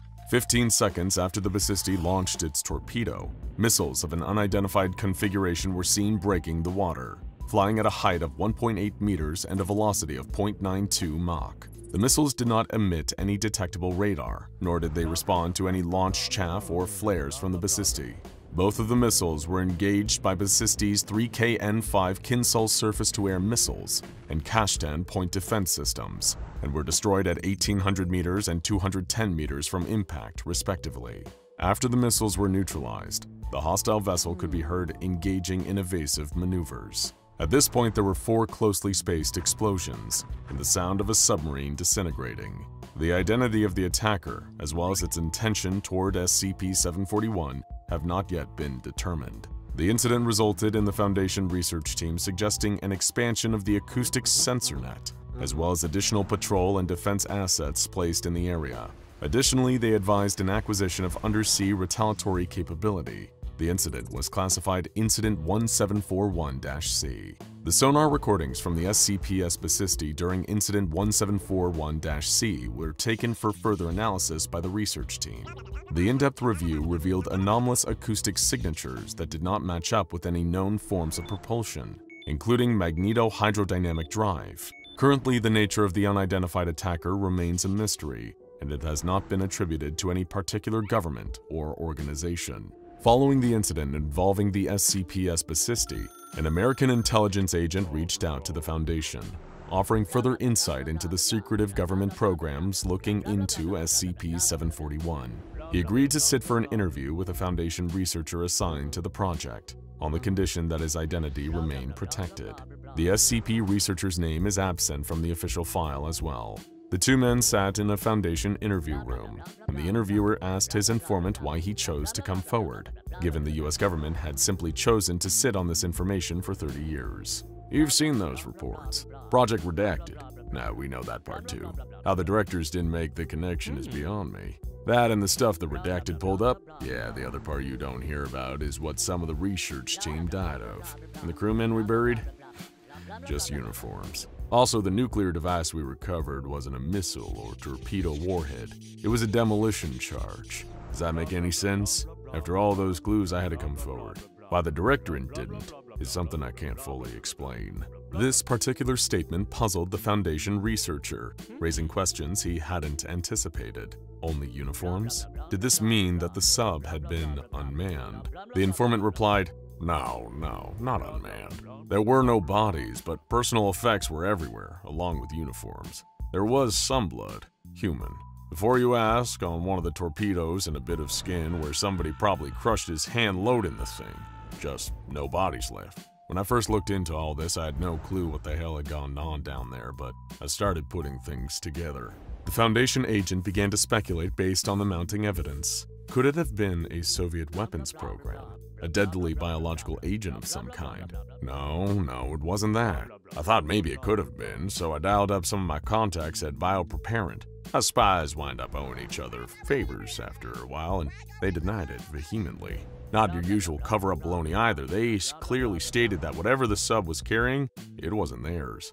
They wanted no part of it. Sounded like he was gonna puke when I mentioned Redacted. Doctor, Do you have any idea what it takes to make a bioweapons researcher sick? Now that wasn't what really bugged me though. What really kept me awake at night was the KGB file that fell into our hands. They mention a covert op by the Soviet military against an internal unnamed faction to get rid of a, quote, terrifying weapons that even the Soviet Union can't safely control. They wanted to lose it, whatever it was, or maybe fob it off onto the US. Of course, that all came to light right before the Iron Curtain fell, and given the atmosphere at the time, it was practically impossible to convince the directors that they weren't talking about nukes. And even once I did, they still didn't even think this was worthy of action. I mean, the redacted would probably have me hanged for treason if they ever find me, but it was worth the risk. And by what I can gather, sounds like Russia thinks so too, loaning you half the Pacific Fleet and all. The interview continued after this point, but the rest of the conversation was considered irrelevant and stricken from the official file. The interview left the Foundation with more questions than answers, though they were more certain than ever that SCP-741 must be kept under strict containment procedures. Due to the object's location at the bottom of the sea, as well as the unusually elevated pressure around it, it is unlikely that many civilians will come into contact with it. However, as an extra protective measure, sonar and submersible monitoring is conducted on a periodic basis in order to verify that the wreckage has not been interfered with in any way. The Foundation contracted Russian warships, SCP-Spasisty and Krasnoyarsk, has been selected for this purpose. If any unauthorized activity occurs in the area surrounding SCP-741, nuclear and conventional missiles may be deployed. Any movement of SCP-741 is grounds for an immediate nuclear strike. Whatever secrets SCP-741 holds, whatever it was transporting that was even more of an uncontrollable threat than nuclear warfare, they're better left alone down there, at the bottom of the sea. Gamma would never forget the horrific sight of SCP-5967. On the surface, she kept her nerve, cool and collected, her finger ready to squeeze the trigger as her weapon stayed trained on the entity. But deep down, it turned her stomach. After all, how is someone meant to react when they see a thing like that? A mess of flesh and eyeballs towering above them, staring back through more retinas than any living creature has. She did not yet know it, but she'd still be seeing that disgusting pillar of musculature and eyes in her nightmares for months to come. And still, it wasn't even the worst part of the incursion. Far worse than seeing the 5-meter-tall eyeball totem, watching it blink its many lids at her, was witnessing what it had done to Alpha. Only moments before, Gamma's commanding officer had been in control of this situation, leading Mobile Task Force Lambda-5 into the Meadowlands of East Rutherford, New Jersey. The mission should have been a simple smash and grab, the same old boring story their team had lived through countless times before.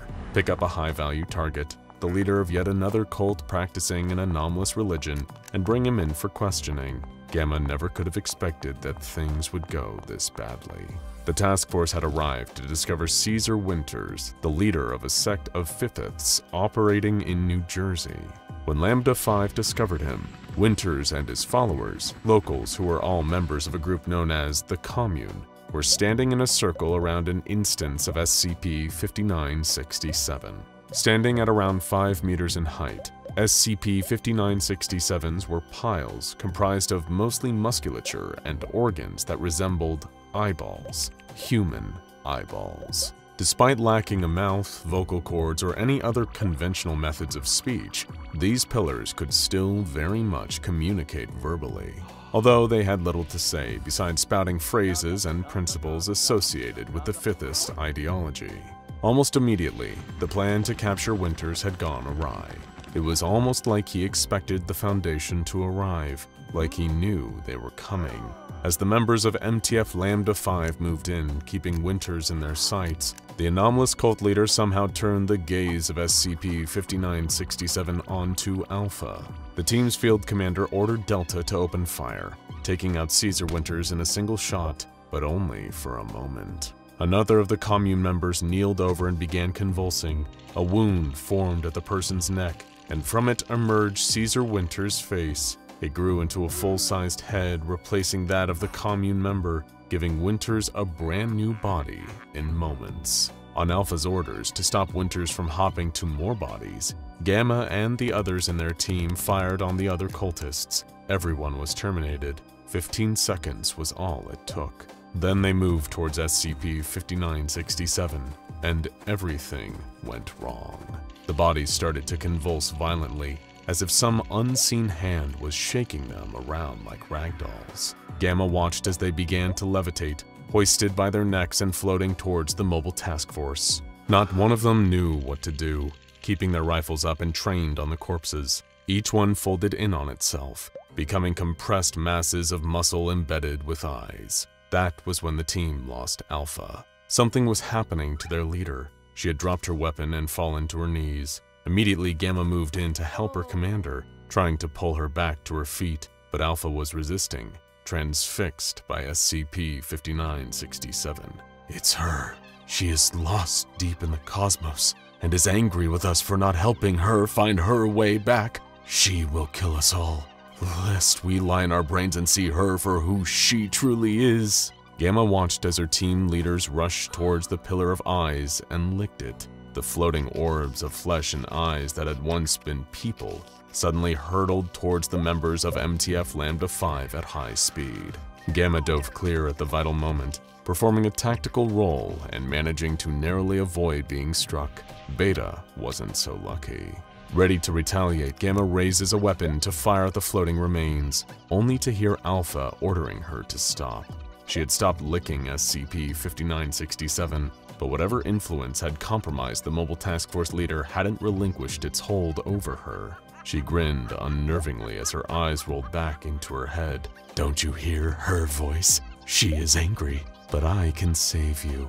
I can save us. Let me show you, Alpha said, before charging at Gamma with her arms outstretched. In seconds before she could defend against her commanding officer, Gamma found herself pounced upon by Alpha. Grabbing a nearby rock, Alpha swung at her head and knocked Gamma's tactical helmet clean off. Pinning her down, possessed by some unknown anomalous entity, Alpha held open Gamma's eyelids and licked her eyeball. Gamma screamed in horror as Alpha looked up to the sky and yelled, I can see you! I can see everything now! The case of SCP-5967 is one of the stranger tales within the annals of the SCP Foundation's history. Their investigation that led to the discovery of these 5-foot-tall pillars of eyes and muscle originally began with a different intention. The commune had been making waves in Lyndhurst, New Jersey, the kind of waves that had caught the SCP Foundation's attention. The two leaders of this apparent cult were Salem Steros and Caesar Winters, both of whom seemed to be able to use SCP-5967s to take control of the local residents' minds. Anyone that they affected could be controlled remotely by either Steros or Winters, with a seemingly unlimited range and no known way of relinquishing their control over an affected person. Amnestic treatments, hypnotherapy, none of the Foundation's usual methods had worked. Undercover Foundation operatives working secretly within the Lyndhurst Police Department were the first to discover an instance of SCP-5967 right under their noses. Literally, the Pillar of Eyeballs seemed to have sprouted up right in the middle of the Lyndhurst police station. The Foundation sent in containment teams to secure the area and administer amnestics to witnesses. But just how were Steros and Winters causing these monstrous musculature monoliths to appear? Well, the pair operated a radio show together, known as the Reality Sync. The Foundation agents within Lyndhurst had been unable to track down exactly where they were broadcasting from. However, after the SCP-5967 instance appeared within the police station, the answer seemed to present itself. During the building's reconstruction, tapes of their radio show were recovered, seeming to suggest that the pair had been utilizing anomalous means to broadcast the Reality Sync from within the station itself, while keeping themselves concealed. The Reality Sync was a religious talk show, specifically focused on discussing elements of Fifithism with the audience and callers who phoned into Winters and Steros' hidden studio. What exactly is Fifithism? Well, there's no easy answer to that question, unfortunately. Other anomalous cults and religions at least have a core tenet or belief at their center. Sarkicism is the worship of disease and decay, while Mechanites from the Church of the Broken God venerate technology. The beliefs of the Fifth Church are a little more interchangeable, however. They don't really have any defined theology or religious practices. Fiftheism is often more just a collection of recurring ideas and motifs, the number 5, stars, and the belief in an external cosmic god, often a malicious one. In fact, if there is a defining principle of Fiftheism, it's that it's an anomalous way of thinking that it can't really be understood. Practitioners of Fiftheism are concerned primarily with transcending reality as we perceive it. They are highly interested in entities and anomalies that can warp and shape reality, to the extent of even being fearful of such beings. A lot of Fiftheists seek to not only spread their influence to others through any means necessary, including brainwashing, but also hope to transcend humanity to a higher plane of reality, the fifth dimension. There, in theory, a person would cease to be a human being, and wouldn't even really be akin to a god or powerful reality bender. Instead, they would become something more vague, a concept, unable to be fully defined or to exist in reality completely. Fiftheists follow this goal, presumably with the intention of saving humankind from reality-warping anomalies, and they'll use any infectious brainwashing methods at their disposal to bring as many people as they can into their way of thinking. This brings us neatly back to Caesar Winters and Salem Steros' radio show, The Reality Sync. This was the communes, their particular sect of Fiftheism's, way of spreading what they referred to as the truth. Based on the various fragmented cassette recordings of their show that the SCP Foundation were able to recover, both Steros and Winters believed in a many-armed goddess, referring to it as only she or her. They encouraged their listeners to pray to this entity and let her know that they were loyal to her. During one of their recovered broadcasts, the pair of Fiftheists hosts were even able to prank call the SCP Foundation itself. One junior researcher Jones was contacted by the two men and ridiculed for his association with the SCP Foundation. But after a few jokes at junior researcher Jones's expense, Steros and Winters began to insidiously implant ideas of Fiftheism in the researcher's head. They referred to this as giving Jones the truth, something they both intended to do for all of their listeners in order to save them. When asked what they really meant, Winters and Steros made vague allusions to the truth being an infinite knowledge that only she could bestow. Jones had no idea who she was meant to be. "Our guiding light, our creator," Salem described, before adding, "the very thoughts that should be infiltrating your head right now." It seemed that through this call, the two hosts had managed to successfully embed their Fiftheist concepts into the mind of junior researcher Jones, and they weren't about to stop there. During another call on their show, both hosts spoke with a Wallington, New Jersey resident named Wendy Ricefield, who was already a self-proclaimed Fiftheist. Steros and Winters talked Wendy through a ritual to learn the truth, involving her drawing sigils on the walls and floor of her home and lighting candles. The phone line picked up wet squelching noises coming from the other side, the splintering of wood, and Wendy screaming for help as she tried to run from her home, only for something to drag her back inside. Eventually, the Foundation made the executive decision to step in and deal with the situation in New Jersey directly. Steros and Winters' operation was getting out of hand. More and more people in the surrounding area were being brainwashed into believing in Fiftheist concepts and compelled to complete bizarre rituals. Sending a team in to apprehend the cult leaders, Foundation personnel discovered Salem Steros and numerous other members of the commune. They had gathered at an instance of SCP-5967 that had manifested in Wallington, the same place that Wendy Ricefield had been from. Steros and his Fiftheist followers were discovered holding hands and standing in a circle around the anomalous pillar of eyeballs, as well as approaching it and licking SCP-5967. The members of the commune were rounded up, and most were sent to be kept in isolation at Site 9.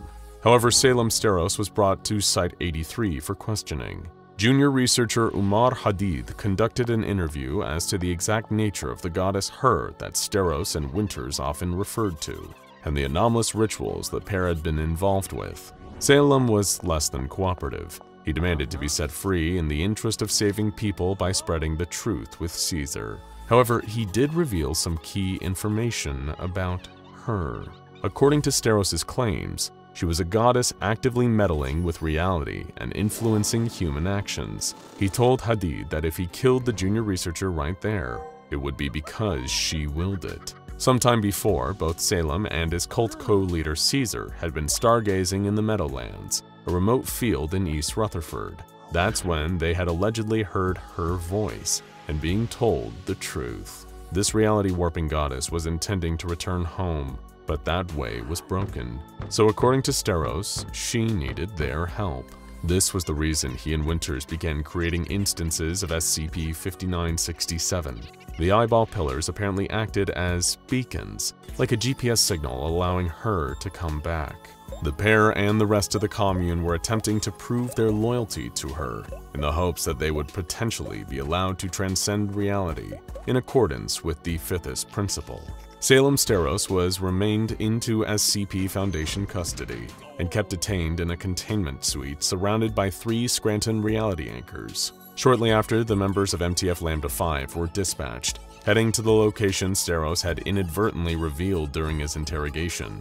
Their mission was to arrest Caesar Winters, who remained at large after the leader of Lambda 5 was compromised. Eventually, Gamma was able to contact the Foundation, who sent a containment team as backup. They secured the surviving MTF operative along with the infected team leader, Alpha, and the instance of SCP-5967 on the scene. Gamma was offered medical treatment and presented with a Silver Lion badge for her efforts in the field, along with a 2-week vacation as a reward. That did little to stop the nightmares, though. She wasn't the same, and neither was Alpha. After 2 long weeks of psychological screening, and no further hostile or anomalous activity, Alpha was interviewed by junior researcher Hadid. During their discussion, Alpha, real name Cassandra Sandy Danofsky, described that she could still hear voices in her head, rambling about the truth, Fifthism, and eyeballs. Amnestic treatment wasn't helping. Suddenly, someone within the Foundation played a clip of Caesar Winters' voice over the facility speakers, taken from one of his and Steros' radio broadcasts. It triggered an instant paranoid reaction from Sandy, followed by her opening her mouth and revealing something growing inside. Another eyeball. Some kind of post-hypnotic suggestion or other form of brainwashing had affected her, and she began exhibiting anomalous behavior. "Tell me, Hadid, are you a Fifthist now?" she asked the junior researcher. "Are you ready to see the truth?" Hadid rushed out of the room, shutting the door behind him. Pacing around the room, Sandy started drawing strange sigils of unknown origin on the floor and walls, lighting a candle through anomalous means. Then there came a bright flash of light as a 4-legged entity appeared and attacked Alpha. The two merged, causing her body to change until it was unrecognizable. Well, as human anyway. Standing in the interrogation room where Sandy had been standing was a contorted mass of flesh and muscle, with multiple eyeballs staring out from it. She had turned into another instance of SCP-5967. They all had. They were people. Steros and Winters had made beacons out of living people. Now check out SCP-3760 like a doll's eyes, and the iPod's SCP-131 for more.